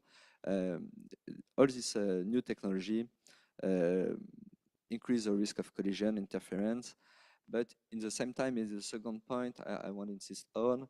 It's also how it may conduct to some international new threats in the domain of space. And the peaceful use of outer space that has prevailed in the past can no longer be taken for granted. It may be harder in the future to make a distinction between commercial and military system. So, given the international nature of the space activities, ensuring the safety and the security of space activity must be a priority for all of us and must be encouraged through international discussion, international cooperation, and international action. On the French point of view, we think that the action of the international community should be based on several principles, and I will just want to mention four principles we consider particularly important. First, that the space activity should be pursued in accordance with the Charter of the United Nations and with the international law. The second is the international community must provide a comprehensive response, taking into account the dual nature of space activities, as well as the need to promote the responsible use of space. Third is that any response must be effective, pragmatic, monitored, and able to deliver concrete and immediately measurable benefits. And it's a very important point. And the last is that the action of the international community must be a part of efforts to develop practices that increase confidence and transparency and sharing information that already mentioned in the previous panel in particular. Thanks a lot, Emmanuel. Yanbin, if you could share what, in your view, are the main challenges faced by in terms of space sustainability? Thank you. And in my view, the main challenge is how to achieve orderly development of the large non-DSO constellations, which consumed a lot of spectrum and orbital resources. On the one hand, the technical and the regulatory measures in the radio regulation on the non-DSO systems are mainly developed more than 20 years ago and need to be improved to cope with the evolution of the technology and to address the concerns on the potential harmful interference. On the other hand, the mechanism of management and the coordination of orbital operation and space traffic need to be developed to cope with the rapid expansion of the large non-DSO systems. Thanks a lot. And finally, Rodrigo, in your view, what are the main challenges in the field of space sustainability? Well, the main challenge that I believe we will have is how to guarantee the development of these new kind of generations of satellites without doing this in an irresponsible manner, in an irresponsible way. We had already paid, we are paying indeed a higher price with this kind of development at any cost without any rules. We are seeing the matters of climate changes and where we are right now when we use the resources with any kind of regulation. So the main point is how to regulate, but without blocking the development. And if you take a look into the index of objects launched into space, the index of UNOs, we can see that by the end of 2023, we had a little bit more than 17,000 of objects launched into space. Since 1952, if I'm not mistaken, or 58, and up to 2018, we have 8,500 of satellites launched. And just in 5 years, we have the same quantity of satellites launched into objects launched into outer space. So if we take this progression of this media of satellites launched in the last 5 years, we will come to the 2035 with a number of 126,000 of satellites launched into outer space. So this is a huge number. This is a huge increase of a number of objects launched into outer space. So we need to be careful not to block the development, but do this in the right way. Yeah, thank you very much. I think this is one of the main, I would say, main challenge in general for regulators all around the world, and certainly the thing that creates the most headaches to people working in regulators. Thank you very much for sharing this information and this knowledge about the main challenges you face and we face collectively. It leads us, in my view, quite naturally to a question about where to address it, because of course we are in an international forum, so we have a tendency to highlight international actions, but as your answers to the first question have shown as well, a lot is done, in fact, nationally by implementing national policies. So my question would be, before opening the floor to the audience, in your view, what level is the most appropriate to address certain challenges and why? Do you think that, for example, certain part of the challenges are better addressed at national level, some others are international level, some others at, I would say, regional level, if it makes sense for space? So yeah, if you can share with us our views on that. And again, I will mix the orders. So we'll start with Emmanuel and we'll go.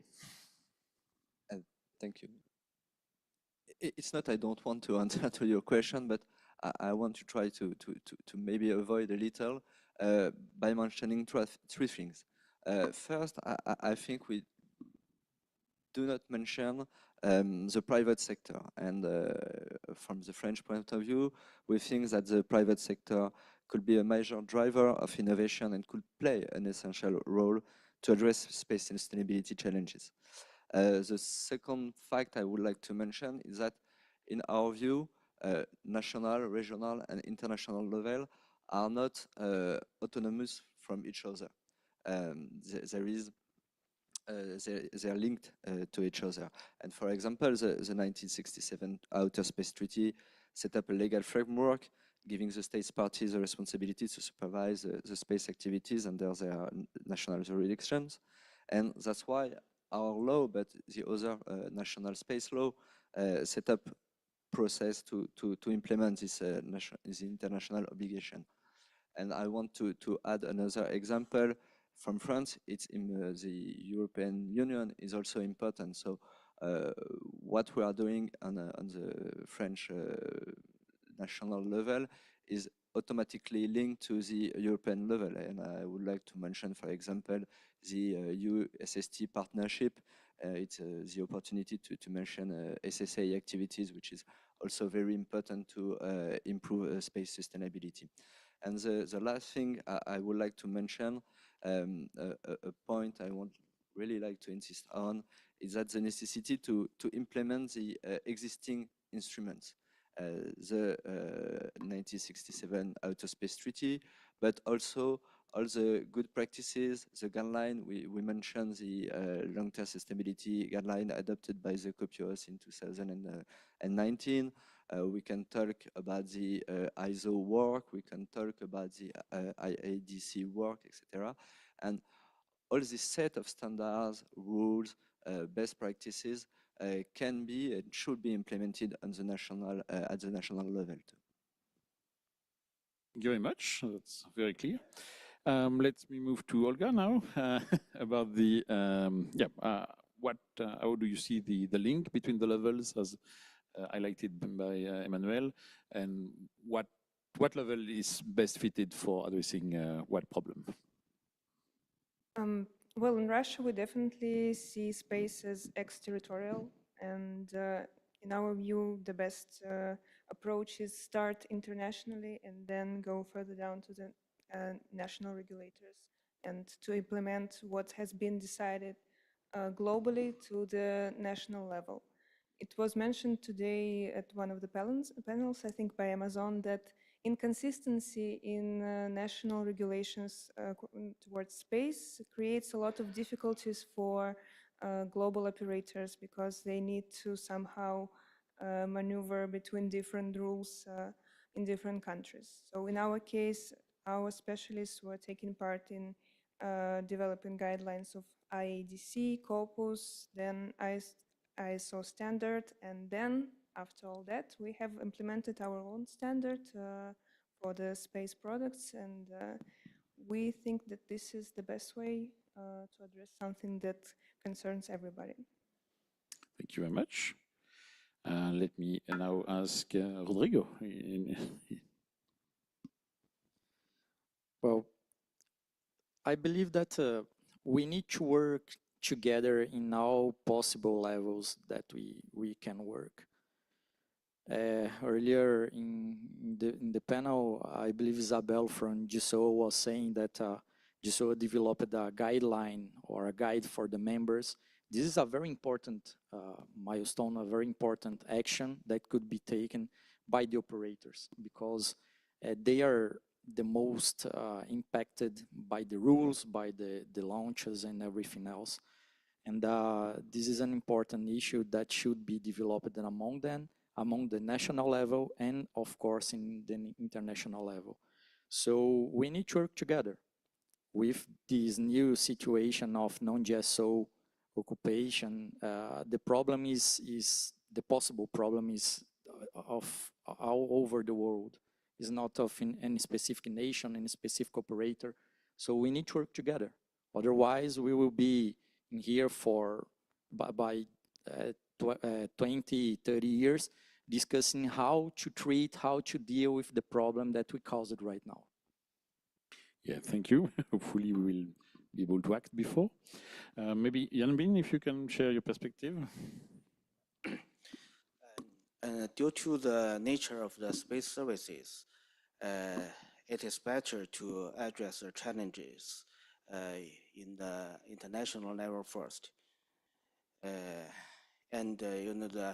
I believe that ITU could play a bigger role.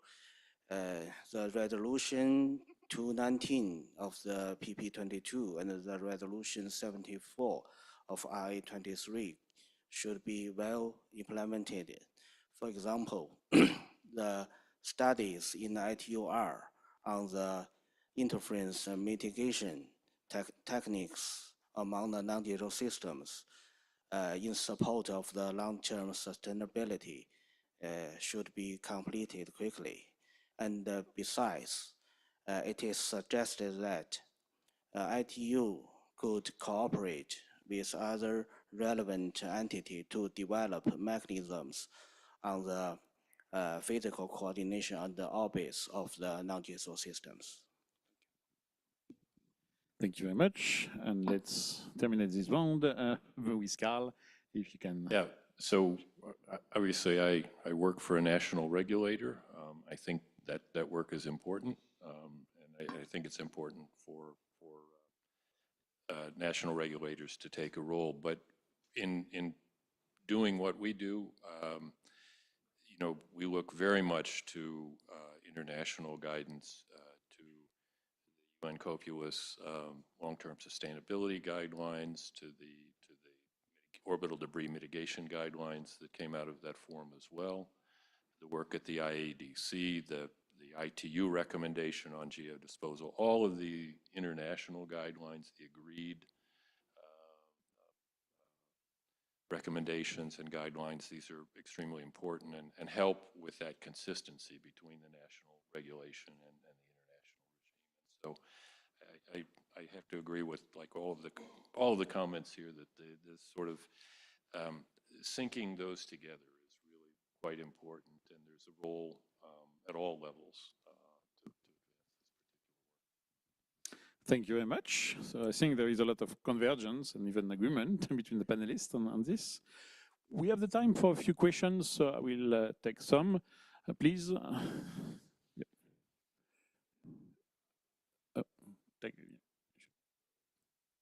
Yeah, now it's working. Thank you.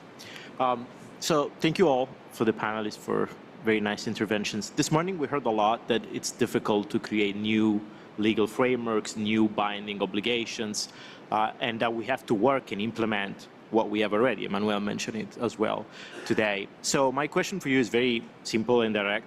What is one policy commitment you're ready to take right now to address space sustainability in your own respective country?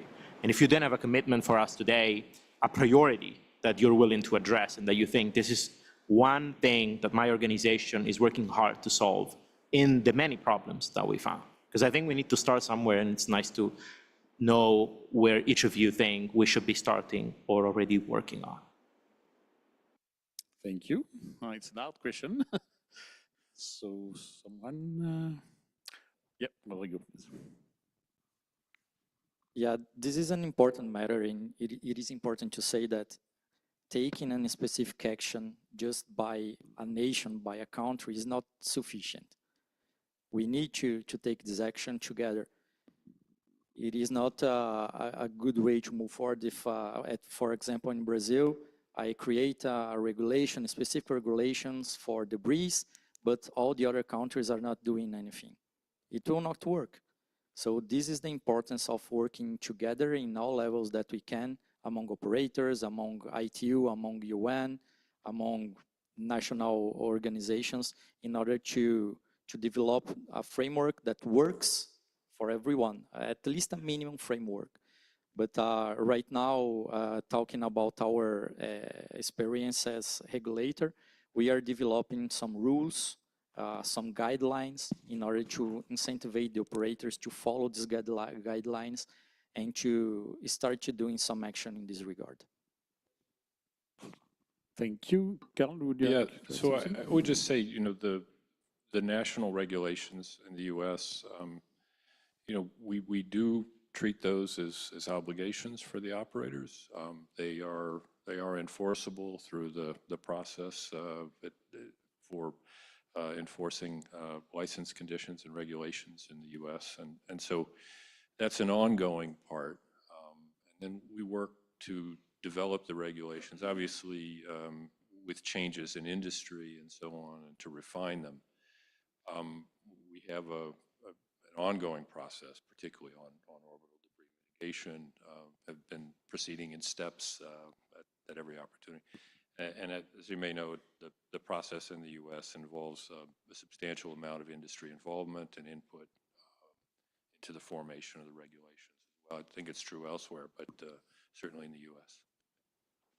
Thank you. Mr. Asta, you had a question, I think. Thank you very much. Thank you all. Every minute we learn more. Thank you very much. I think the space law came into force on 10 October 1967. 115 countries ratified that.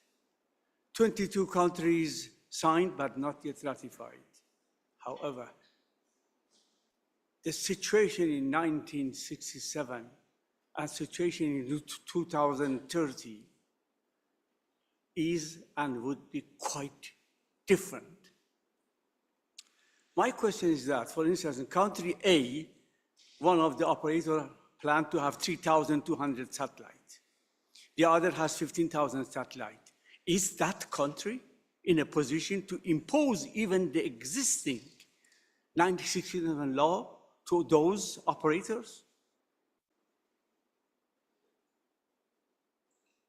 I leave the answer to that. However, my question to the speakers panel, there is no relation between the need to connect unconnected and the number of the avalanche of the satellites.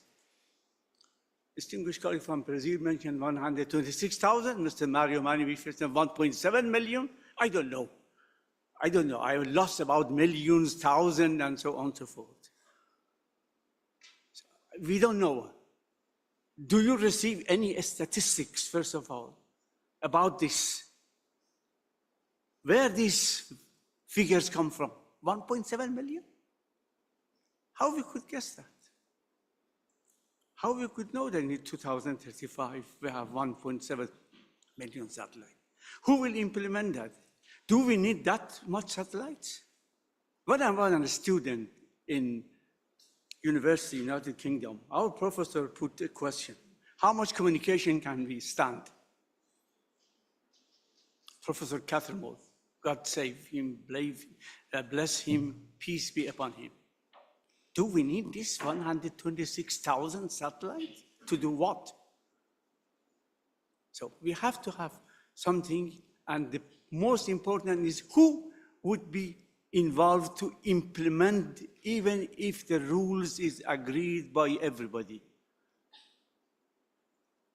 I think we should think of that. There is some sort of missing link again, another missing link.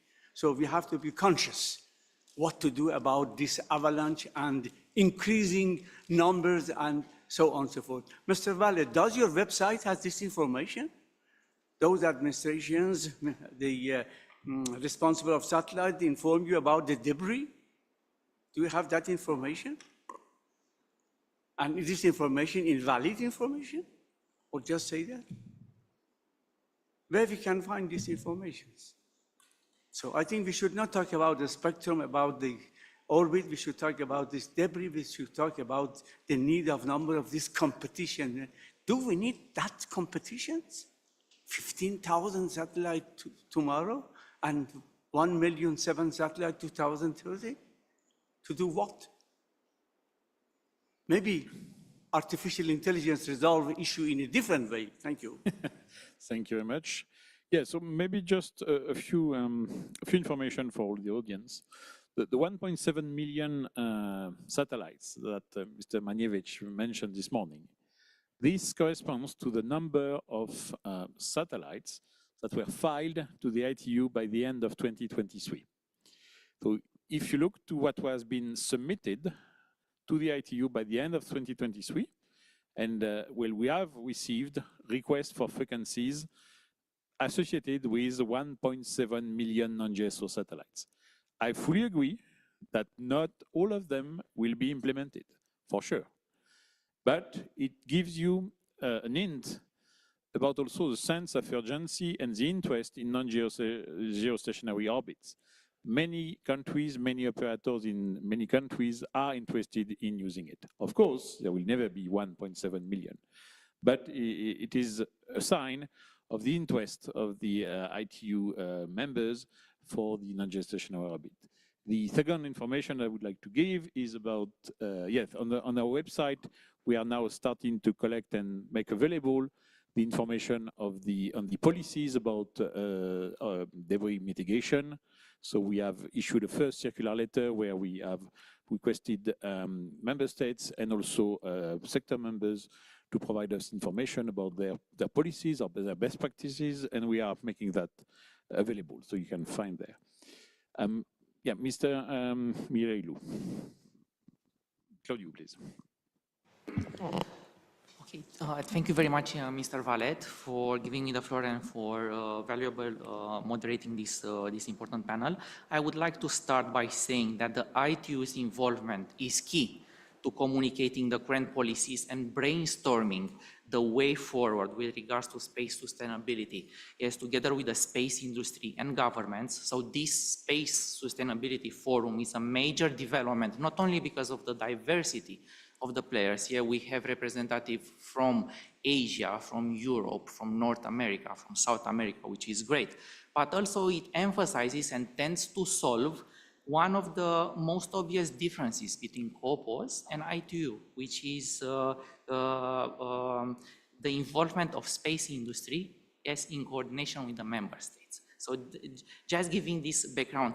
And another advantage I would say is that I had listened to the previous panels as well.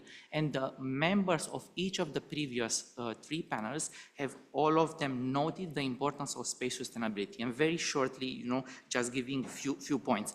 The ITU-BR director mentioned about the proposal of a handbook of space practices plus some predictions. The director of the Secretary General of UNOSA, so Ms. Arti, mentioned about the pragmatic approach, so developing common understanding and the level playing field. Also, a representative of the industry from Amazon mentioned about space safety for all of us. Yes, and Astroscale representative Mike mentioned about the importance to prevent disaster before it happens. So he mentioned about remediation. Yes, so all of these are elements of space sustainability. And just to give the example from the third panel, from Isabella from GSOA, she mentioned about regulations and the need for cooperation between all space actors. So just to roll the dice further on space sustainability and to be very brief, the question is in fact, how to reach space sustainability, right? Are all these players ready actually to play ball at the international level? So we are sharing the same values. Everyone in this room has mentioned that space sustainability is an important factor and we should all focus on it. But there are also some limitations with regards to space data, with regards to political situations, and also dual use space. So I'm without entering in details. There are policies at national level. We see the US policies, the White House Space Policy Directive 3 on space traffic management, the FCC 5 years rule, which is a very important rule, and even the space industry has mentioned that they can even respect less time, not the 5 years, but even 1 year. And then we have at European level We have the joint communication on space traffic management in 22, the joint communications as well on the space strategy of 23, and the von der Leyen Commission proposal of a European Union space law, which will most probably include elements of space traffic management, security, and sustainability. So my question is, just to close this, what if, for the panelists, what is the level of contribution to an international space traffic management? Is somehow that you contribute to this, and is there any way of assimilating and then coordinating the information from ITU with the discussions at COPUOS, which also include discussion on space traffic management, which is part of sustainability? Thank you. Thank you very much. Any answers about how to connect the dots, I would say, or to make sure that the various bodies also at international level communicate well? So, Emmanuel, I've seen you taking the... Well, I'll pick up on one point there just briefly. So in terms of our regulation with the FCC and with our licensees, you know, a part of that is an assessing how they will coordinate their physical operations with other operators, and it's not limited to you know, other U.S. operators. You know, they're required to address whether they will respond to situations in which there is a conjunction, for example, or a potential issue with another operator. So all that by way of saying, I don't think you can segment the domestic portion of the space operations, or those that are focused in a particular national jurisdiction, from the larger space traffic coordination process. And it does need to include essentially everyone, if that's, there are some barriers to that and some improvements. I think that, you know, we've heard some suggestions from earlier panels from industry. And so I think that's probably something to focus on for the future. Thank you. Emmanuel, would you like to? Yes, maybe two things. One about the international forum and the international organization. I think it's important on one hand to respect the mandate and competencies of each international organization, and ITU is in particular competent for the frequencies, but we also have the COPUOS, which doing an amazing work on the rest of the space activities, and the long-term sustainability guidelines was a huge success. And I recall what I said earlier, that it's very important that each state contribute to implement and to share information into the COPUOS on the way they implement the long-term sustainability guidelines. But the cooperations between the international organizations are also something quite important. I just want to mention one example on a different area. It's about nuclear and space. AEA and COPUOS did work together, and it conducted to adopt a security framework in 2009. And we could think about a better way to cooperate among ITU and COPUOS about this kind of topics. The second thing I will mention is that the regional level could be an important level to have concrete measures and to have concrete advancement. And you mentioned the European space law. I think the capacity to the European Union to adopt such a space law and to develop a USST partnership, for example, could be a first step to after be able to manage and to coordinate regional systems of coordination and anti-collision systems. So I don't want to exclude one level from the other or one international organization from the other. Thank you very much. I think we have to close now. Sorry, Stefano. For those who are interested about EU space law, we are speaking about it since this morning. Tomorrow afternoon, there will be a representative from the European Commission that will speak about it. So you will know more about this ghost, because currently it has not been published. So everybody speaks about it, but nobody knows what is in it. Thank you very much to all our panelists. I hope the audience has enjoyed the information shared by the panelists to us. I think it was quite useful to understand the diversity, but also I would say the quite common push toward the same goal, which is, as I said, quite reassuring. Thanks again, and let's move now to the next panel. Thank you very much. I mean, obviously, we've got so many topics that are spurring conversation, spurring questions and dialogue, and that's a fantastic outcome of the first day. We don't have to solve everything in day one. We still have a whole other day of rich discussion to have, but I appreciate the questions. And I especially appreciate the point that there are similarities in the commitments to space safety and the priority that's being placed. Now the challenge is to sort of weave those together. So Joseph, if you could bring your panelists up for the final panel of the day, which is Innovation in Space Situational Awareness. This will be another facet of tools and resources. Please come on up. Joseph, please come on up. Tools and resources for the challenge of space safety and on-orbit operations. We'll have discussions from both private sector companies and government, what they're doing to try and advance practically the challenge of space security. So Dr. Joseph Kohler will be the moderator. He holds the position of Principal for Space Safety and Sustainability for Amazon's Project Kuiper. He and I know each other from way back from when he was with the Office of the Secretary of Defense for Space Policy, and in the meantime had been, is a longstanding expert in space sustainability, including at the Aerospace Corporation, where he was a co-founder of the Space Safety Institute. We've asked him to shepherd the conversation today as our closing panel, and then I'll be back up to give you information about the reception tonight at 6 o'clock. Joseph, I'll let you take it away. Thank you. All right, thank you very much, Patricia. It's a real pleasure to be here. Thank you so much for hosting us. I'm really delighted to moderate this panel on space situational awareness. The title, as Patricia said, is Innovation in Space Situational Awareness. So we slightly changed topics a little bit from what we have discussed today. So as Patricia said, I'm Joseph Kohler with Amazon Kuiper, and I've worked on space sustainability questions for probably over a decade now.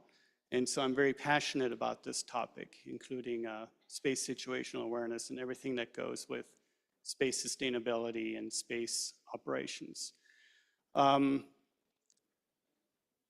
We at Amazon Kuiper take space sustainability and space safety very seriously. It's built in as an anchor tenant into how we design our satellites, how we design our operations, how we communicate, and how we operate the constellation.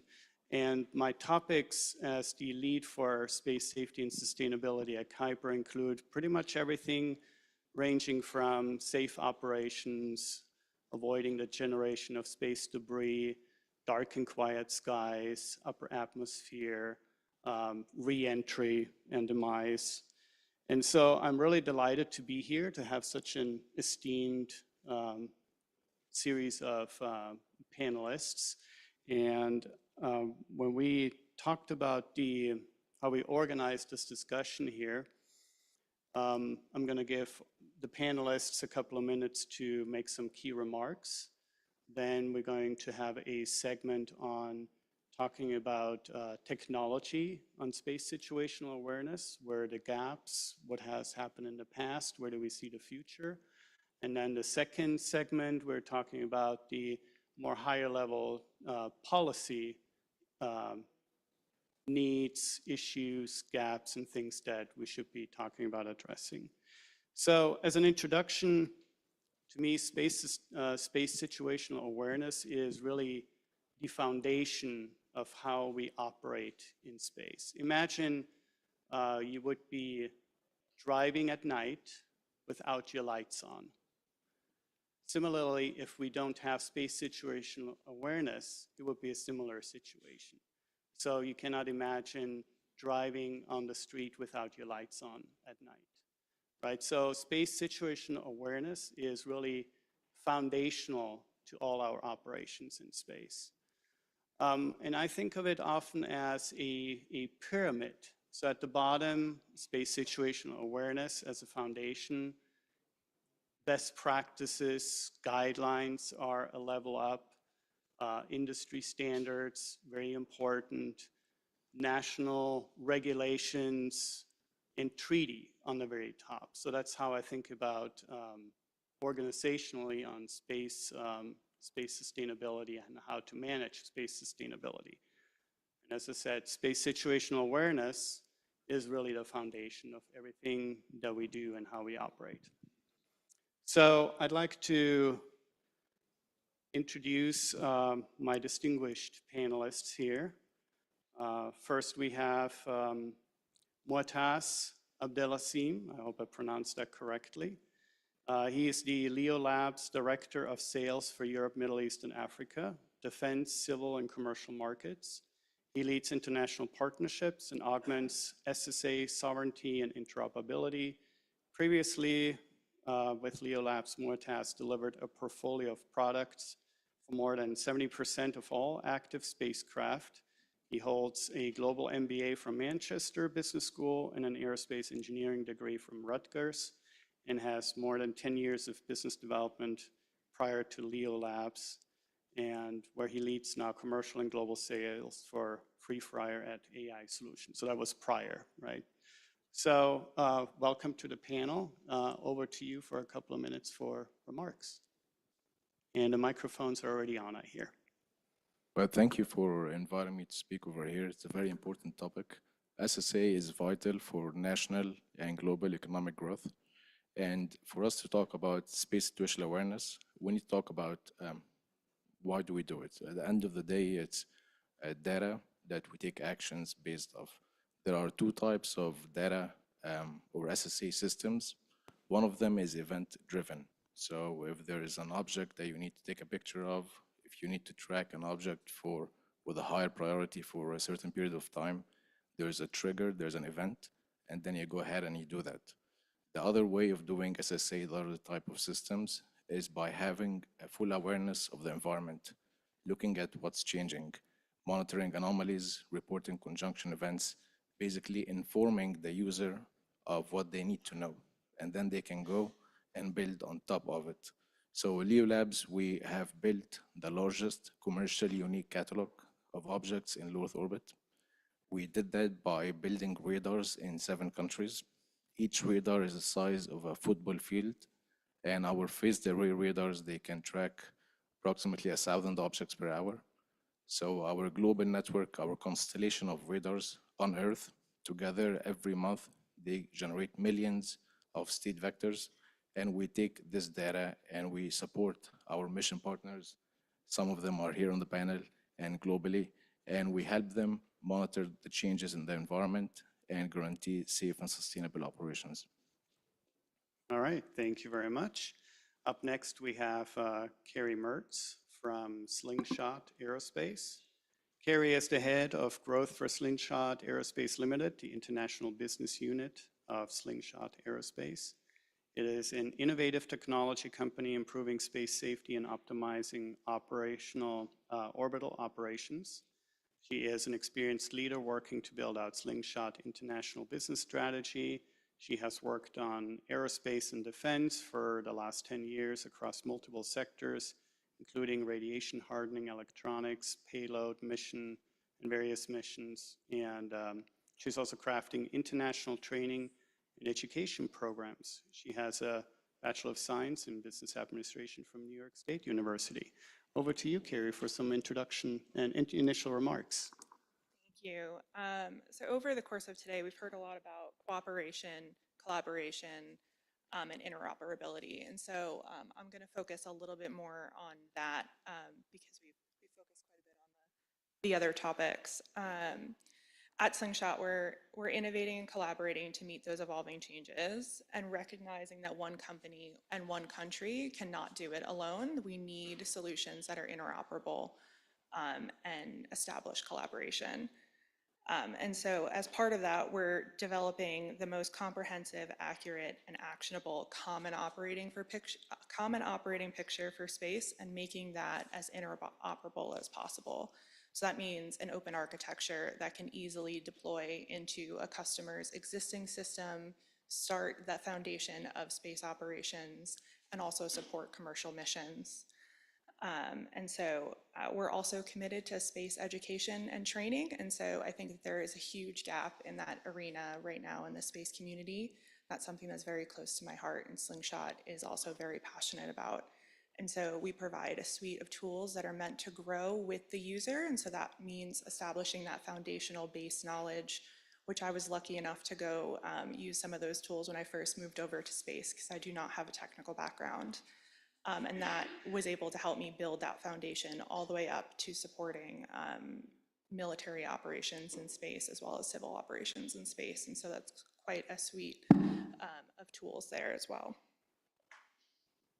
All right, thank you very much. Up next, we have Dan Oltrogi from Comstock. Dan is the Chief Scientist, Director of Space of the Center for Space Standards and Innovation, astrodynamicist, and space policy expert at Comstock Corporation.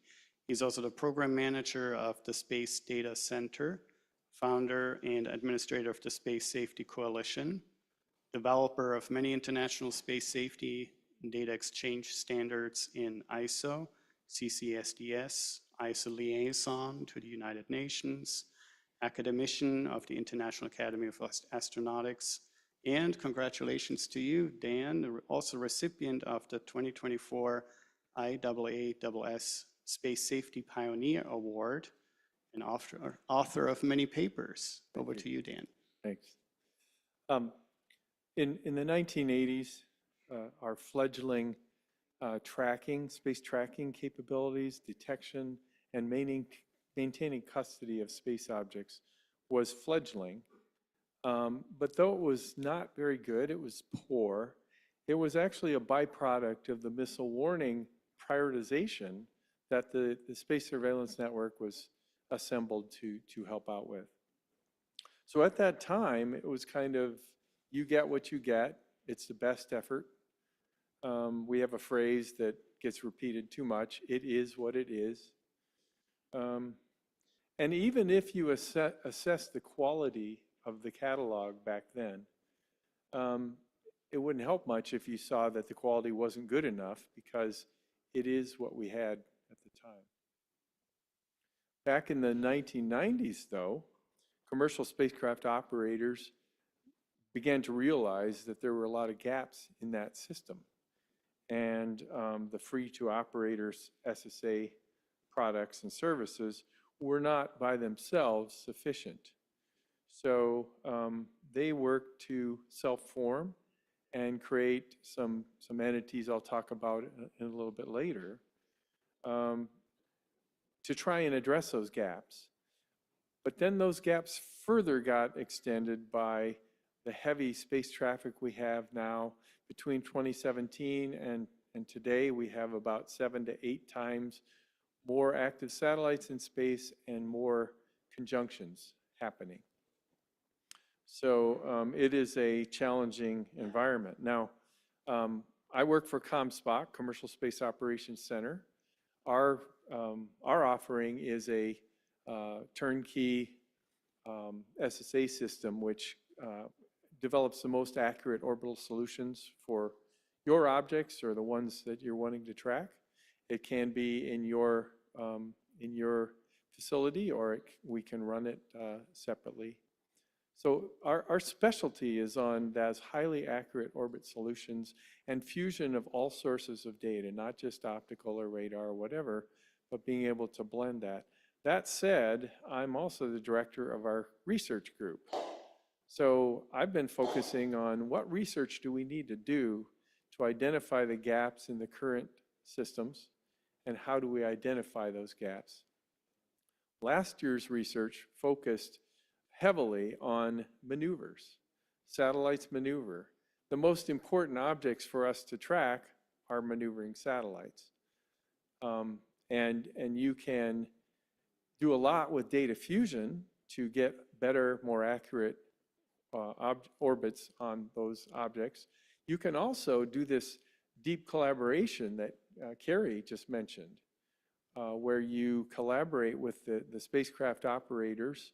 We work with 32 operators in the Space Data Association to bring their data in, and we have the ability, which we've demonstrated a number of times now, to fuse that with commercial SSA and with government data to get the very best product and accuracy on orbits. Now, the reason that's important is our research also indicates that in order to get products that are accurate enough to support the way spacecraft operators are currently using that data for flight safety, we have to do a whole lot better job than we've been doing. And the only way we can get to that level of accuracy in our experience is by this deep collaboration with owner-operators and fusion of all source data. Thank you. I look forward to the panel. All right, thank you, Dan. And next we have Christine Joseph. She serves as a policy advisor at the Office of Space Commerce with NOAA and the Department of Commerce in the United States. She's currently leveraging her engineering and space policy expertise to support the Traffic Coordination System for Space, also called TRACS. You might have heard that acronym earlier today. Prior to her current role, Christine Joseph served with the U.S. House of Representatives Committee on Science, Space, and Technology. She was staffing legislative efforts for aviation research and development in civil commercial space activities.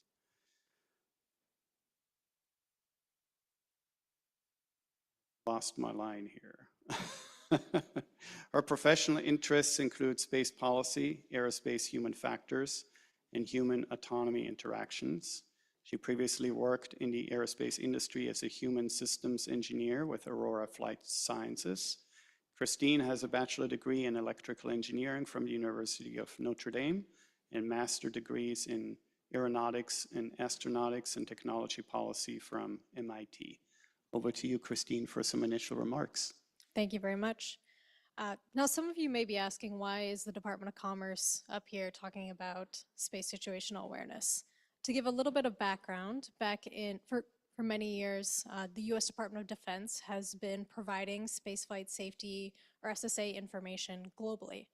Back in 2018, there was a new directive called Space Policy Directive 3, which was directing the responsibility for providing those safety services from the Department of Defense over to the Department of Commerce, so that the Department of Defense could focus on national security issues while Commerce could focus on fostering commercial industry and spaceflight safety as well.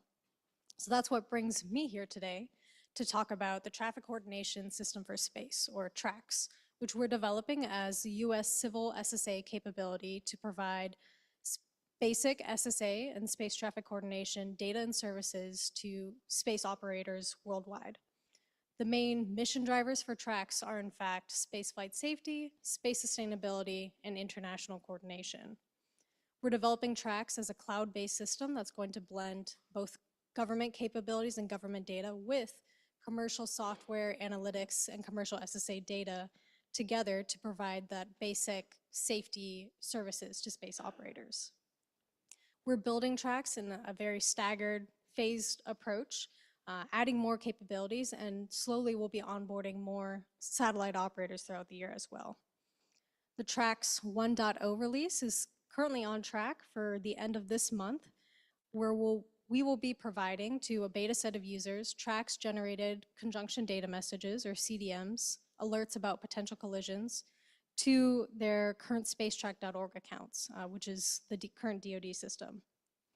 And throughout the year, we'll be building on more capabilities as well, including procuring a public user interface to really service tracks.gov and bring on more users across the course of the year as well. I do want to mention that in October, spacetrack.org is not shutting down. We're working very closely with the US Department of Defense to start kind of a dual operations period to build confidence both between the US DoD and Department of Commerce, between our systems, but also build confidence with the satellite operator community as well. So there'll be a gradual on-ramp and off-ramp as we build up in capabilities and the US Department of Defense slowly ceases providing certain services while Department of Commerce or TRAX will be the focal point for providing those services from the US. Our overall goal, though, is to minimize disruption to spaceflight safety services worldwide. I also want to touch on what's been mentioned throughout the day today, global coordination.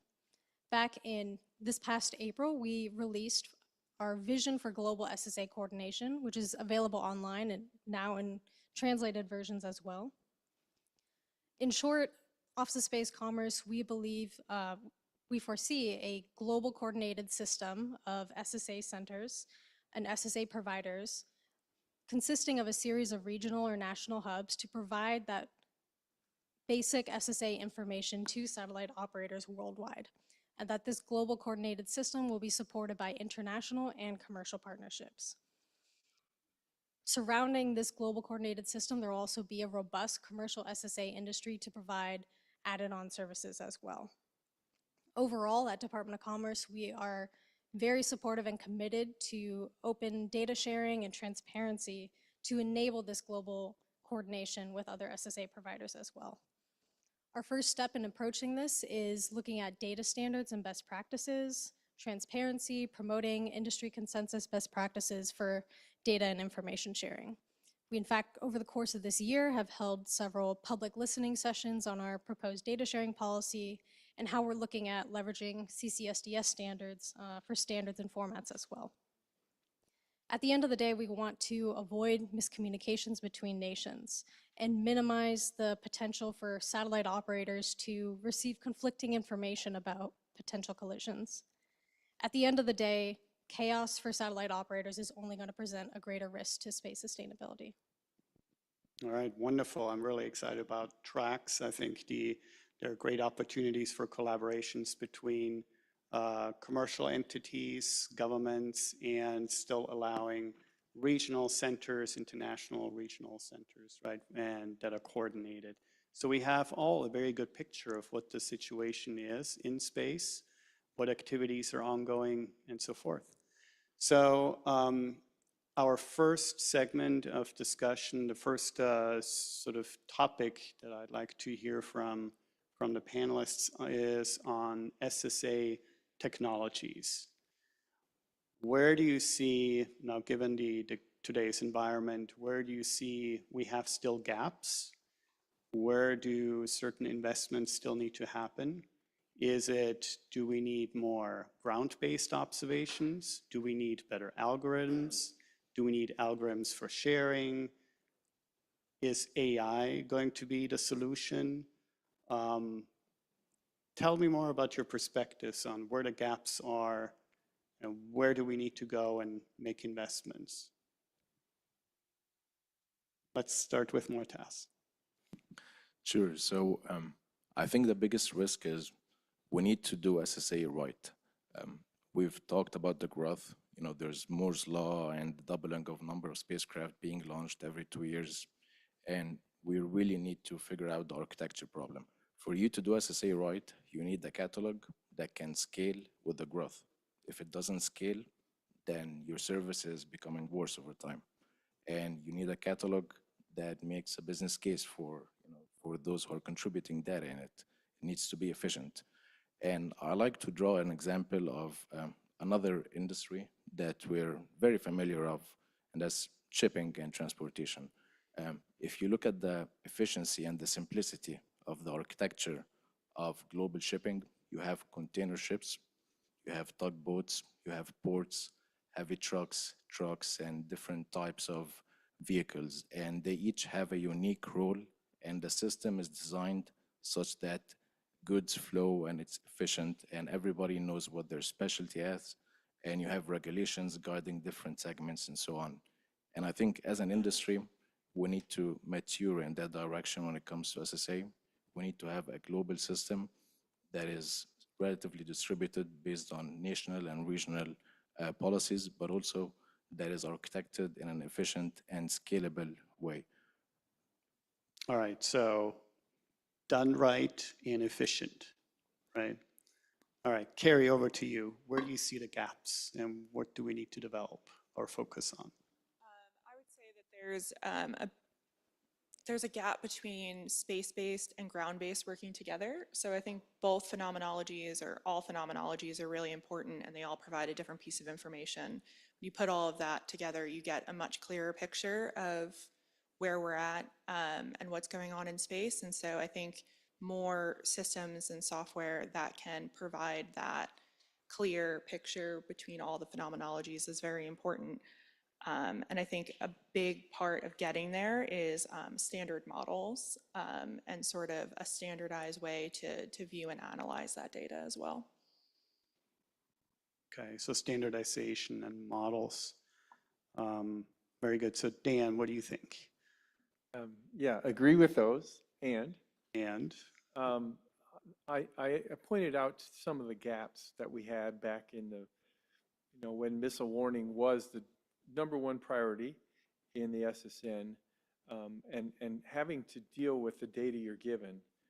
A lot of the problems, the deficiencies that stem from that are that the algorithms from back then really aren't optimized. They are not innovative. They're not responsive and timely enough for what we're doing today.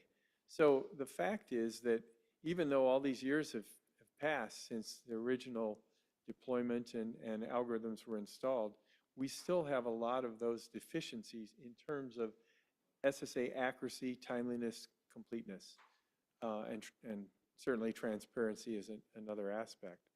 So in terms of innovation that we've been doing in the commercial SSA and commercial operator arena, it's worth highlighting something like the Space Data Association, which was created in 2009, and operators got together and self-formed. It happened to be all geo operators at that time, 4 of them, formed, and they self-funded a space data center to bring together their own operator ephemerides, their maneuver plans baked into those ephemerides. And that worked quite well for the purpose intended. If you fast forward from that, which is now coming on 15 years ago, that has expanded to 32 operators operating roughly 700 satellites in all orbit regimes. So this deep collaboration aspect, I think, which Carrie also mentioned, is something that we put in play and is working very well in terms of bringing that operator data together. Now, the fact is, one of the things we've learned over those 15 years is ephemeris files that the operators have. Some operators are exquisite with their data. They have really, really good orbit solutions, and they can predict forward very accurately. But there's quite a few that don't quite have that level of sophistication. They can't give you the errors associated with their ephemeris. So that's a model that we've tried for 15 years now. We feel that there's another deeper level of collaboration that we can do, and we're pursuing that. Over. Christine, what do you think? I mean, from a technological standpoint, it's been said several times today, but SSA is a critical part of space sustainability. When you are describing where an object in space is, it's not just a pinpoint. There's almost a bubble of uncertainty around it. The space object could be anywhere in that bubble of uncertainty, sometimes called covariance. And the more you can shrink that uncertainty, the more confident you are of where that space object is, the more actionable of a conjunction alert that you could provide, and the more actionable information is given to space operators, just like Dan was talking to earlier. So there's a technology standpoint, and then there's also a data management standpoint as well. On the track side, as I spoke about global coordination for SSA, one issue that we're working through right now is how to deal with different catalogs for across different SSA centers, particularly when there are different diverse data sources being used as well. How do you make sure when one SSA system is comparing to another SSA system that you're talking about the same object, comparing apples to apples instead of apples to oranges? Furthermore, how do you make sure that you're using the right state information, the latest information, or what is the best information to be used in that conjunction screening as well? So this is an issue, not just internationally, but we're working through right now as we're looking to combine the government data and commercial data as well, different sources in terms of making sure we're providing accurate and reliable information as well as we provide the safety services.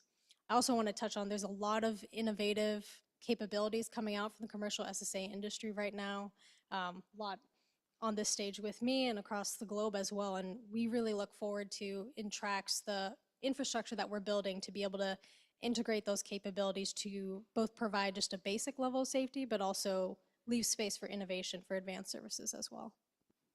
All right, thanks for this wonderful overview. So to summarize, what I hear is a call for efficiency, a call for algorithms to combine different data sources, getting better covariance. I didn't hear so much a call for more data, more and better algorithms to analyze the data. But I'm sure everybody would love to have more data, more accurate data, right? I didn't hear really an answer to regarding artificial intelligence. A lot of companies, entities are promoting AI tools and algorithms.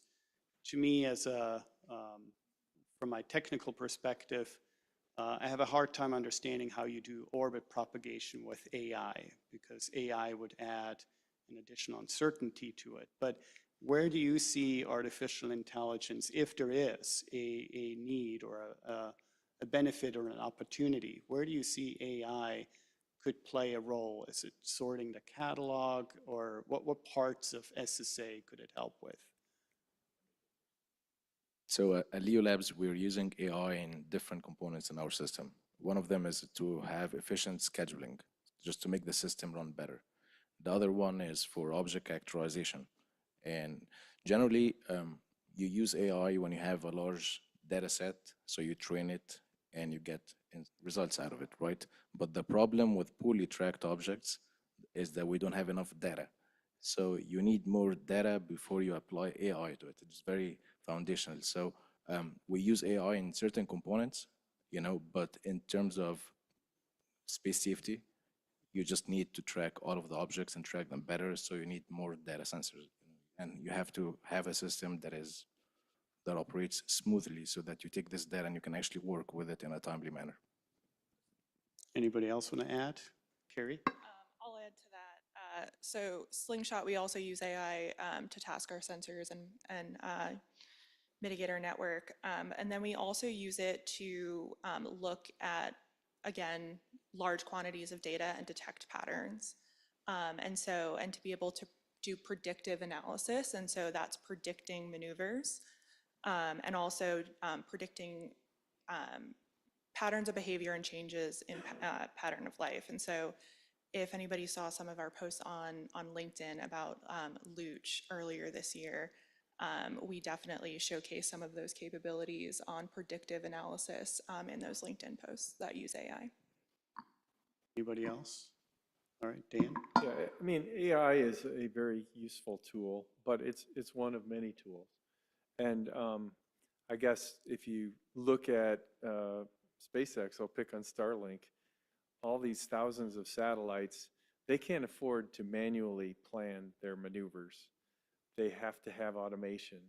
AI is a great way to look for functional dependencies that the human can't see, can't even infer are there, but it's a great way to look for that to enable automation so that we can scale this to the current catalog. But each application has to be kind of tested and vetted. You have to have a good set of training data that actually means something, because you can train an AI system with, nonsense data and you'll get nonsense out.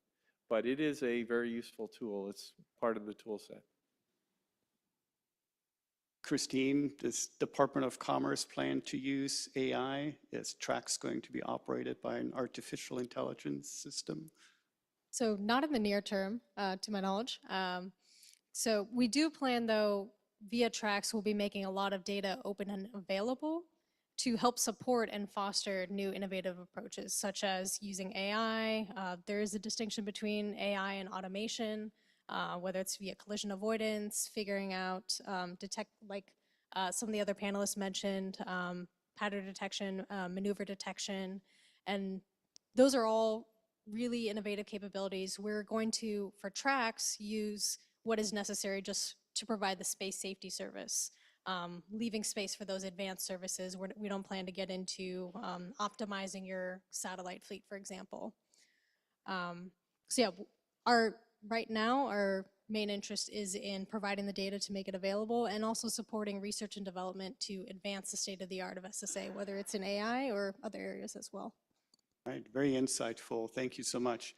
So let's shift gears a little bit and go to the second part of the conversation that we are trying to tee up here for you, which is at a different level. Let's talk about policy and regulatory gaps. What is the role, or what could policymakers, regulators do to support this, what I hear, critical, important foundation of space situational awareness? What is the role of governments, vice commercial, vice civil systems?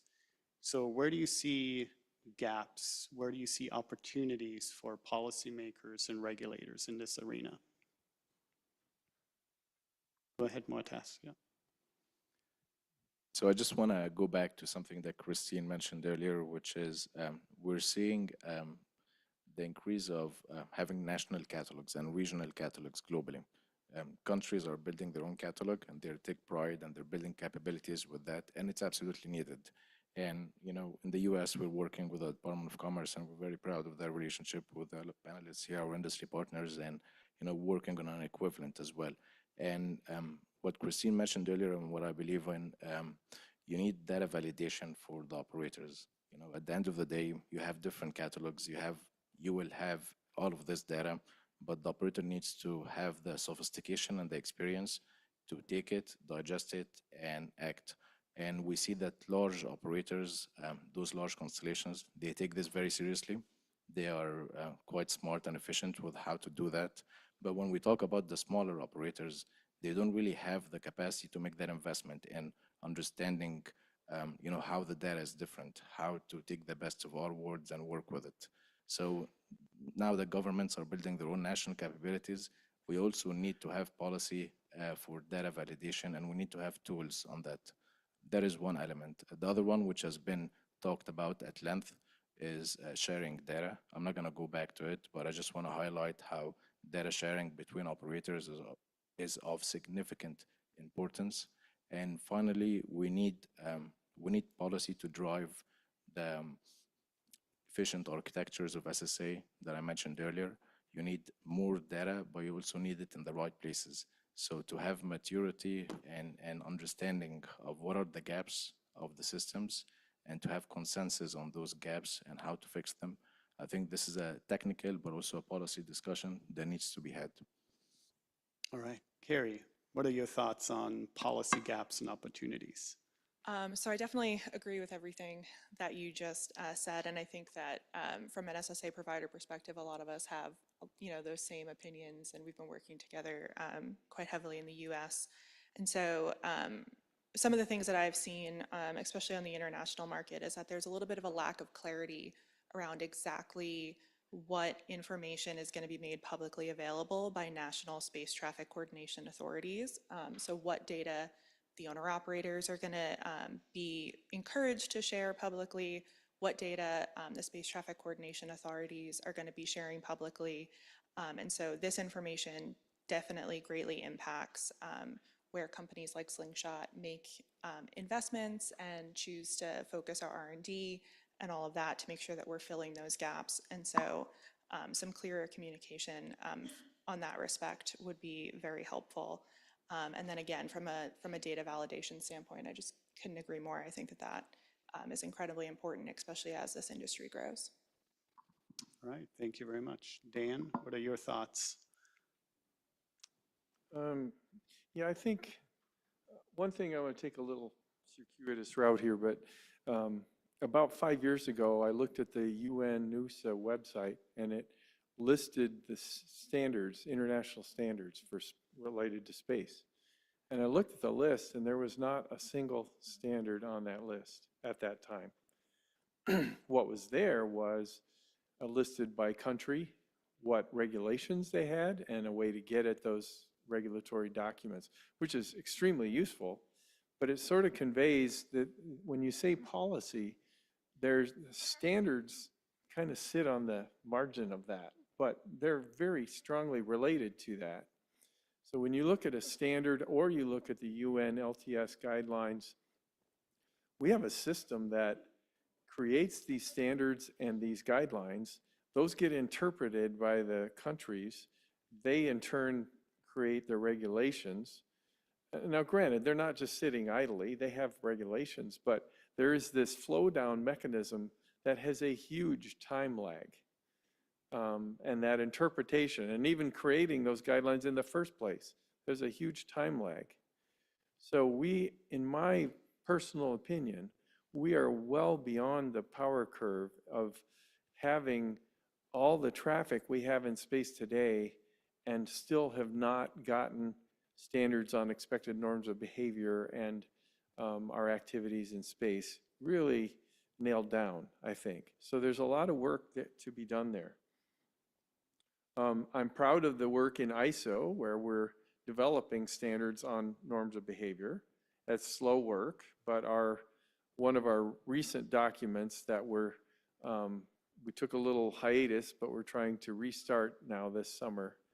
And for October, we'll know the vote of the countries, is on space traffic coordination. So we're trying to get consensus on space traffic coordination. And I think we've made a ton of progress, but we have a little ways to go. I also want to kind of foot stomp this concept of data sharing. And it's been a theme throughout the day of how important that is. If operators are willing to collaborate and share their data, they need a place to share it to, and they need standards that help them share it in a format that is then understood, well understood by the recipient. So on that front, we've been developing standards for that data exchange. One of the primary opportunities, I think, to do that is under the auspices of CCSDS, which is an agency-funded group, 11 space agencies of the world. And what's very beneficial about that particular avenue is it's paid for by the space agencies. So the standards are made available to the world for exchanging data, and they can build their data converters and writers according to those standards.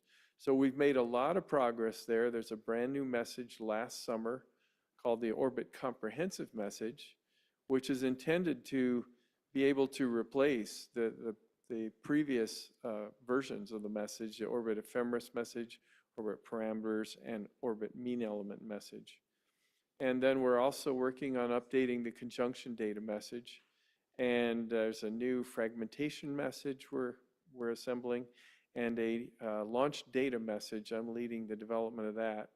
The intent there is to have a message that can be read in by a machine, but convey the whole launch scenario to the recipient so that they know what to expect.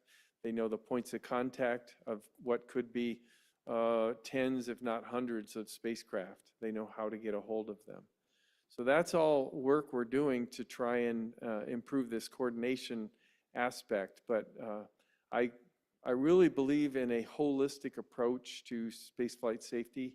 And these are some of the many avenues I think we really need to double down on. Thank you, Dan. Christine, over to you. Your thoughts on policy opportunities and gaps.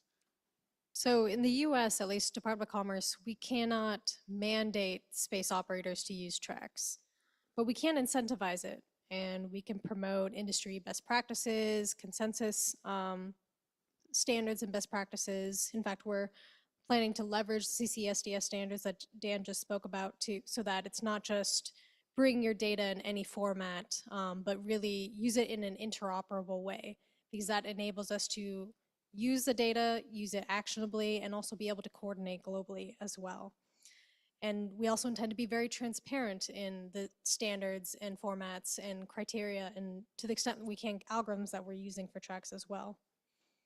I mean, overall, even a few years ago, space sustainability was not a common topic discussed among space operators. But now, with the growth in space activity and the consequences of a collision on not just smaller missions, but in providing really critical services back to the ground that provide a lot of socioeconomic benefits, the risk to space sustainability is becoming more and more real. That's why from our perspective, it's really heartening to see space sustainability being discussed more often, especially the importance of space traffic coordination on an international stage. We've been really encouraged by the productive conversations on SSA and STC at UN COPIOS, and we look forward to continuing those policy conversations. The World Economic Forum recently released a briefing paper on data and information sharing principles for SSA. And we especially commend the ITU for bringing us all together today and building off of the substantial work done in GEO to promote space sustainability. And like we mentioned, we look forward to working with owner operators, especially the less experienced ones, on SSA and the importance of providing data openly, providing information about the uncertainty, so that we can really advance SSA and space traffic coordination globally in the future as well. Right, wonderful. Thank you so much. This was very informative. What I've heard is opportunities for better data sharing, interesting discussion between what data is being made publicly available by governments for free, right? What are the opportunities for commercial entities to still provide additional services, right? So what is provided for free as this fundamental service? So that's going to be an interesting discussion going forward. Standards, we talked about ISO, and international space traffic coordination. I think that really rounds it out very nicely in what we've talked about today. I recognize we started a little bit late, but we're at the end of time, but we still have maybe a few minutes for one or maybe two questions. I got the sign for just one, but maybe we can squeak out two. And I do not want to hold you back from dinner and reception. Mr. Aristide, please. Thank you very much. Let me share with you my experience of regulations. If regulations is rigid and cannot cope with the requirements, with the development and progress, it would not be useful. Even if everybody agreed to have regulations, which is a costly process, and so on and so forth. Rather, going to the regulations, regular and periodic discussion on policy in a policy forum may be one of the alternatives. That policy forum, with moral obligation, but not legal obligation, creates policies, opinions, and so on and so forth, and membership or member or interested parties voluntarily, I'm sure voluntarily, if they believe that it takes care of their interests, of their problems, and so on and so forth, implement, rather than the regulations. Moreover, regulation, if it is not enforceable, would serves nothing. Thank you.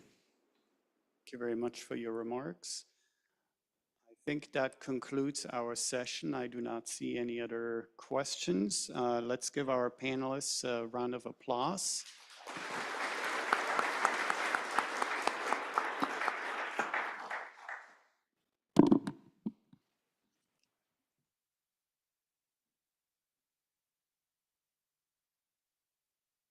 I don't know if you've noticed, it's taken me longer each time to get up here as the day goes on.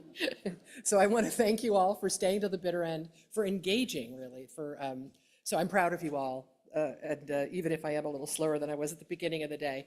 So we have concluded day one. We haven't solved the world's problems or space's problems, but we certainly have laid a pretty good foundation for an awful lot of good discussion tomorrow.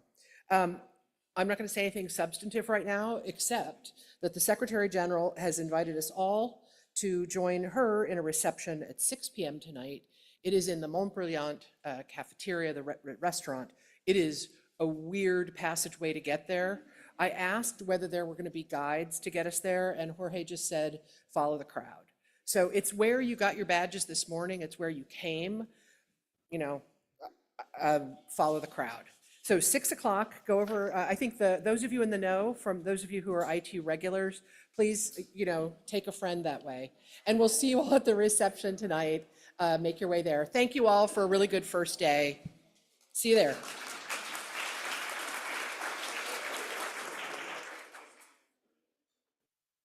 Recording stopped.